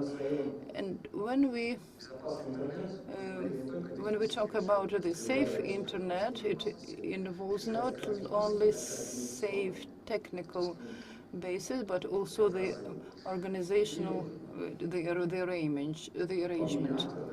According to the author, the internet should be regulated by, for example, ICANN, and some unified police like Interpol. As I already mentioned, many cyber crimes are made on transborder principle. The chain of service is used as an instrument for the crime. And you probably know that Interpol recently opened a huge center designed to investigate computer crimes. If we realize that the idea that was initially expressed, we will decrease anonymous activity, so the criminals would not be able to use proxy servers for their illegal activities, and there will be the efficiency of investigations would increase, because it would be clear how to identify the end user. And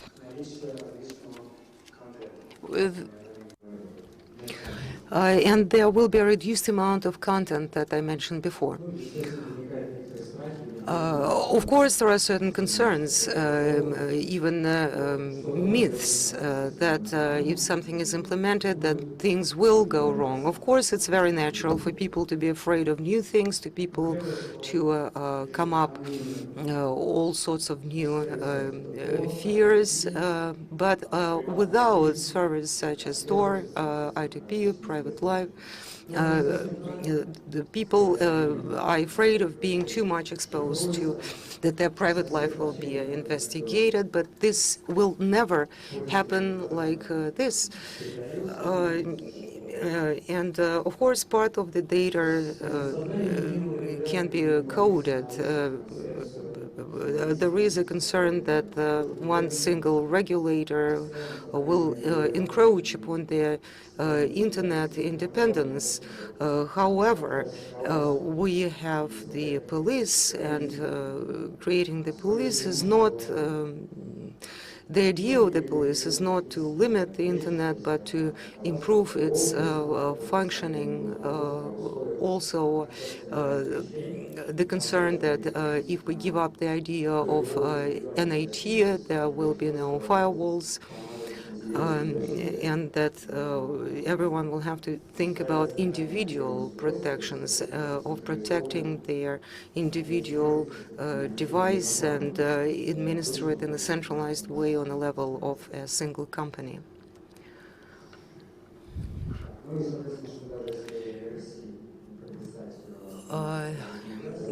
And even if we indicate in the RFC that you cannot use NAT any longer,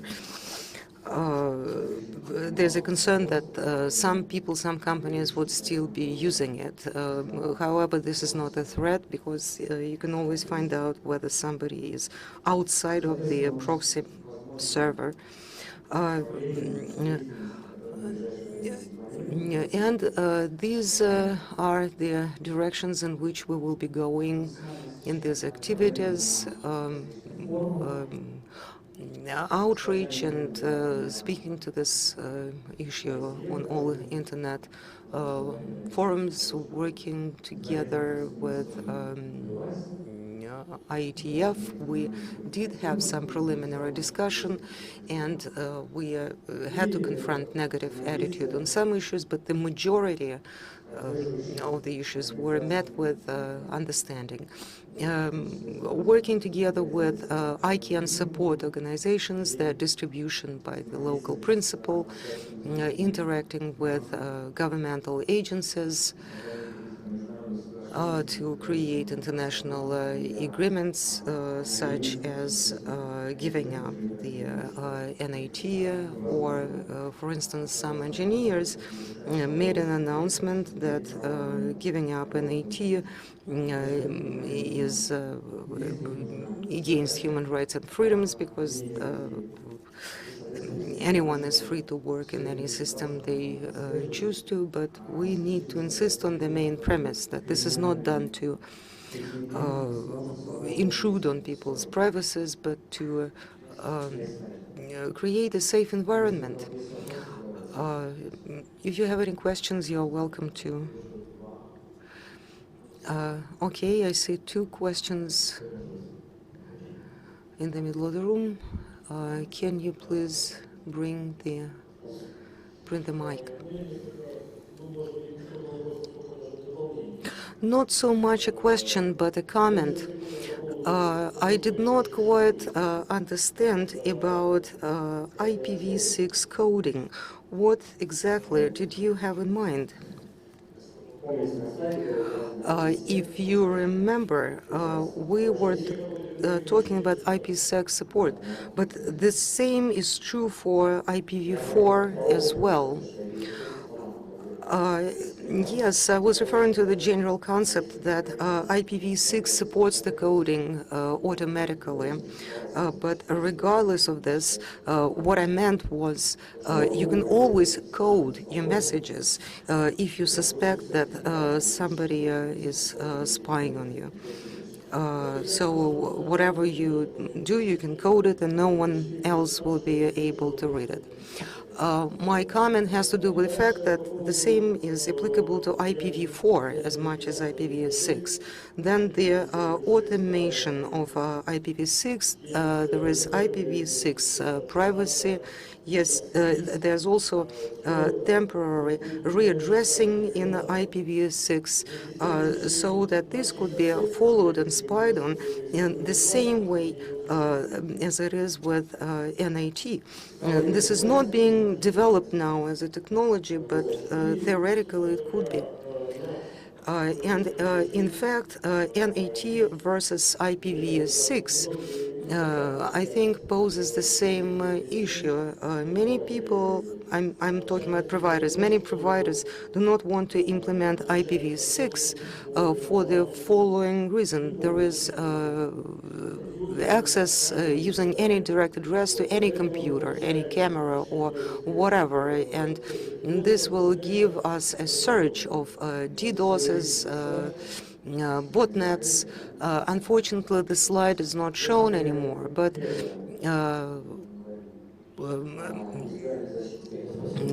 first thing, we are talking about individual protection for all your equipment. And secondly, what we're talking about here is we can clearly identify the perpetrator. And if they know we can do that, the crime itself will change the crime level.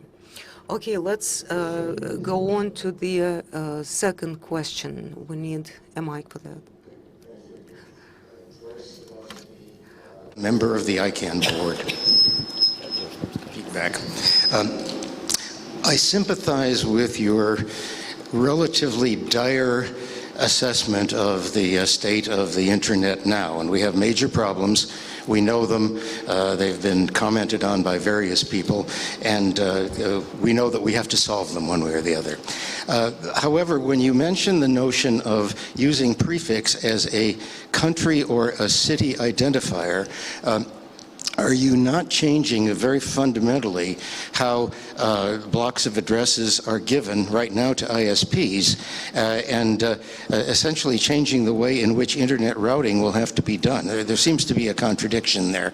That's a comment and a question. I have a second comment, and that is that when you talk about a major change in the governance of the internet and an ICANN being a regulatory agency, at the moment we coordinate internet identifiers and try to assure the security and stability of the internet with respect to them, but we're not a regulatory agency. Are you not recommending in your steps a fundamental reorganization, almost an upside-down reorganization of the way the internet is governed?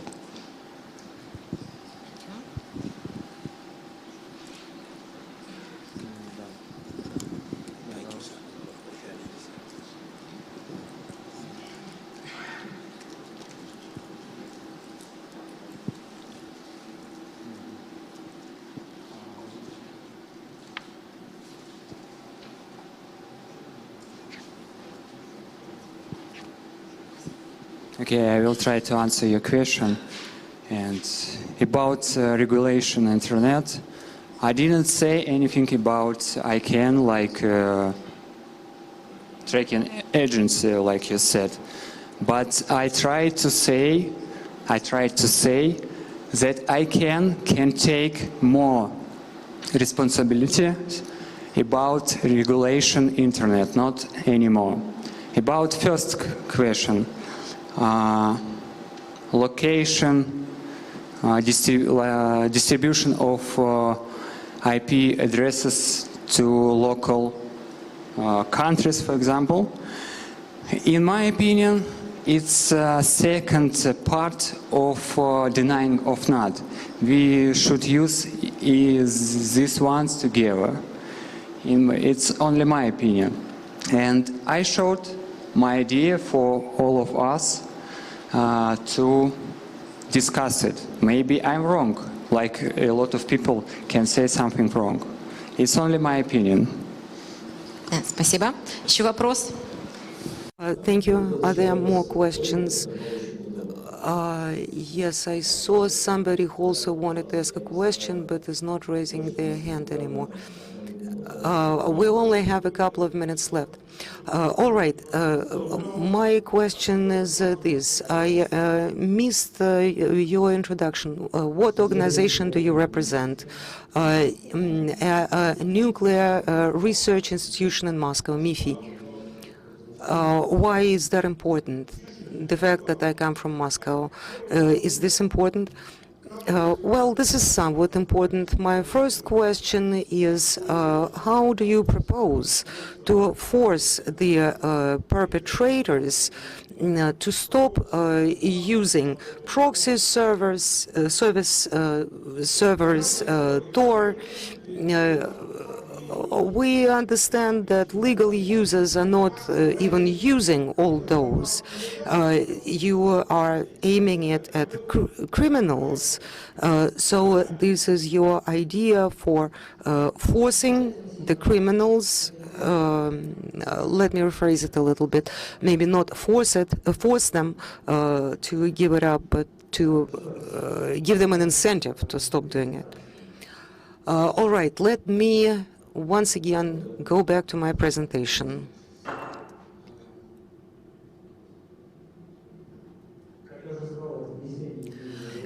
As I said before, this is a change proposed in Russia using the possibilities of IPv6 itself and based on international agreements.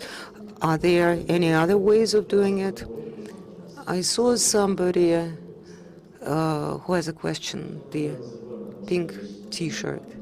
And then I'm afraid we will have to finish with the Q&A because we have 3 more presentations. You mentioned increasing security with the use of IPv6, but you failed to mention that if everyone has their own IP address, suppose you are a security person working at a bank, and I send you a picture to receive all the information I need and paralyze all your electronic devices. The answer, I will know for sure that you are the criminal, you are the perpetrator. How will you find out? Because if you don't use the anonymity technology, I know who you are. How do you know I will not use the anonymity technology? I mentioned before that we are giving up the idea of NAT, and NAT is underlying the majority of anonymity technologies. I disagrey. You can still use the chaining technology. Okay, I heard you. Tor browser is another example. Unfortunately, we have very little time. In the end, I will give an opportunity to for more questions, but now it is time to go to our 4th presentation.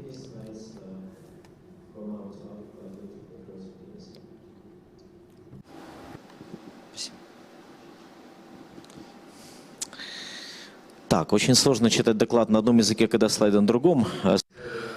Okay, it is going to be really difficult. I will be speaking in Russian, and the slide presentation is in English. Will it be all right if I make my presentation in English? Raise your hands, those who do not need the translation. Now, let's see who needs Russian. All right, no hands.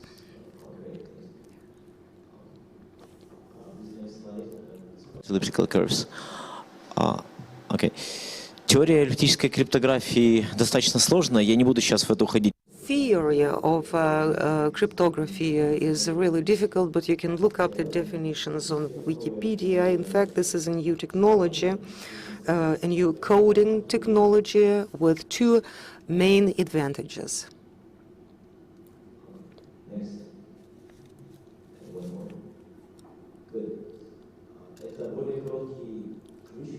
The advantages are a shorter key with a smaller number of bytes.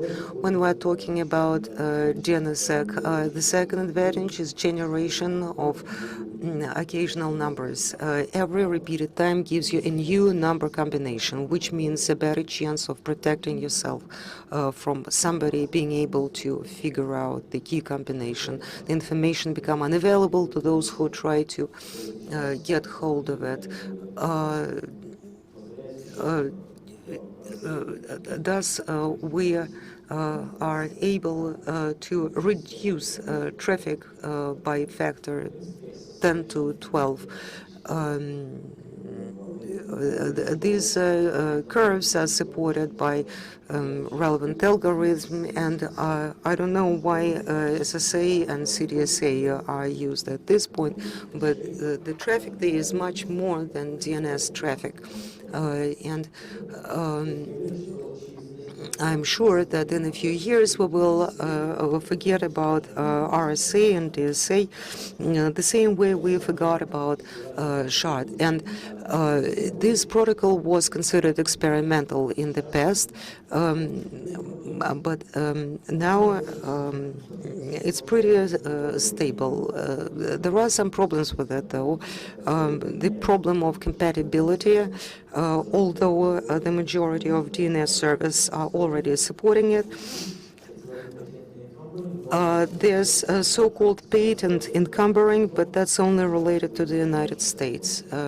You can see the presentation at our website. For the majority, the U.S. patent for most countries does not matter because that has nothing to do with their jurisdiction.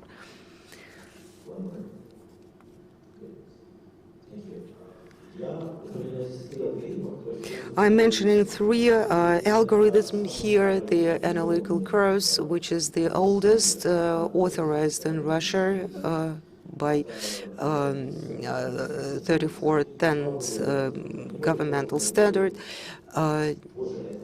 And there's a couple more that were authorized later. This is what I recommend for now. The easiest way for you to use the curve in DNSSEC is to get this free standard without applying any technical resources of your own, because otherwise be prepared to do it independently, to put together your own technical, your own technologies. You can use KSK as well. Also, be prepared that your registrar will say, oh, this is not available.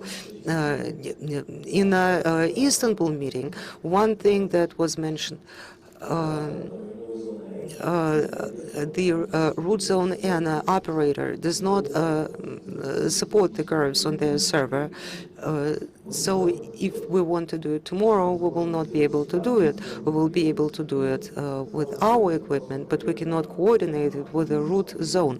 It appears that this is only a checkup with the DNS, but the left hand here will be receiving it from DNS, and the right hand will be receiving it from somebody else. There's no correlation here, but I think sooner or later the necessary option will be there. Here I am indicating once again the RFCs that can be used for this, and you can also find this info on the net. And let me repeat one again, that my major recommendation is using the two algorithms indicated here. These are newer ones, and these are the ones that are likely to be used in the future. EPNIC, which is the operator, the IP address registry for Asia Pacific, published research, including data on Ukraine. Everything was put together by Jeff Houston, who shows the percentage of customers, including percentage of customers in Ukraine. How did they do their calculations? They're using Google AdWords network, those who buy this advertisement, including customers in Ukraine. When there's a picture shown there, it appears with the IP address, and this is registered as part of their data. So this is how they collect this data by using Google Resolver. I will explain by color. Google Resolve DNSSEC support and analytical curve support. These are the three things that are somewhat correlated. Blue is validation of analytical curve. Orange is support for the both algorithm, and the last one support by Google Resolve. And the peak that you see there obviously is related to some event that we do not know what it is, but that's not typical. The line itself is not, it does not look too good at the time, but I am sure that if you use DNSSEC, you will have the same problem, because DNSSEC is not very much supported. The clients, the providers that are supporting DNSSEC are aware of it, and it would be best to use the most recent technologies here. In fact, this is the end of my presentation, and there's a reference, and I have some links here of how you can receive additional information. Let me add that on experimental basis, we used the only second-level domain.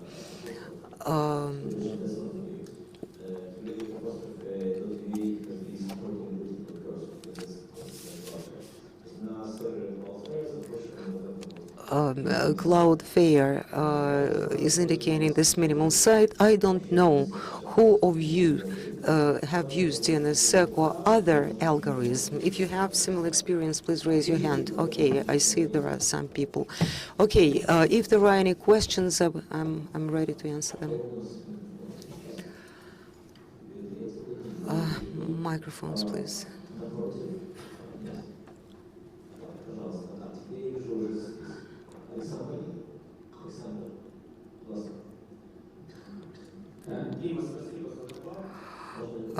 Thank you for your presentation, Dmitry. I hope that other people hear my question. My question is about the encryption between the user and the NCR. How do we do that? Further, root certificates, and who can be the trust for DNSSEC? Because at this point in time, it's a clearinghouse, and in the future, it must be a separate industry. We all heard the presentation made by Alexander Kulikov, who told us how this house works, how this chamber works with ICANN. The identification of response of the server is one thing. Identification of traffic is a separate, different issue.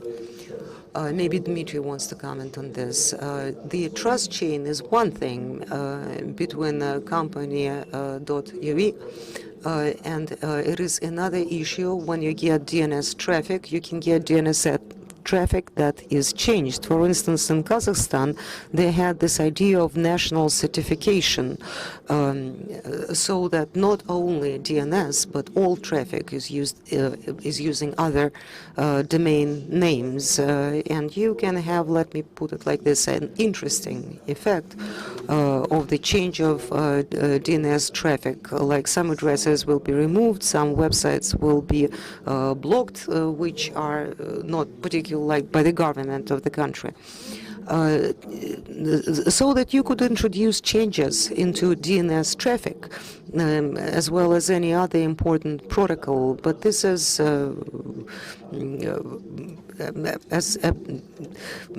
but we do not have any standard solutions that would be implemented everywhere. Some operators may be able to support something that others are not. More questions?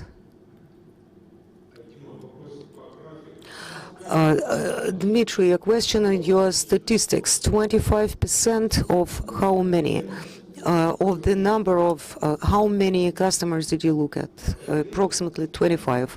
25 customers? No, 25%. No, I mean, what was the initial pool? Unfortunately, they do not give you this information, but I'm sure that the pool was large enough. You can go to a EPNIC website and they show you the data, and I agree that maybe the pool was too small, but I hope it was probably sufficient.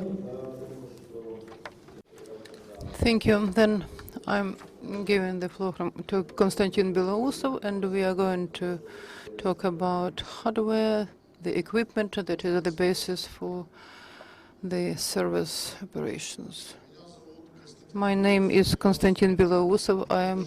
I'm working for the non-government fund in the DB Foundation, and my function is developing FreeBSD. Since because of my functions, I work with the server hardware. I'm going to tell you about the very interesting trends in the hardware market. So, as an example, I would give you the case of configuration of a hardware profile of the company that provides services to Holland country.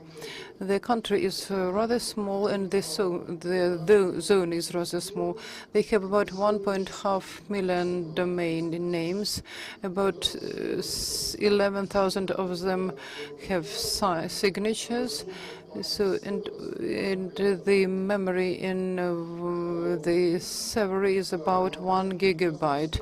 Any unicast server receives about 1,000 inquiries per second, but processor load is 0. So the computer actually doesn't experience exposures to any loads. They have 4 unicast servers and 2 clouds with unicast machines. I can't explain why they have such asymmetry. They have seven machines in one cloud and about 120 in another. They just use on the shelf servers, and utilization of each server is 2 to 7%, and most of them work in the peak when the servers are updated. In all other time, they work at 0 level load. So actually, I usually say is this stupid approach, because such huge capacity is not needed to the servers. They spent enormous resources, both in money, in energy, in cooling, just for nothing. At some point, they are really needed when they face peak loads, but contemporary processes are too strong for such processes. So the hardware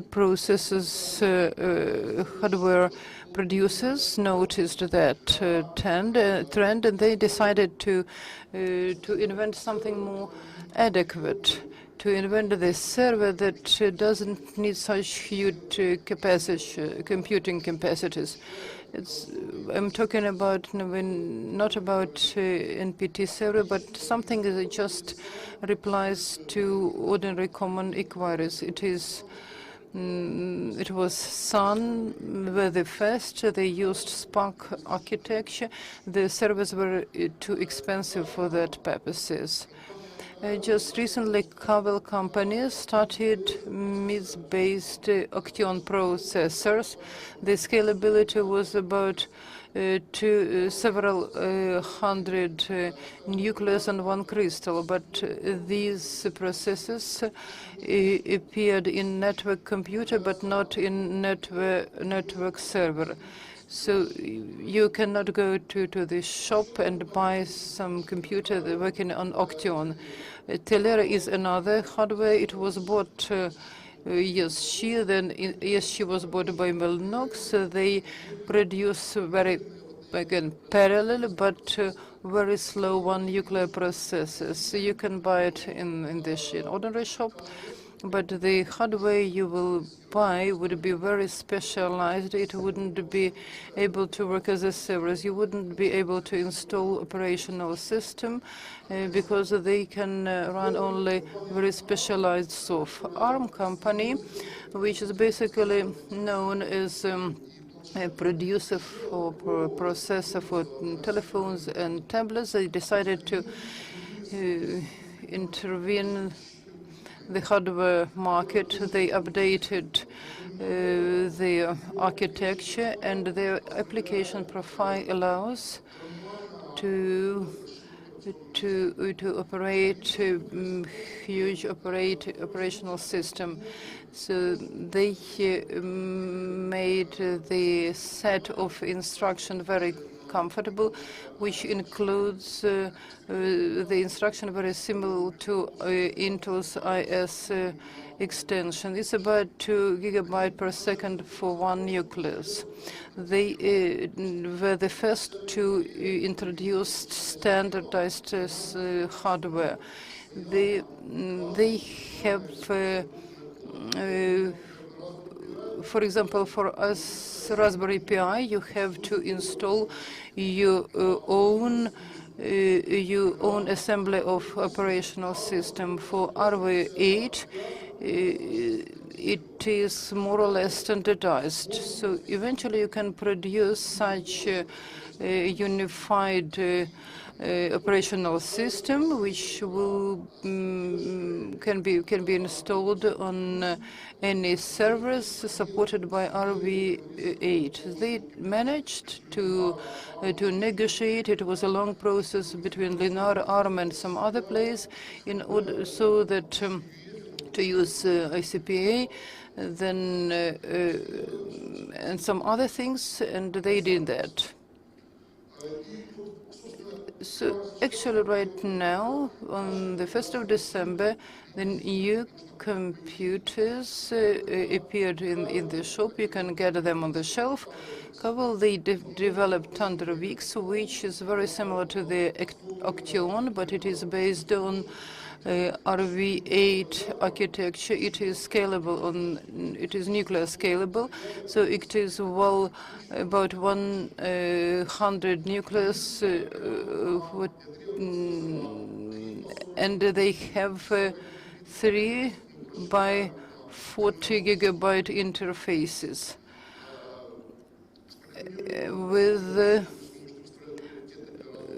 with the possibility to prioritize different traffic in it. It will be processed in the hardware. The Gigabyte company, who is the famous producer, and they started manufacturing the machines, new machines. They allow you to assemble your own architecture. And unexpectedly, NMD decided to work with ARM V8, but they used the standard ARM Cortex, and right today they started the low-end server costing $600 on RV8 architecture. In order for you to understand what's that, I provided the comparison of computing capability within the same pricing range, but the price for Kalma is early adopter. If this architecture will go up, in my opinion, the price will go down 3 to 4 times. It doesn't cost as it is announced now. It is just the most recently they are just hot, and that's why they are so expensive. So you can see that assembly of compilator, it is a stupid test, but it is a demonstrative one. 20 hours in Kiev, it is against one hour on Inter, but at the same time your processor is not hot, and you can you can stand the peak loads. FreeBSD can work on all that, like in Linux.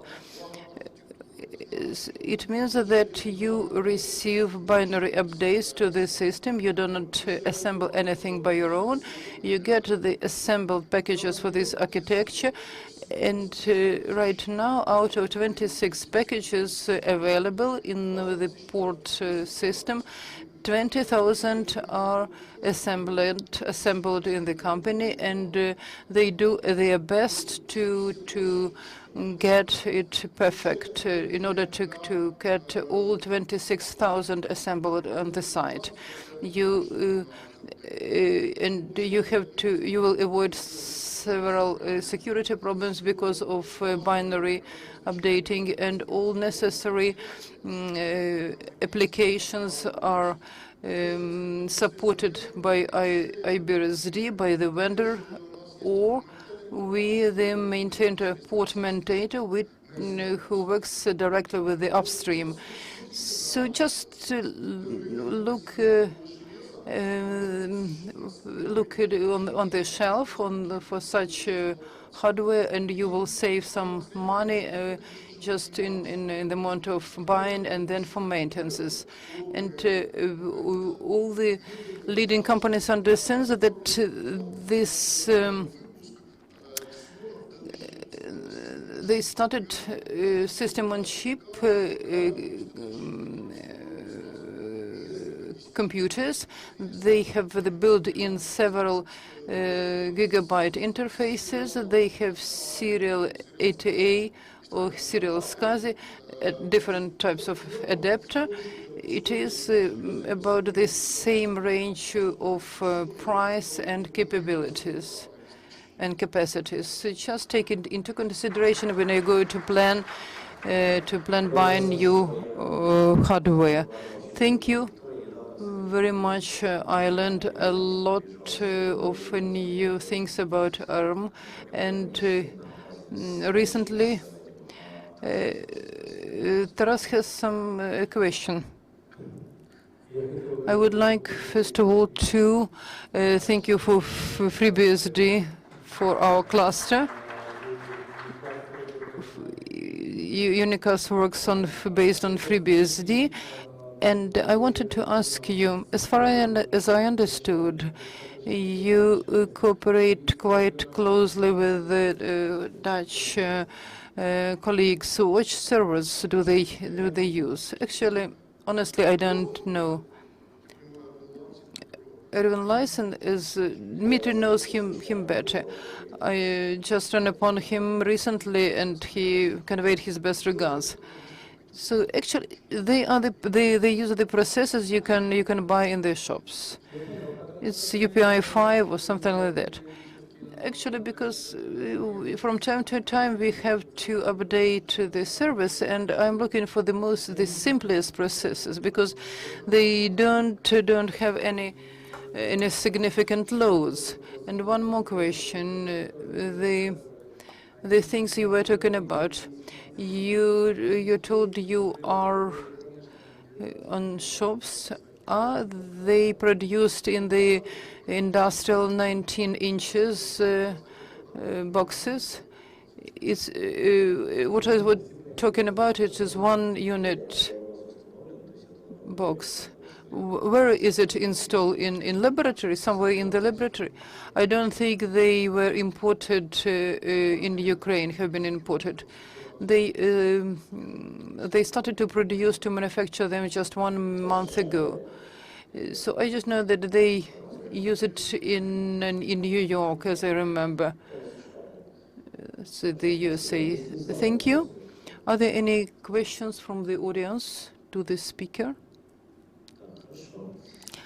Then we have one more speaker, and it is Dmitry Belyavsky.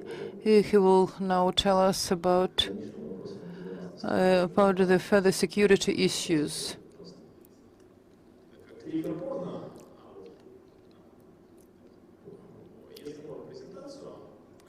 Can I have a presentation, please?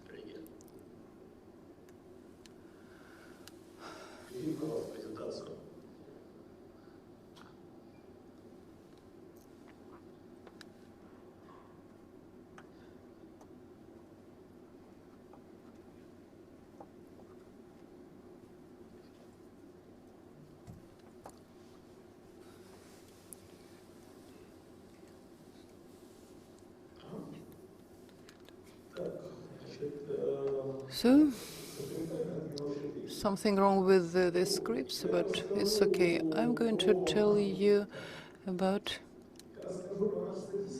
my statistics from the very beginning. My speech will be devoted to TLS protocols and monitoring results in RUNET in the recent 18 months, and this slide shows who saw my presentations more than once. They can see just different columns, but actually it's the same. The share of servers supported by TPRS with the different versions of TLS safe protocols. And this is the list of vulnerabilities in the recent years, but nothing new has been identified. And actually about the statistics. So this year, the share of scripted traffic, according to the web traffic, Mozilla and Google, exceeded 50%. Last year in Moscow, we tried to evaluate it, to assess it. It was about 1/3. So you can see the significant increase. And then the new protocol, traffic protection as a part of the protocol. Hosts now include TLS on default. Universal SSL was mentioned already, but they are not the only one. And one non-scripted protocol is DNS, I already told you about in the previous section. In our technical internet center, we have a very nice resource .dom.ru, and we collect different econometrics in RUNET. And since summer last year, we started collecting statistics on TLS. So we can have some conclusions and summarize the data for the last 18 months. So certificates, 5 million domains. There were 28,000 valid certificates. In the 18 months, this number increased 4 times. The number of nodes with valid certificates is fourfold. It is clear that the node certificate can be valid for different domain names, but statistics is what we have. Then 18 months ago, we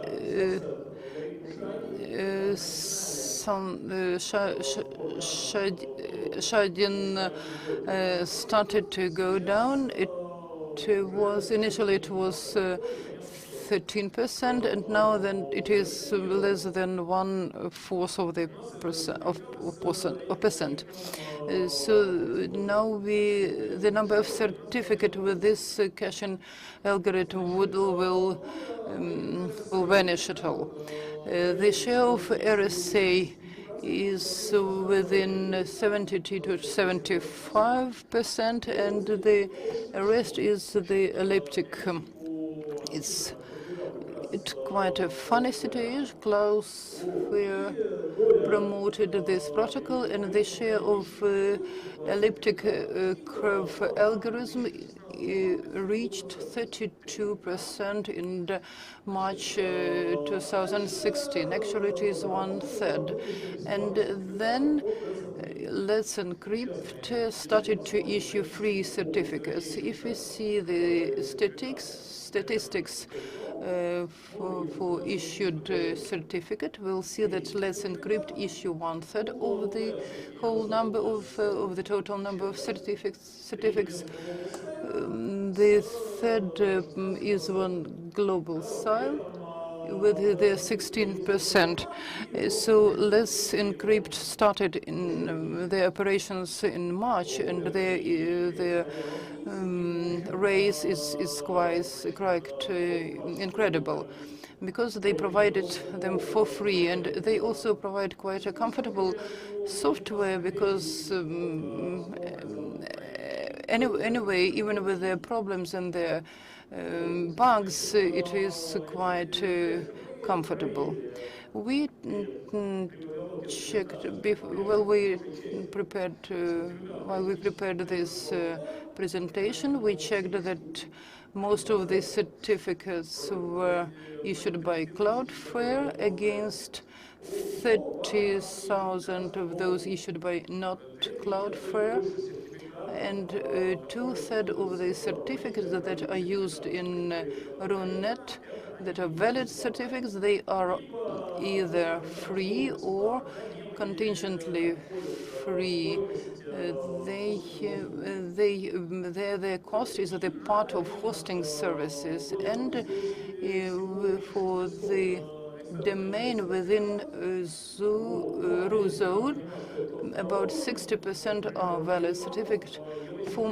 But it is for the second level. For many banks, they need a lot of manual operation when those certificates are issued, but their certificates are not on the second but on the third level.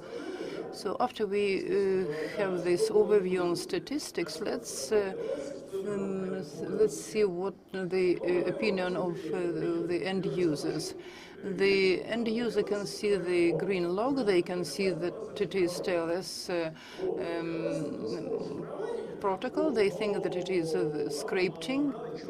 Obviously, it is scripting, but you should clearly understand what for you are doing that scripting, just for the end user. You have to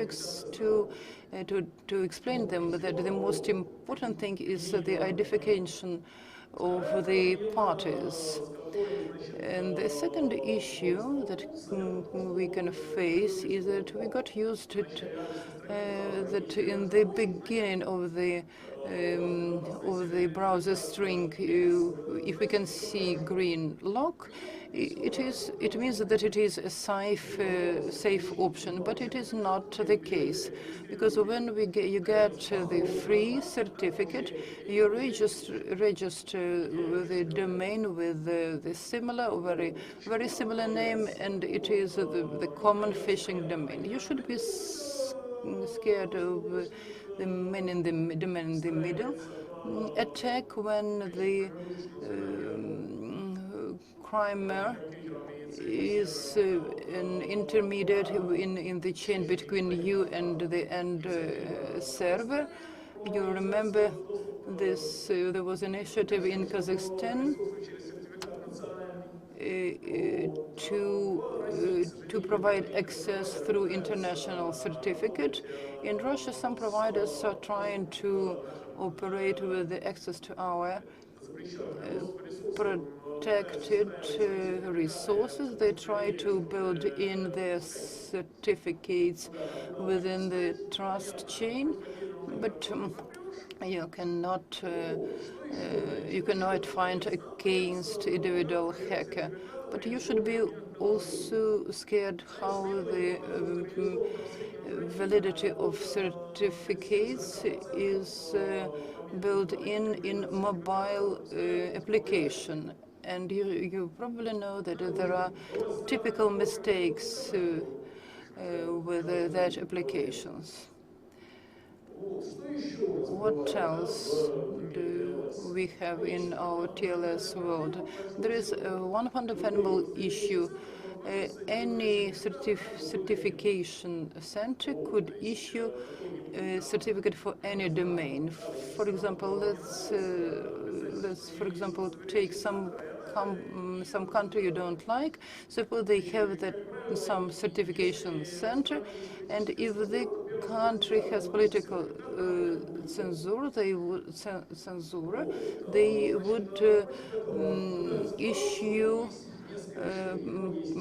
prohibiting certificate against Google.com, for example.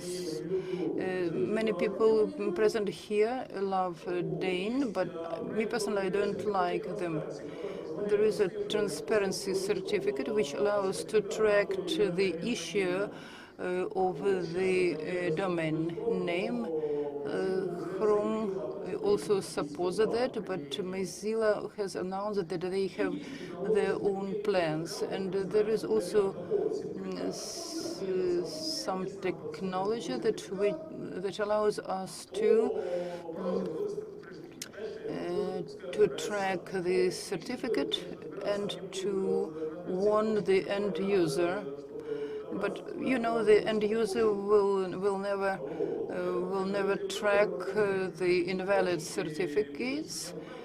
They will reach the website they would like to reach. So actually, that is the situation with TLS protocol. Dima, thank you very much. Any questions, please? We have time for one or two questions. Maybe you have questions to some other speakers who had their presentation before. I just wanted to provide some comments on what Dima just told us. When you say that the certificate is free when you get hosting, but it is not the problem. The problem is that you can get this certificate just paying some amount, and nobody would guarantee that this site is not phishing one. Yes, there are claims concerning TLS protocol. So the certificate cannot guarantee you from the national operator of Kazakhstan who just redirect your traffic. Yeah, there could be just certified phishing site. For example, in the situation with the Kazakhstan, when your certificate is signed by two cows, but that was the story. They tried to get in Firefox or Mozilla Chrome to include there.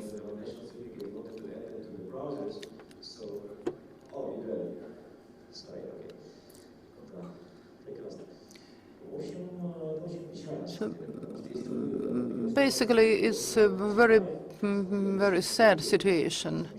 So we are now in the point where internet of people is transforming into internet of not maybe enemies but robots and machines. We have already we cannot trust to the vendor of our home router or anybody else.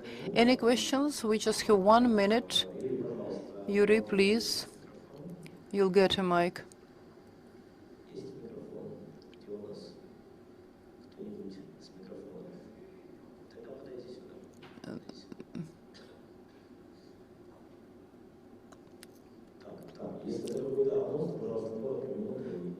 It's just an announcement. It's what we were talking about, Dima. Good afternoon. I address to such representative community as a member of the board of INAO, Internet Association of Ukraine. We have to organize the domain. We are going to organize the domain committee. So I kindly ask everybody who is interested in this organization committee, please apply me. You all know my address. Everybody who is interested. As far as I know, 5 or 6 people agreed to participate. Thank you for the announcement.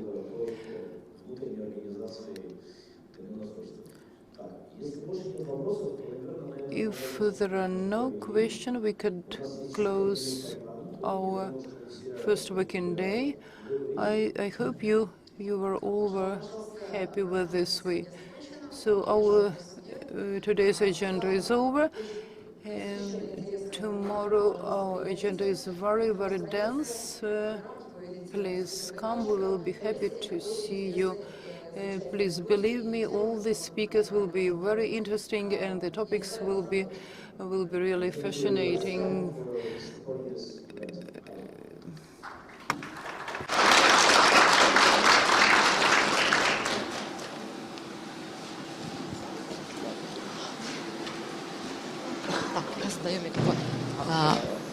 Пожалуйста, не забудьте сдать переводчики, если вы брали при выходе. Завтра можно будет воспользоваться этим заново.